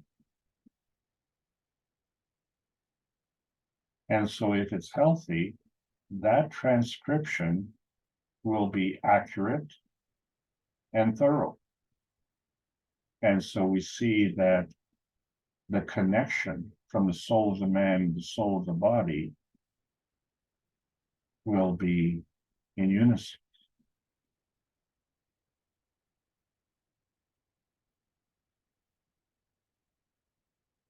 The soul of the man is perfect, but the soul of the body has to take something else into account, doesn't it? So when we look at the plasma field, that plasma field has to take something into account. And if that field is the same as another field, then they will repel. So we have to flip the pole. And when you flip the pole, you'll have action. And so we have the 2 hemispheres of the earth working together, but in opposite. And in the physicality, they work in unison. So there's a plasmatic functionality, there's a physical functionality. So what's not taken into account here? Where does the energy come from? Why does it come here? Which part is giving? Which part is taking? And from what are you taking? And what are you giving to? And how much do you take into account? So when we look at our physicality, we can see that the DNA positioning has to take into account the environment. So the soul of the body, the emotion, and the physicality has to flip. And if it can't flip, then it gets locked in. Then it gets deformed. Then it becomes unhealthy. And it becomes disengaged. So we need to be engaged with the soul of the body and the soul of the man, and to understand that the plasma soul is feeding.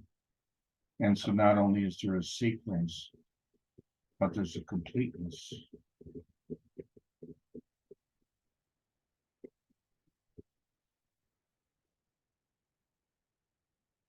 And where does the I Ching come in? It's better to understand disruption, because you see the plasma manifestation always precedes the physical manifestation. And the physical manifestation may manifest differently in different people. although the plasmatic manifestation is the same. So the physical manifestation may be, say, obesity or blood pressure or cancer. And it's caused by higher acidity within the body.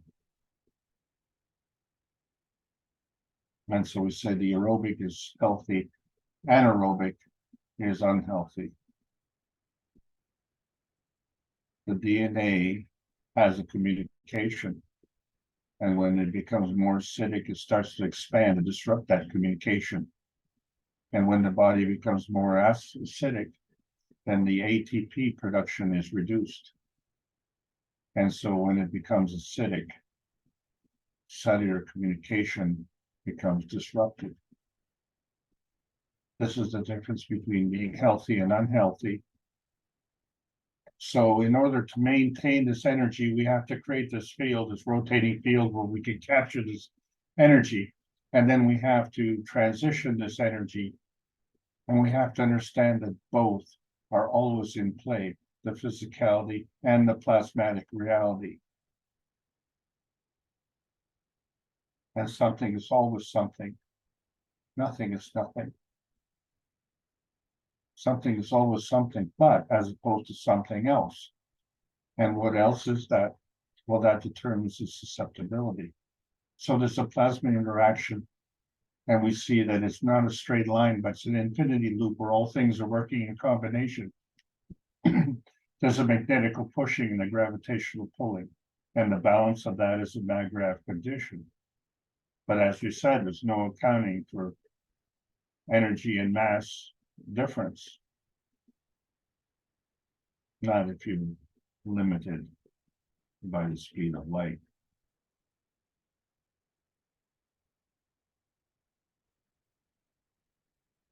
So now we understand what transmutation is. And the solar man can transition, and the emotions are what we transmit. And then in the soul of the man, we have this transformation. But in the environment of the earth, when we move, we call that transportation. And that's the difference. And so there's a relationship. There's a relationship between the soul of man and the soul of the body. And these energy exchanges are constantly flipping. And so we have 3 pairs. That's a set. And they have a relationship with 3 pairs in another set. These are the codons. This is the I Ching. And there are 64 codons. And isn't it interesting there's 64 codons in the DNA? Not billions, 64. And this was written thousands of years ago. And it's basically either a solid line or a broken line. That's not 6 lines. It's 3 pairs in a set. They knew this thousands of years ago. And then when you look at the memory growth and how it's implanted in the RNA memory, which we look in the brain, that part of the memory is called the hippocampus. But we know in our muscles, we can create a muscle memory. And so where does that relationship between history and the present day outlook figure in? And we have feelings of nostalgia. We have memories. We also have baggage. And interestingly, when we look at the clothes and we look at the art, and we see the step formation, and we see the 4 seasons. And if you look at the start of the pattern as being the crossover of the helical coil, and in the center, the expansion, because the helical coil is rotating, and as it continues, it comes together again. And then you look at thousands of years ago, the Incas in South America, the Aztecs, Central America, and the Persians in Central Asia all have the same art. How is that possible? They're so far away and they're so primitive. Are they primitive? They knew about the DNA. They knew about the codons. They knew about the RNA, DNA transcription.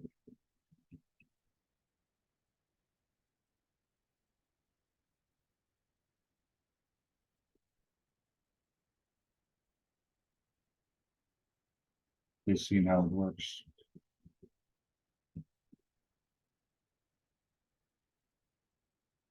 So now we maybe get a better understanding of these magnetical field forces and the difference between magnetic field forces.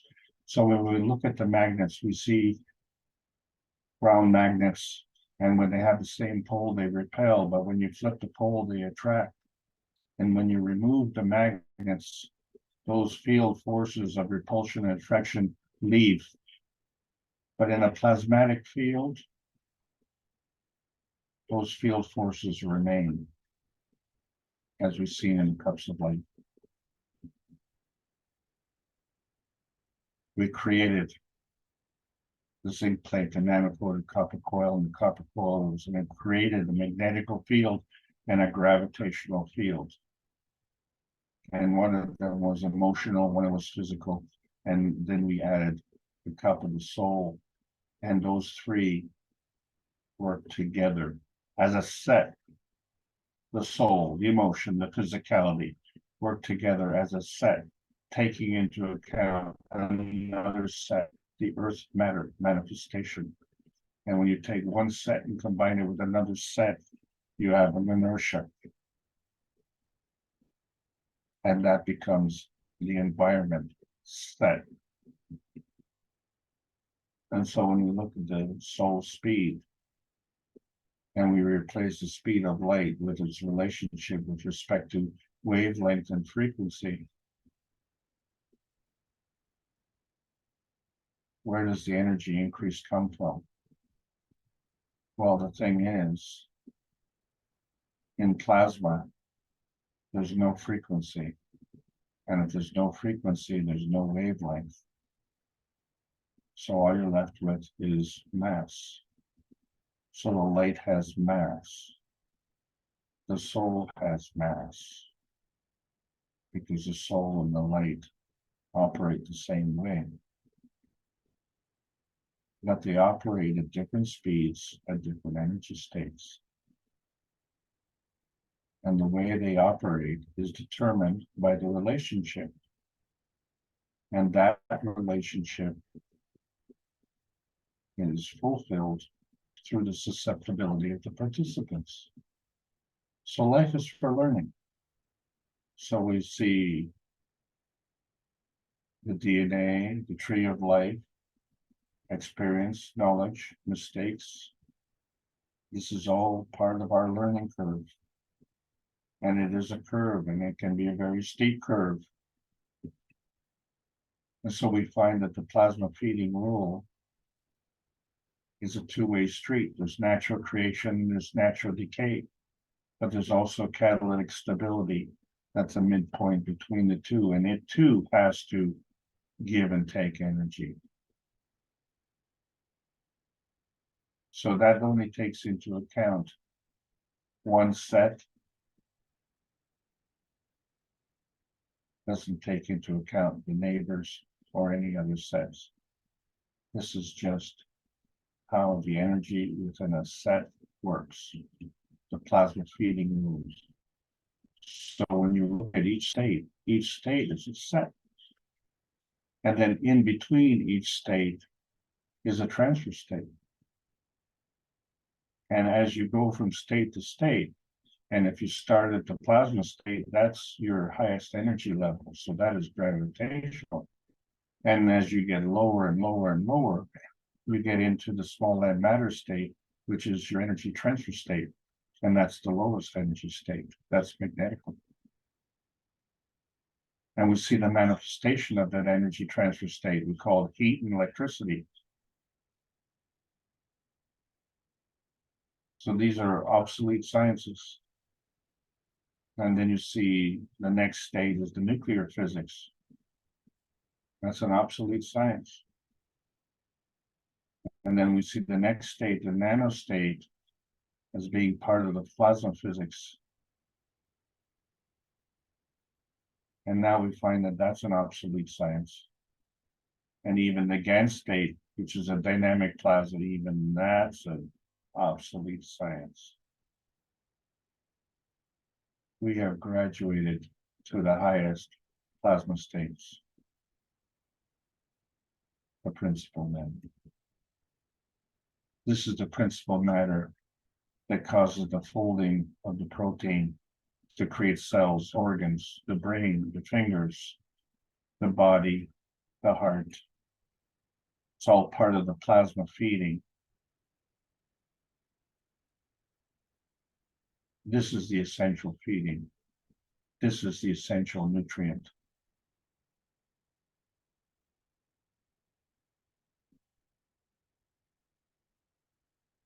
And this is how you grow.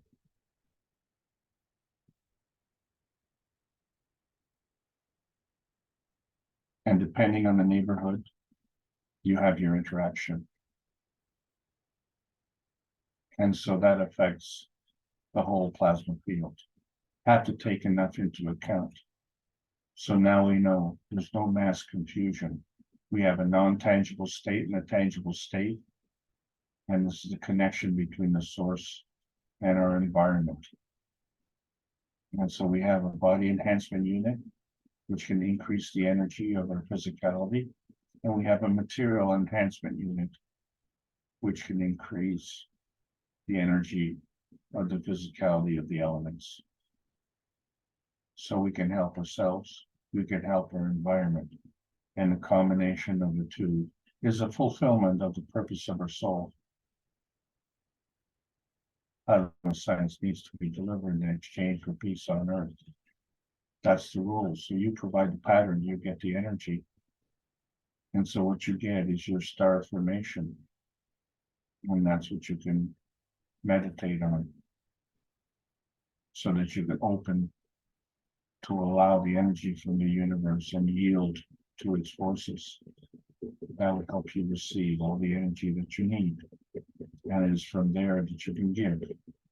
And we've been trying to do this for 495 Thursdays in a row, transcending limitations on nuclear science, and we will continue to do this. It's all part of the educational process. This is the Keshe Foundation Spaceship Institute, teachings on plasma science, calling all knowledge seekers. Life's learning lessons transmute your soul growth. And you need the World Peace Treaty. You need to sign it. You sign it with a pen, sign it with your heart, and sign it with your soul. Because that's the only way we can have the dilution of emotion, which allows fields of life choices to be free from boundaries, borders. And the ethos is what maps your position. And the universal community is your travel guide, because they understand the speed of love manifests and determines your inner space emotional constructs. Theirs as well, because this earthbound soul family extends to them. But we need to go through this gravitational transformation of physical and emotional enhancement of our vitality. And then we can share this emotion of knowledge, because it's embodied in the transmutation connection, which connects equally to the universal cosmic rays freedom broadcast. It broadcasts our inner space, and the soul growth occurs when it resonates with the proper plasma universe. As I say, plasma science needs to continue to be delivered in exchange for peace on Earth. So welcome to the new outer space age.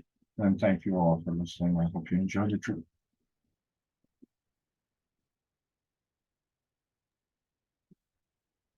Thank you very much, Alex. Quite a detailed presentation and so much in it. As Mr. Keshe said, it's not the end, it's just the beginning. So I guess we'll be having a lot of exciting teachings from you, from many others, the new teachers that are coming, more from Mr. Keshe, and so on. You say they understood the codons, but did they understand the anticodons? I'm sorry, what do you mean by anticodons? Let's see. Anticodon, a sequence of 3 nucleotides in a region of transfer RNA that recognizes a complementary coding triplet of nucleotides in messenger RNA during translation by the ribosomes in protein biosynthesis. I happened to look up codon and it said refer to anticodons. I don't even know if they exist, but that was the dictionary definition of an anticodon. Wow. Well, so let's isolate that. And I think we can answer the question with another question. Let's try this, okay? We know about gravity, right? So what is anti-gravity?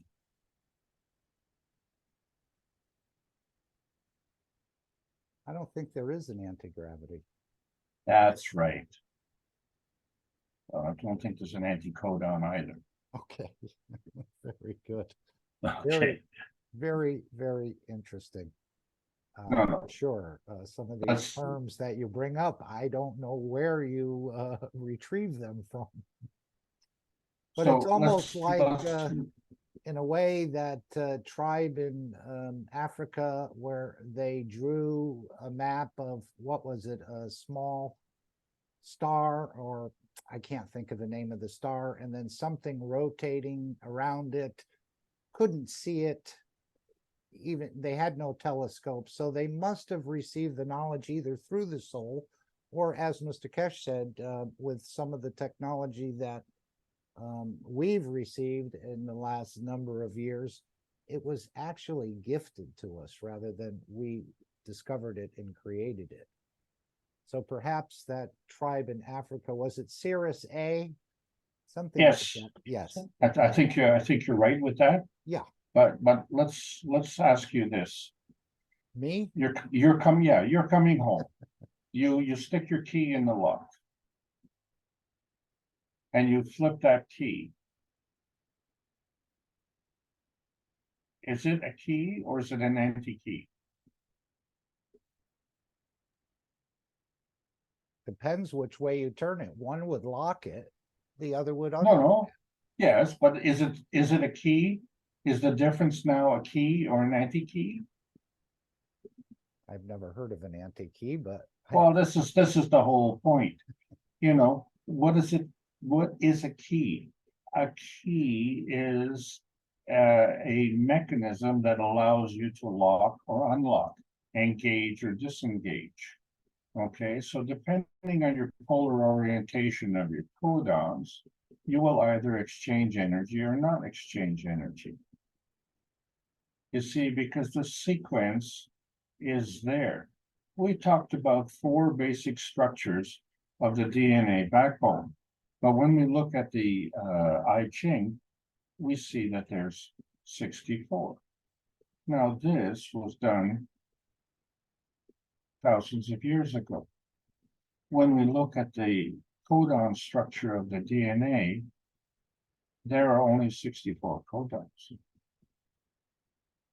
Right. Well, you know, they say the Yellow Emperor, right, arrived on a ship, created some sort of agriculture, some medicine, and apparently he also left on the ship, as the story goes, if I have it right. They called him the Yellow Emperor.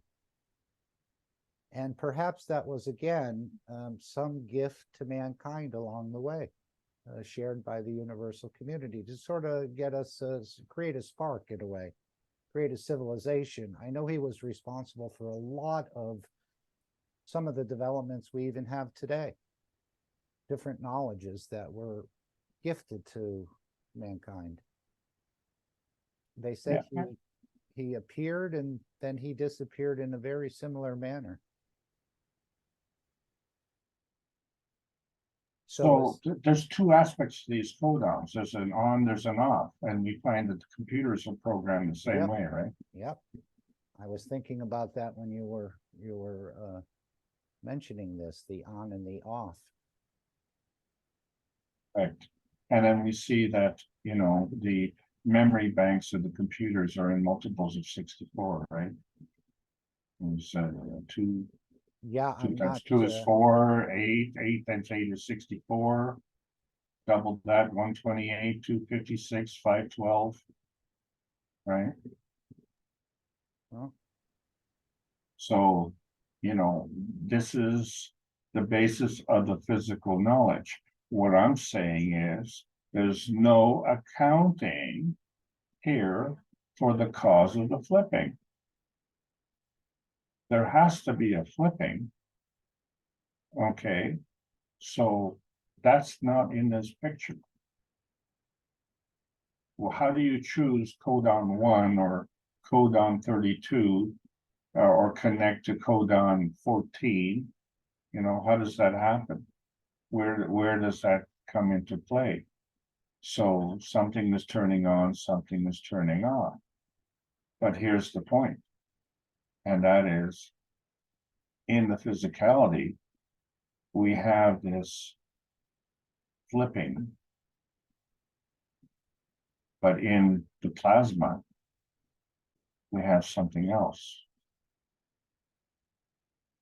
And so we can carry this memory in our nerves, we can carry it in our DNA, our RNA, we can carry it in our clothing, we can carry it in our art. But how do you carry it in your soul? is this like the flipping of the acid to the alkalinity? Some sort Sure, of of course it is. Along the same similar region, or you become so gravitational you flip to magnetical? Exactly. Yeah. Okay, but yeah. Yes. No, go ahead. Okay, but that becomes a Magravs condition in a set of 3 dimensions.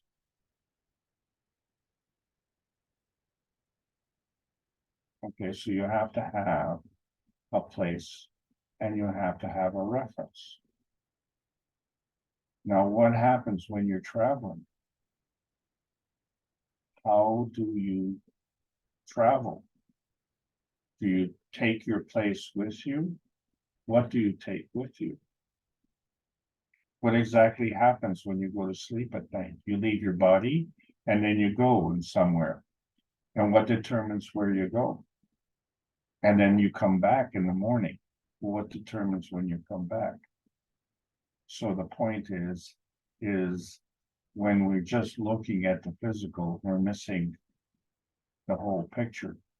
So we are able to see transition of energy within the physical state and how it works within these 3 dimensions. We now have to understand that we can do the same thing in the plasmatic dimensions. They follow the same rules, but they don't look the same. So in other words, GANS operates on an emotional level, and yet it is many orders of magnitude stronger in its energy exchange than, say, electricity, okay? But it's still physical. And so now we're into a higher energy state. So if we have to drop one energy to move up to another higher energy, when we get into the plasma state, we had completely dropped the physical. And we say the physicals and then the 3 dimensions, a set of 3 dimensions. Then the plasma is a set of 3 dimensions. And are they disconnected? Are they, disengaged? No, they're embodied, self-contained. And you are the captain of your ship.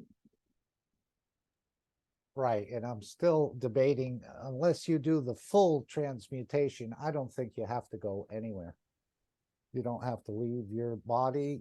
In other words, I think I used this example before. I don't need to bring my radio down to New York City to get a New York City station. I can be here and tune into it. I don't have to move at all. Right.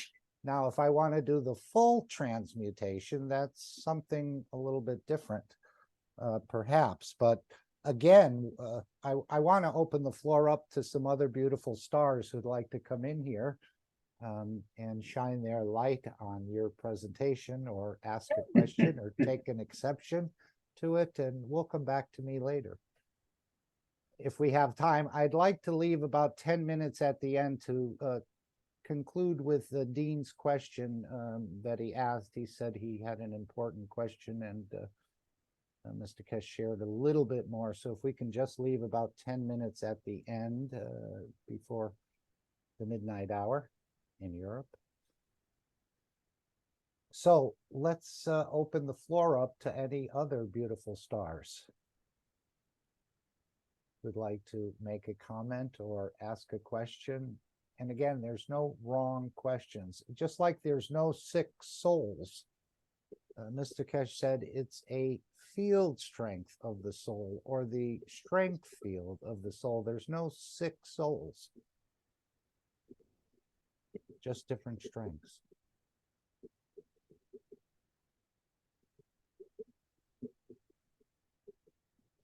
Anyone? Would any soul like to come forward?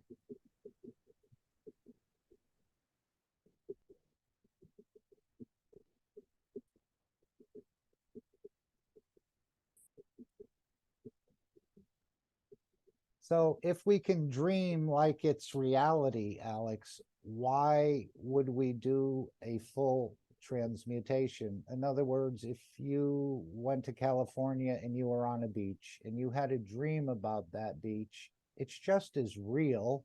You feel the splashing water, you see some fish in the water, you see some other. Why would you need to do a full transmutation there, unless perhaps you're being threatened or abused in the position you're in? Then maybe you'd want to do that. But if you have that ability to interact and be in that position, and we know how real dreams present themselves, why would you need to transmute when you can just dream the reality? Wow, what a super question. All my life, when it started as a child, obviously, but the key point yesterday? No. Yeah, that's right. I'm the still key a point child. Are you kidding? The teacher asked me, "What do you want to be when you grow up?" And like, what are my choices? Well, it's A, B, or C. Oh, was that it? Oh, so there's doctors, there's lawyers, and there's street cleaners. Okay, so those are my 3 choices.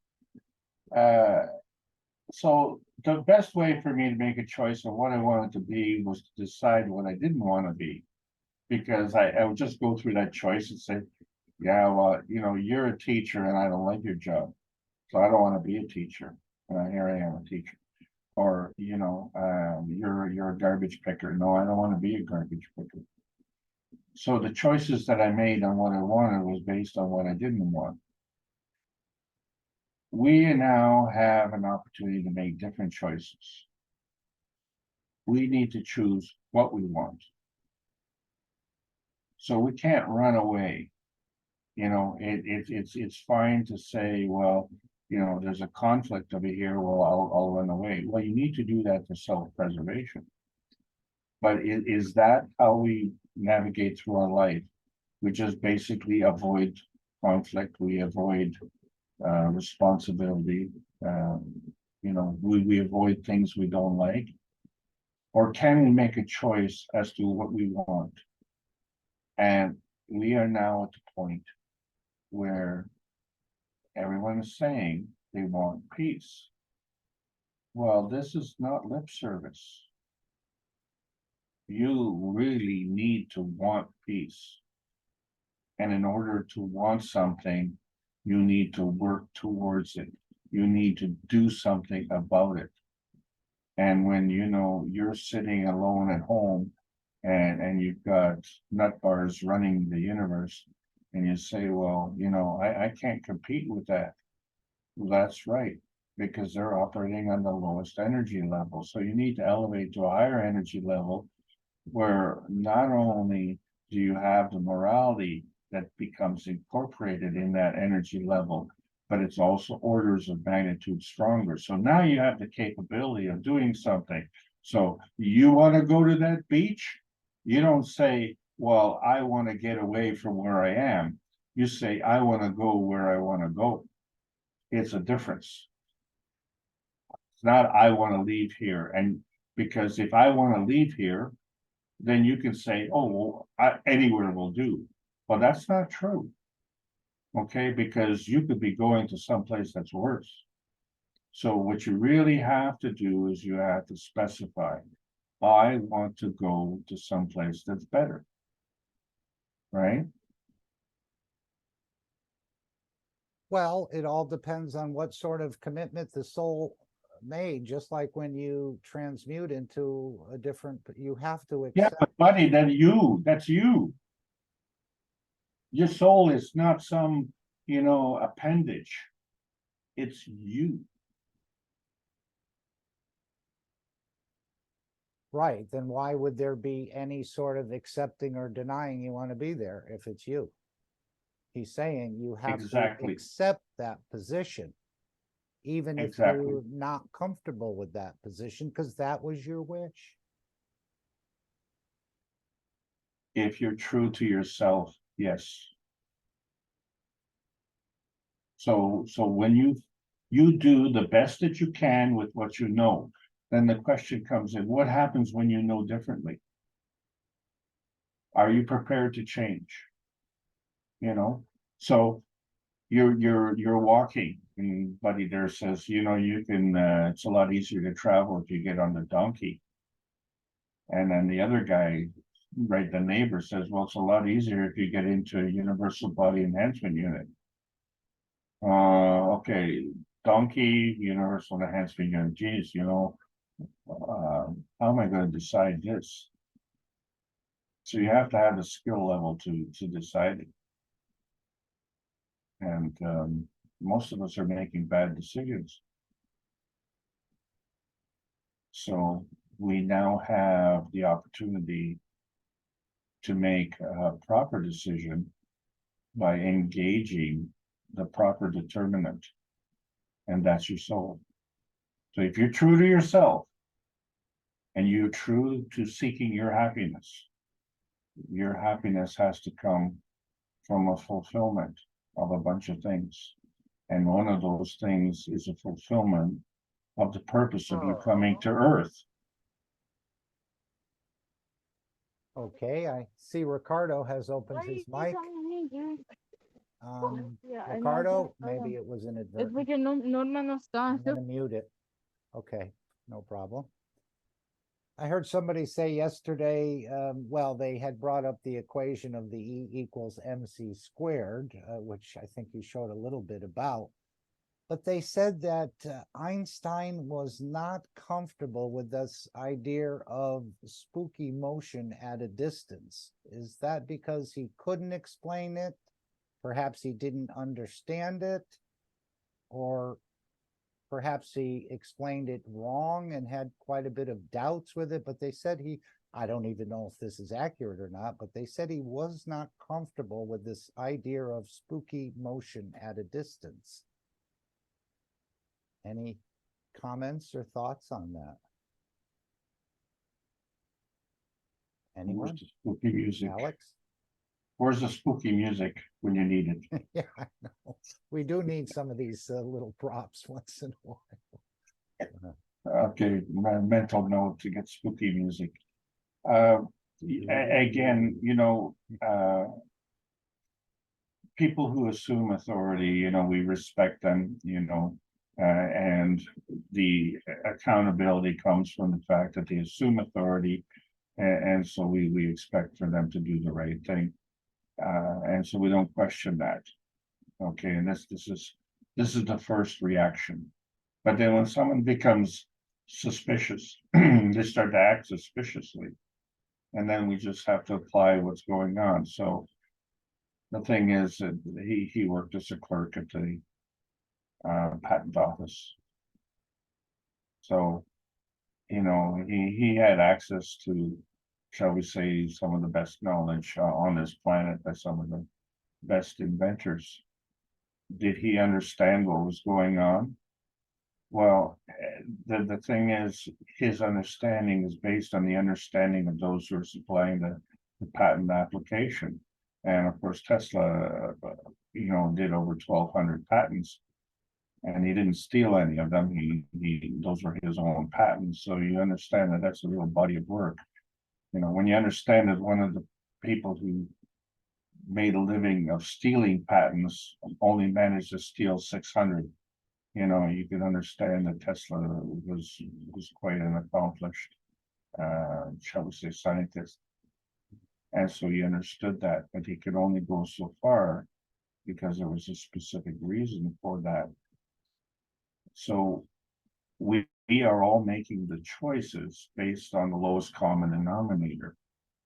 And we need to make choices on a common denominator. And that common denominator is that life is for learning, and that the universe is a benevolent place and a peaceful place. And in many ways, the universe is operating very well without our physicality.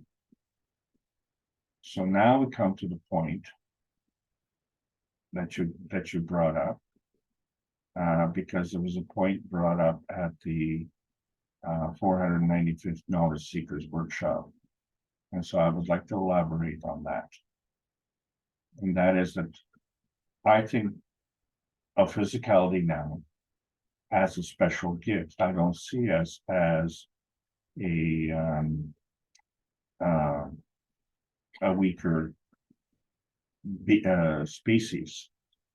Okay, we are not subordinate, shall we say, to alien species. This is physicality is an advantage. It's a new feature. It's an additional feature. But what's interesting, and unless you study this very carefully, you wouldn't even, consider it. But it's true. When you look at a person, you see the skin. And so now we know that underneath the skin is the gans. And when we look at an X-ray, we can't see the skin, which is physical, and we can't see the gans. But then we can see the bone structure. So what we do know is that the bone structure is physical, as is the skin is physical, except that at a higher frequency, the X-ray can go right through the skin, but it can't go through the bone. And so we understand that the bone is more dense than the skin. So I think that's reasonable. But then when we look at a bone, and if you've ever had a dog, and every dog likes a bone, and you find that the bone is hollow, it has the marrow inside the bone. So the marrow is like the gans. So watch what happens. We have a physical skin, plasmatic gans, physical bone, plasmatic marrow. all within our structure. So these are layers: physical, plasmatic, physical, plasmatic. And so what does that mean? That means between the physical layers is a plasmatic layer, or between the plasmatic layers is a physical layer.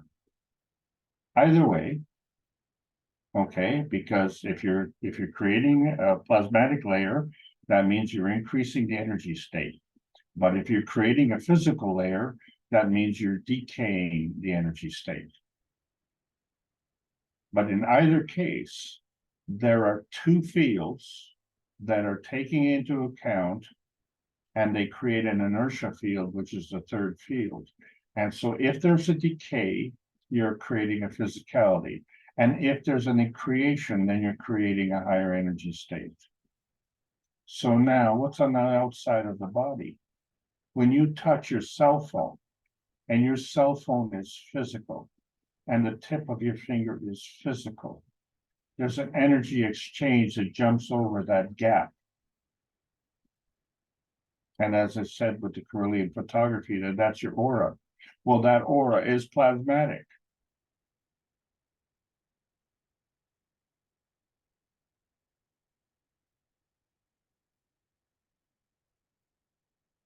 So every relationship goes through a set of 3 dimensions. You drop one, you pick up another. So it all depends on your frame of reference. And so within your body is your soul of the body. It has a frame of reference. Within your body is also the soul of the man. And so it's the combination of the soul of the man and the soul of the body that creates the soul of the cells. But where? You have to have a relationship. And that relationship is the soul of the earth. So we now understand that we have to take more into account. So we don't have to give it a value. We don't have to give it a measurement. We just have to understand that relationship. And then once we have that understanding, then we can move ahead. Because then that explains the fundamental morality aspect of it. When you steal, when you kill, and when you diminish, you also diminish yourself. Because let's face it, you are part of the inertia of these two fields. So if you as a weak field is stealing from another as a weak field, what are you creating? You're creating another weak field. Hello, and you wonder where our educational system has gone, and who exactly are the brains.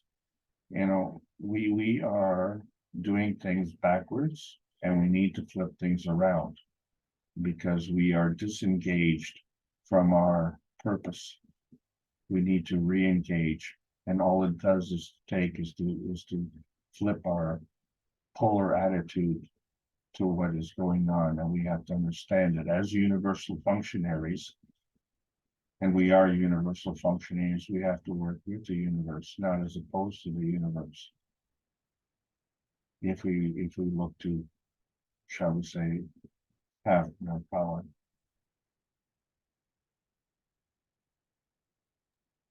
Okay, I'm sure Alex would like to hear from one of the other participants in the meeting. Well, maybe not, but I'm thinking that. Be more than happy to entertain your thought, your question, your comment, your disagreement. Would anyone like to come in?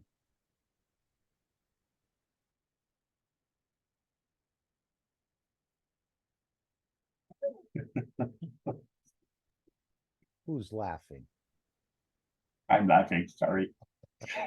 Okay, we can all agree that Mr. Keshe said he can create any position in the universe within the Universal Body Enhancement Spaceship Unit. We agree? And yes, sir. You can experience that in the dimension of energy. So Why is he saying now? He's always said that when you arrive at a certain destination and you want to be part of that, you would have to transmute into that based on the magnetical gravitational fields and the inertia and so on. Now he's saying, I can transmute your physicality in the machine to see what you would look like in that position. So if the system can create the position that you can experience, and now your physicality is already transmuted into that strength of that position, what is his reasoning behind this? Will you then be able to interact without actually leaving the unit? It's to understand the difference between being a victim and being a creator. The environment that we have is the environment we deserve.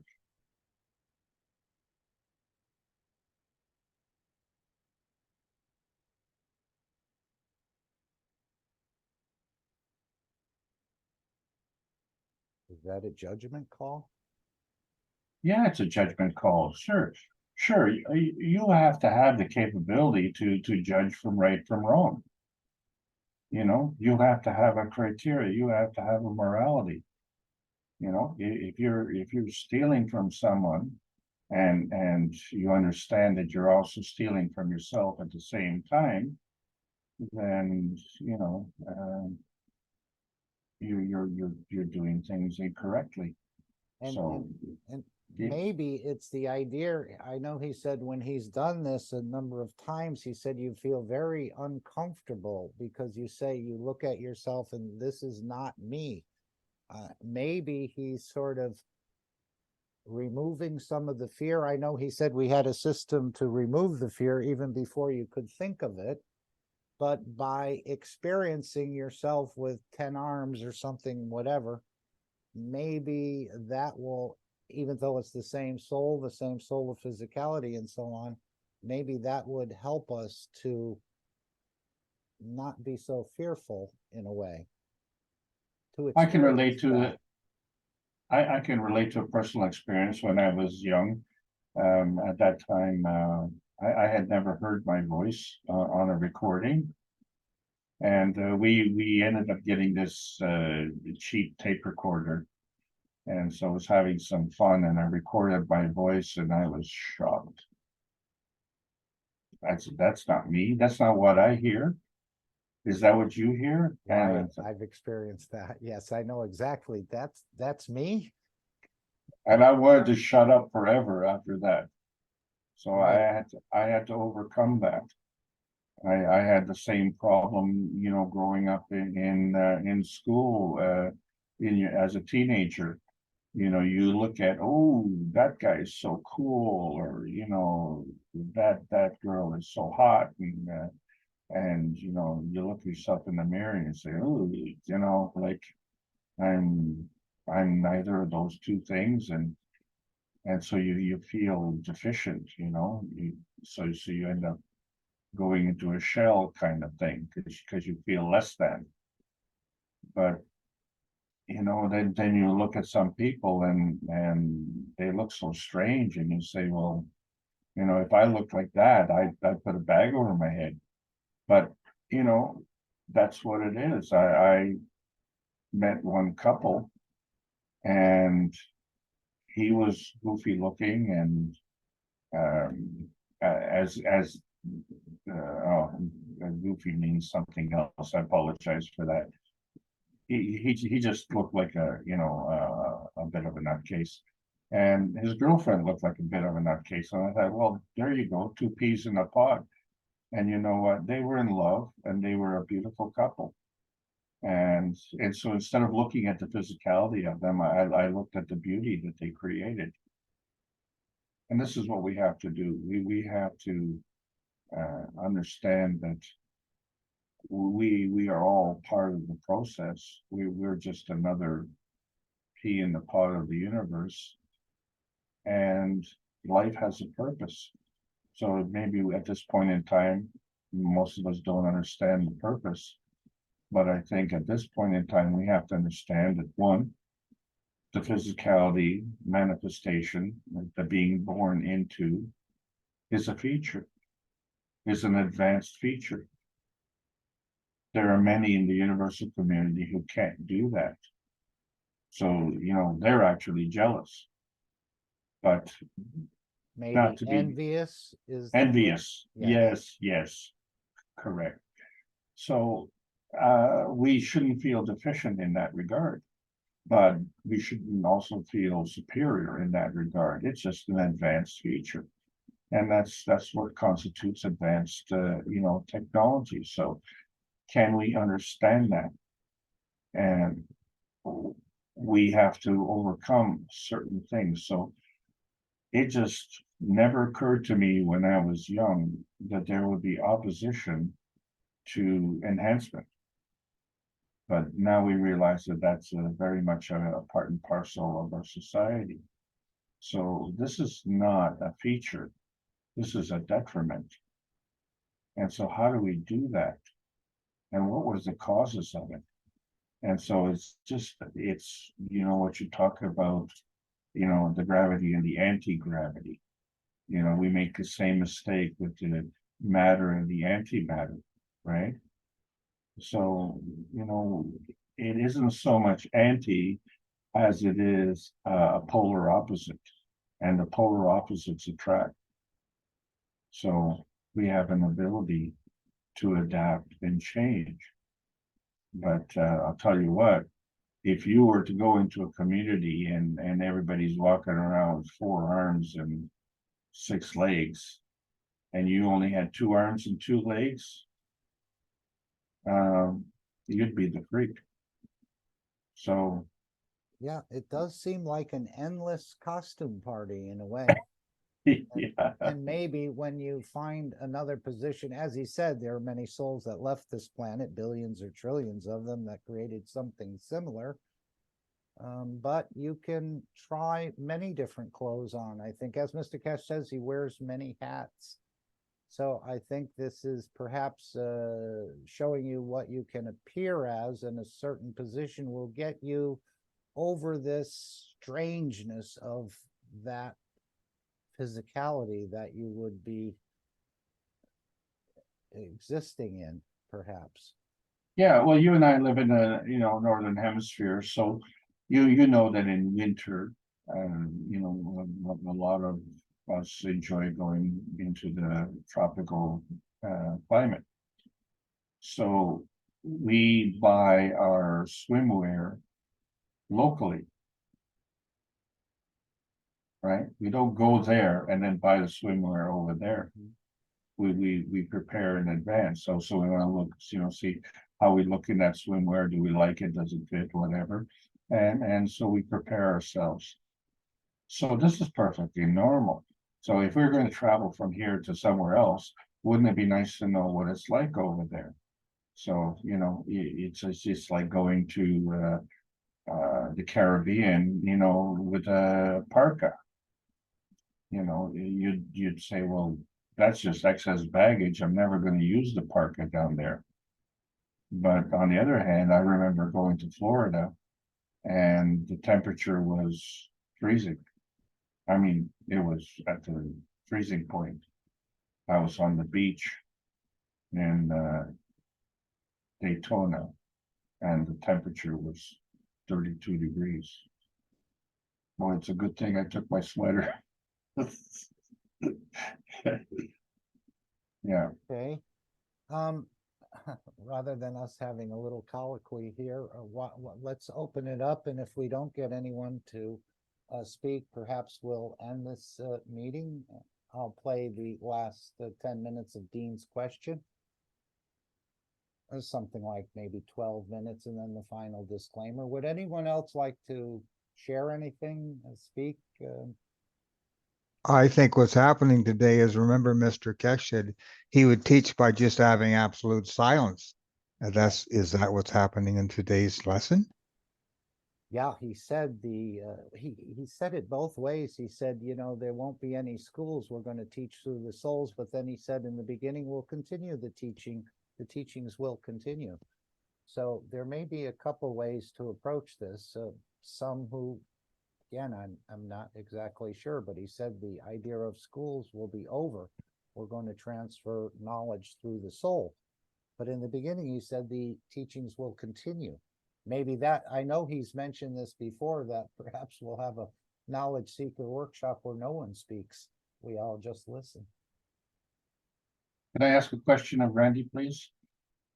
Are you comfortable with the presentation today? Like, are you does a message that I've been trying to convey through this whole presentation, and we call it basic understanding review, are you comfortable with These that message? reviews are another level of teaching. To me, what I've seen today is I have to think again. I have to retrain myself again because more information has been portrayed here as to how things work. So I love this kind of presentation. It's really not a rehash. It is and it isn't. It's more than just one thing. Adding another layer, perhaps. Exactly. Because I had someone who asked me about these teachings, and I gave her last week's thing, and she said, "Thank you very much. I know a lot more now than what I did before." And I've only heard, this person had only heard one other presentation by Alex. So hats off to Alex. Last, give him a good clap. He deserves it. Thanks, Randy. Yes. Kind words. And thanks to everybody for allowing me to make these presentations. I really do enjoy it, and I enjoy your company here in the plasma level or in the physical level. I really appreciate, because as I said at the beginning, this is what makes the North American teaching so strong, is our presence as a group. So thank you all. We'll see you next week, and now over to you, Mark. Thank you so much for leading the parade. Okay. Many thanks from Alenka as well. And all of us, I think. Big hug from Misty to Alex. Wow, this is great. Yeah, you all know that Alenka is teaching in the Spanish community, and these particular classes, this particular group, I was doing the Brazilian, Italian, and Spanish simultaneously at that time, and then with the pandemic coming on, yeah, this was a stressful time. Okay, this last clip is going to explain a little bit about the freedom Mr. Keshe is experiencing from the financial obligations and the manufacturing and the licensing and all that. But also, he says the emotion he senses between the militaries of the East and the West. As he said, he's experienced both at the highest levels, and there's a definite contrast at this point. I think they're going to come along. Otherwise, they will still be launching rockets the next 10 years, and other governments and organizations will have colonies on the moon, Mars, and as Mr. Keshe said, once we learn how to run, the jumping will be quite easy. So again, this is open to all governments. Mr. Keshe is not expressly choosing the Chinese government. Actually, the Chinese government chose the Keshe Foundation to work with. It's a collaboration, of course, but it's open to any government on this planet who'd like to be part of the inner workings and speed up, in a way, the delivery. I think that has a lot to do with it, depending how the governments accept and employ this technology to their nationals and so on. So the more we have, the quicker, I think, the better. And of course, Mr. Keshe is I know he has another position to be in. And you know what came to me today, and someone else mentioned something similar. Would you think we've worked perhaps with Mr. Keshe in the past in another point in a different position in the universe? And we just decided to come here again in sort of a support role, a helping and delivering of the technology. This is what I'm thinking, that we've worked in a way with that soul in the past in different positions in different places. We may not recall it completely, but I think that was part of it. As he said, the soul made a commitment to be here at this particular time and place to deliver this technology. So we're fortunate, we're blessed, and we're staying humble at the same time. I would like to add a comment, Sure. Mark, because you brought up a very important subject. You see, I just made a reference to this. This was done at the beginning of the spring of 2021, and you know the references there. So the point is that there were things that we couldn't discuss, and one of the things that I wanted to elaborate on today is that there's a physical reality, there's a plasma reality. So when we're looking at the RNA and the DNA, and we know that we can break it down into its codons, there's no accounting for the energy level that's beyond that. So what I want to say is that there is a plasmatic RNA and there is a plasmatic DNA as well.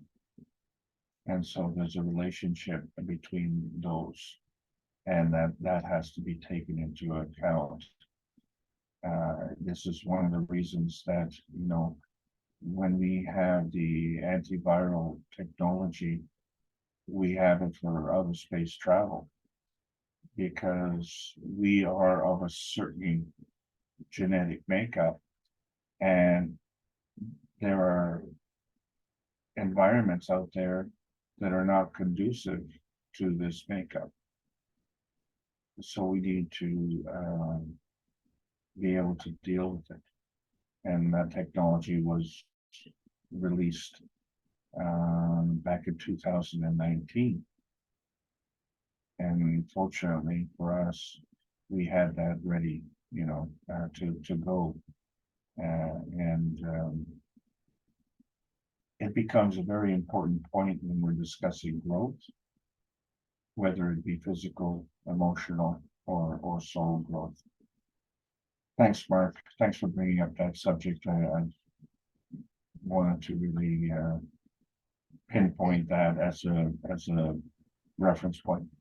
I see Katja's made a comment in the chat, and of course, Katja's, I thought you were, usually I do ask if anyone's here for the first time. I thought I didn't really notice, but I know you've been through the system. You had some beautiful experiences and testimonies you shared with us in the past. She says, it's my first time here, but also, Mark, well done. Beautiful gaps between the videos. I could follow the information very well. Thank you. We'll come back again. Would you like to add anything, Katja, if you're still here? She's shared some beautiful testimonies with all of us. Oh, I have low akku. Just a moment. We hear you. We hear you clearly. Yes, I come back just a second. Okay, no problem. I have to, yes, just a moment. No, take your time. We have all the existence in the universe. I'm going to play this last clip. Really? Yep. I'm going to play this last clip when Katja finishes, and it's 2 hours and 50 minutes, so don't feel you have to stay here. I know it's approaching midnight in Europe, and we appreciate your dedication to the knowledge and support of the different language communities. So go right ahead, Katja, if there's anything you'd like to add. Oh, I have to listen to it again because it was very much and a lot of words I never heard. Yes, no very question. Informational. Thank you so much. Beautiful. Thank you for joining us today. And yeah, again, no problem. I think we'll see many, many more once these people start dialing up into these systems. the amount of people that are going to want to share what's happened to them or what's happened to someone else, that they're just going to be so excited about this new technology for, again, energy, wellness, and the rest of it, agriculture, feeding, space travel. They're going to start wanting to share the stories and so on. So it's a very beautiful time. I mean, this is the pinnacle, I think, of knowledge in the universe. Well, at least in our understanding, even though we know there are levels above the level of the creator, and there are other dimensions, but so far we're just experiencing the matter state in the dimension of energy. But as Mr. Keshe said, there's 5 or other dimensions and probably many more. So we're knowledge seekers of the universe, and this is our position. And it's an endless amount of knowledge to absorb and to work with and to share and to learn from each other. And that's what the family tries to do.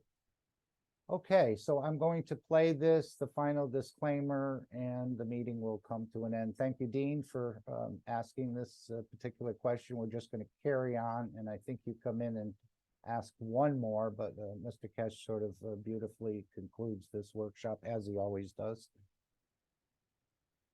Okay. Thank you all. I'm going to share the screen here. And again, it's 2 hours and 50 minutes and 36 seconds. So don't feel you have to stay.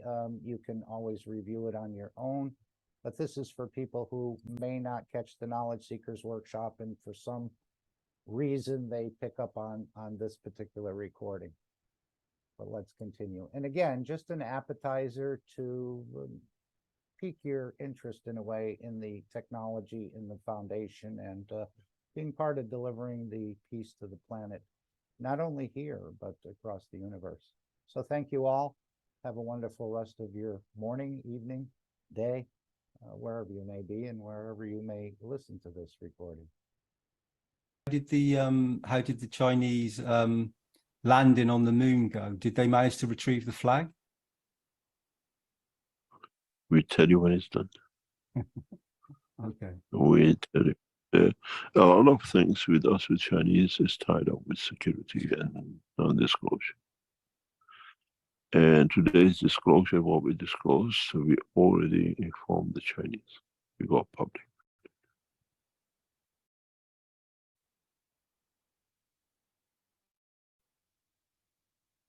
Wonderful. Thank you, Mr. Keshe, for everything you're doing. Quite amazing. Thank you very much, Mr. Keshe. We will. Keshe Foundation has become one of the organizations which will bring change in conjunction and partnership. And I'm sure more and more nations will join this cooperation.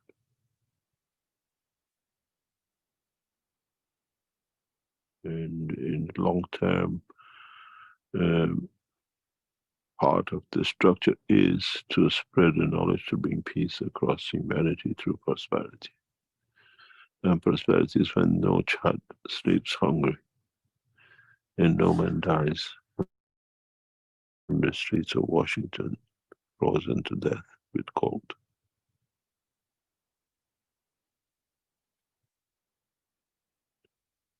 That is the beauty of what you're sharing, Mr. Keshe. Thank you. Thank you. Oh, it's all of us. Keshe Foundation is all of us.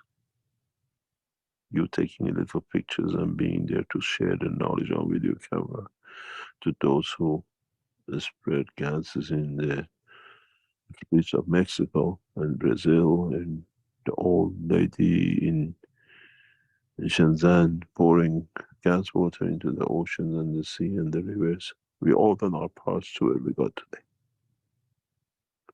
And it's just started. It's not finished. Yeah, thank you for connecting all the souls, Mr. Keshe.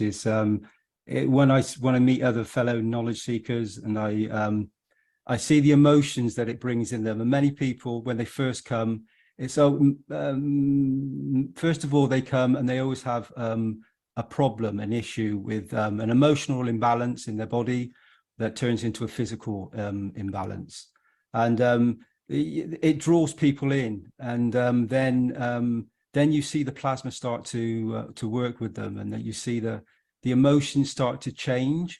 And I don't think sometimes people realize it because it's such a big readdress of the condition that if you took it over a period of time and they go back to the moment they first became aware of it and and let the plasma in to themselves, which is already always there.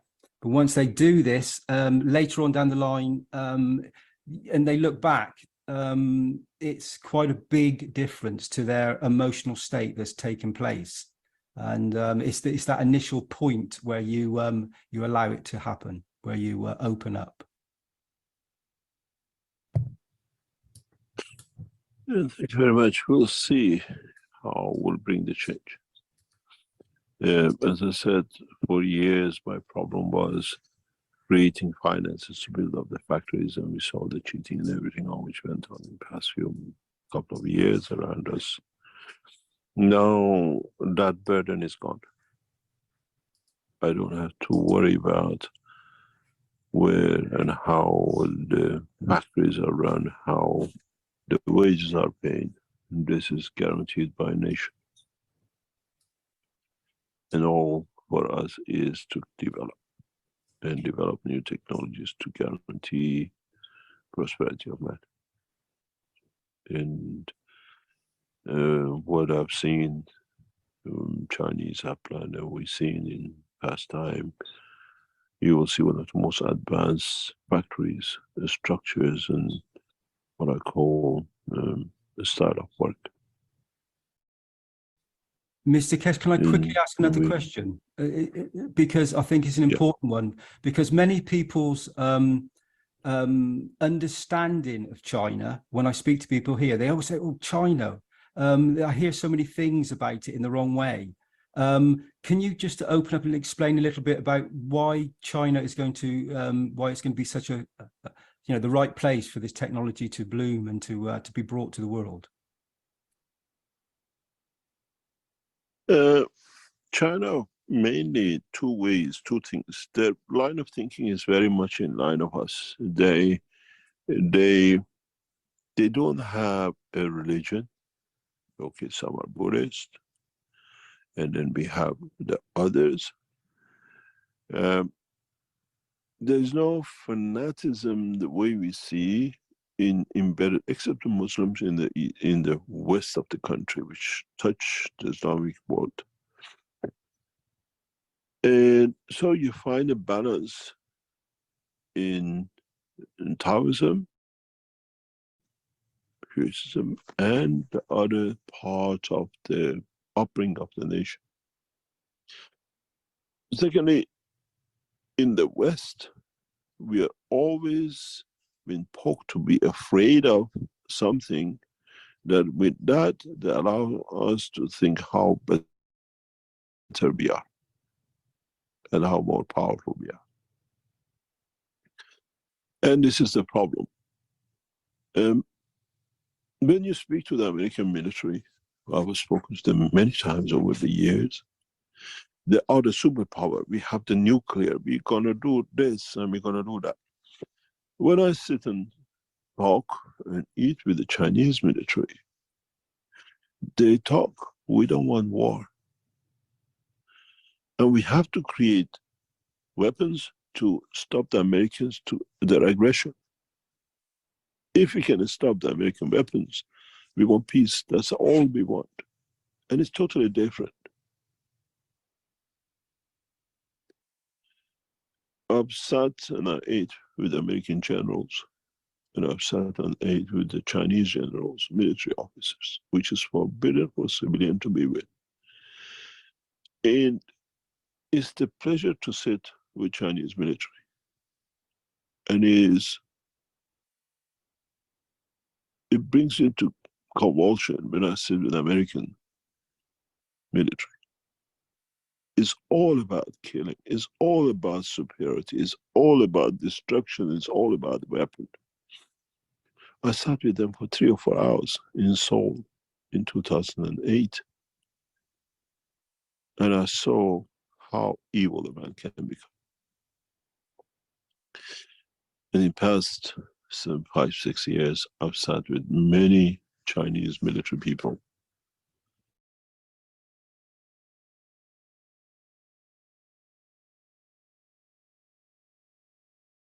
I think there was just a little gap. Mr. Keshe dropped out. Again, certain ones do not want this conveyed.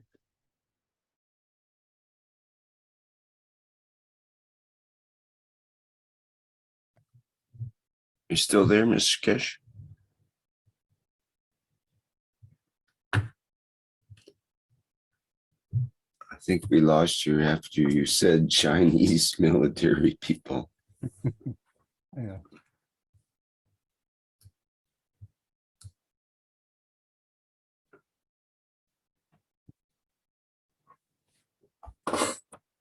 He'll be right back. Coming in seconds. Well, bear with us a minute while Mr. Keshe reconnects. I think he lost his internet connection.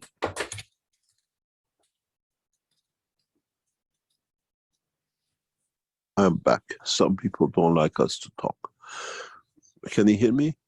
Yes, we hear you now. Yeah, what did you hear?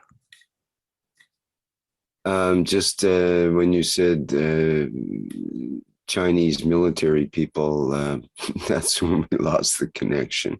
Yeah, Chinese military people always talk about peace.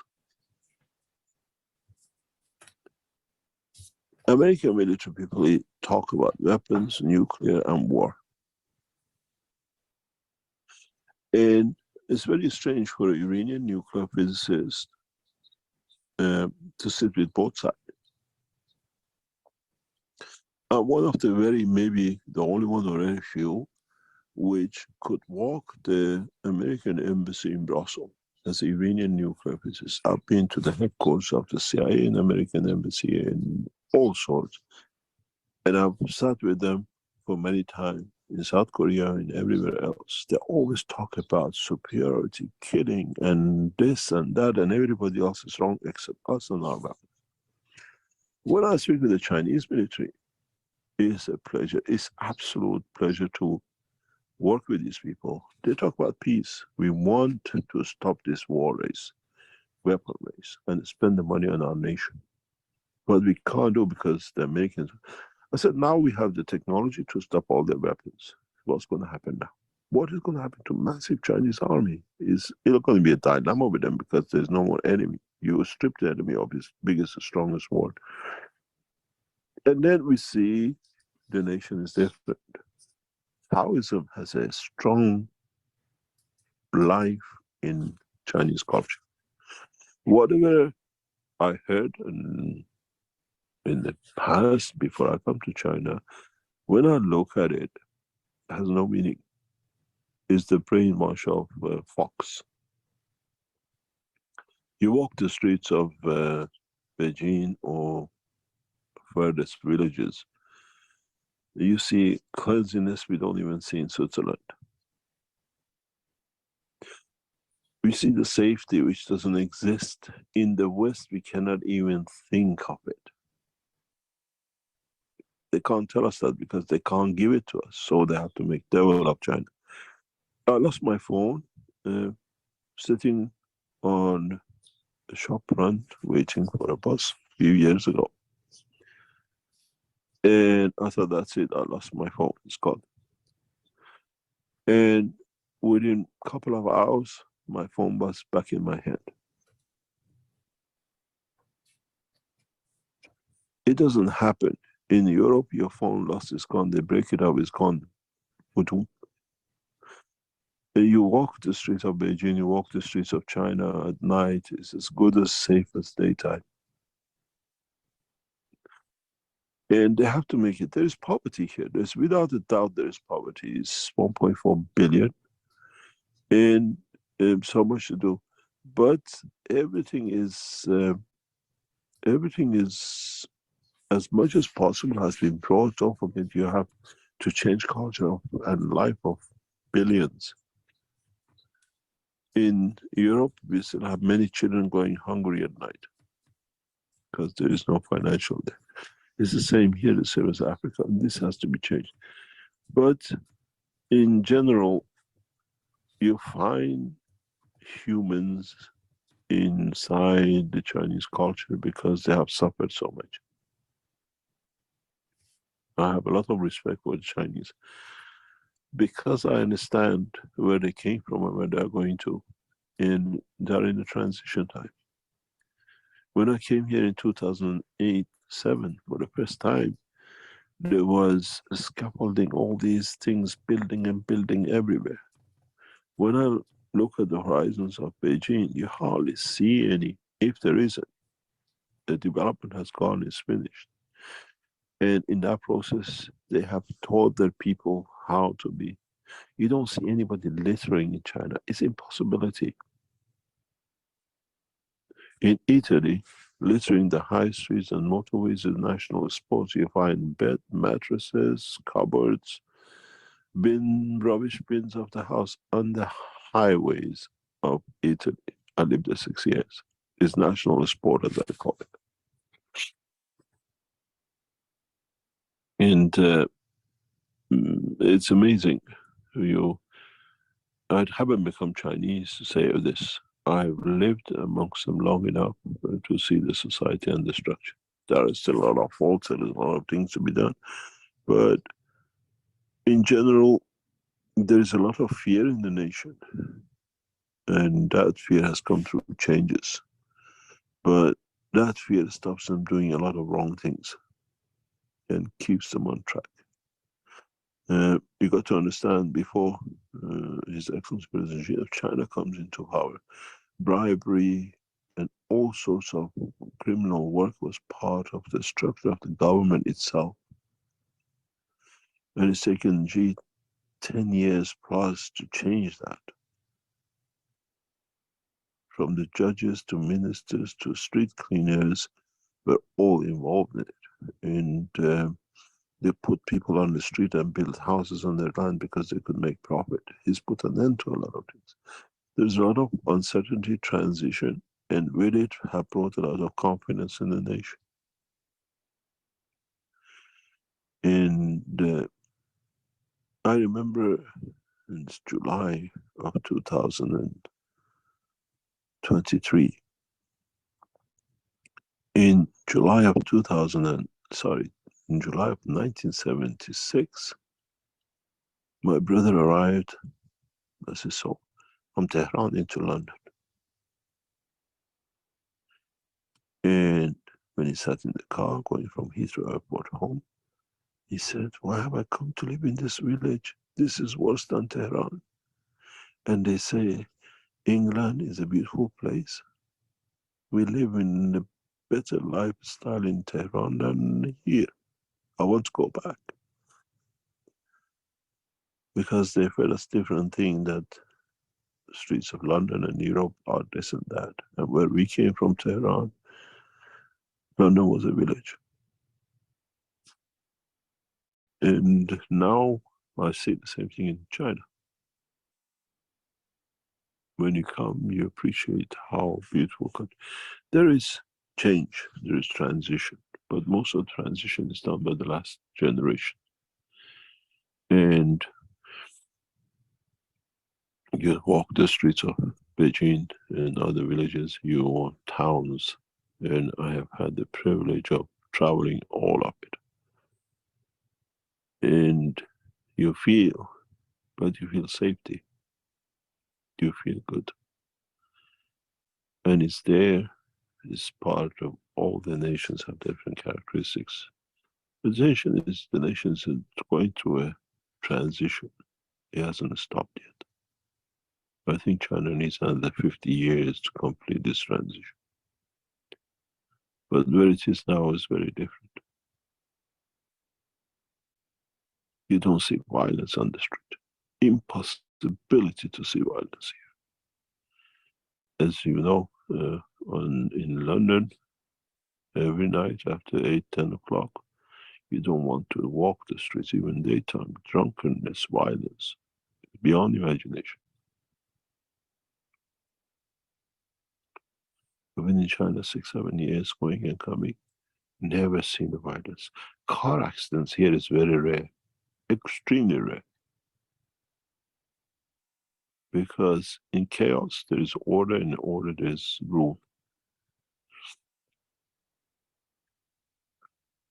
It's different type of living and life than we are used to when they have made the devil of China, because they can't tell them how good it is. Like Gaddafi in Libya, he gave everything to his people. They were the richest, most comfortable nation, and they made the devil to get in there to get to Central Bank.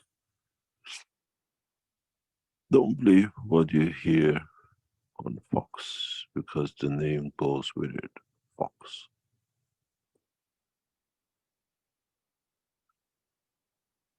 I'm sure many of you will come to visit us in December, and you'll understand China is not what they made us to believe to be. We went through a transition. It's not perfect. We're still going through transition, like every other nation. We are catching up with technology difference, with advancement, which creates problem for generations and separation. But in general, what you dream in the West, you live in China. It's not a dream, it's a reality. No crime on the street, no drunkenness, no theft. You leave your bike on the street, you come back and pick up your bike on the street. Nobody touches it. As I said, I was in Forbidden City 2 or 3 years ago. As we were going through one section to another, up the stairs and to the platform and going downstairs, different palaces, whatever they call it, I noticed a Chinese girl with a backpack open, with an iPad open on it and whatever. And I tapped her on the shoulder. I said, "Excuse me, your backpack is open and your iPad, everything is shown." She said, "Sir, this is China, it's safe. I have no worries. I'm not in Europe." And I stood on the platform of Brussels train station, and I saw Belgium opening the back of a Korean, backpack of a Korean. I said, "What are you doing? What are you up to?" It has nothing to do with you. That's the difference in the culture. You have no fear of guns on the street. You have no fear of whatever.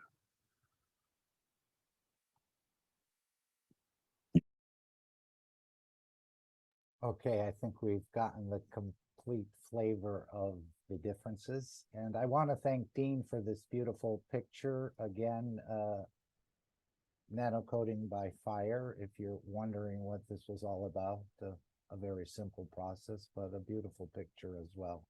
Thank you all again for joining us. I'm going to play the final disclaimer and the meeting will end.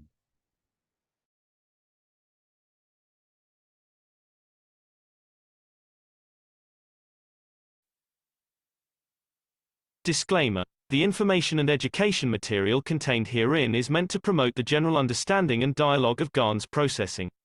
Such information is not meant or intended to serve as a substitute for a healthcare professional's clinical training, experience, or judgment.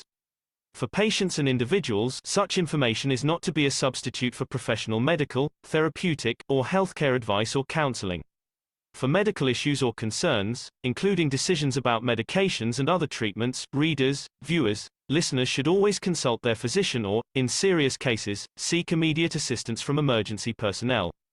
Prescription information, procedures, and use of medical devices information should be undertaken only by properly trained and certified medical personnel. We specifically disclaim any warranties, express or implied, including implied warranties of merchantability or fitness for a particular purpose. Such information is provided, as is, and is believed to be accurate at the time of its publishing, but it is the viewer's job to evaluate the accuracy of any information found in this presentation. Every case presented is of their own experience, applied by themselves for themselves, and it applies to their case only. Every person experiencing health problems should seek professional medical advice and consult their course of treatment with a doctor.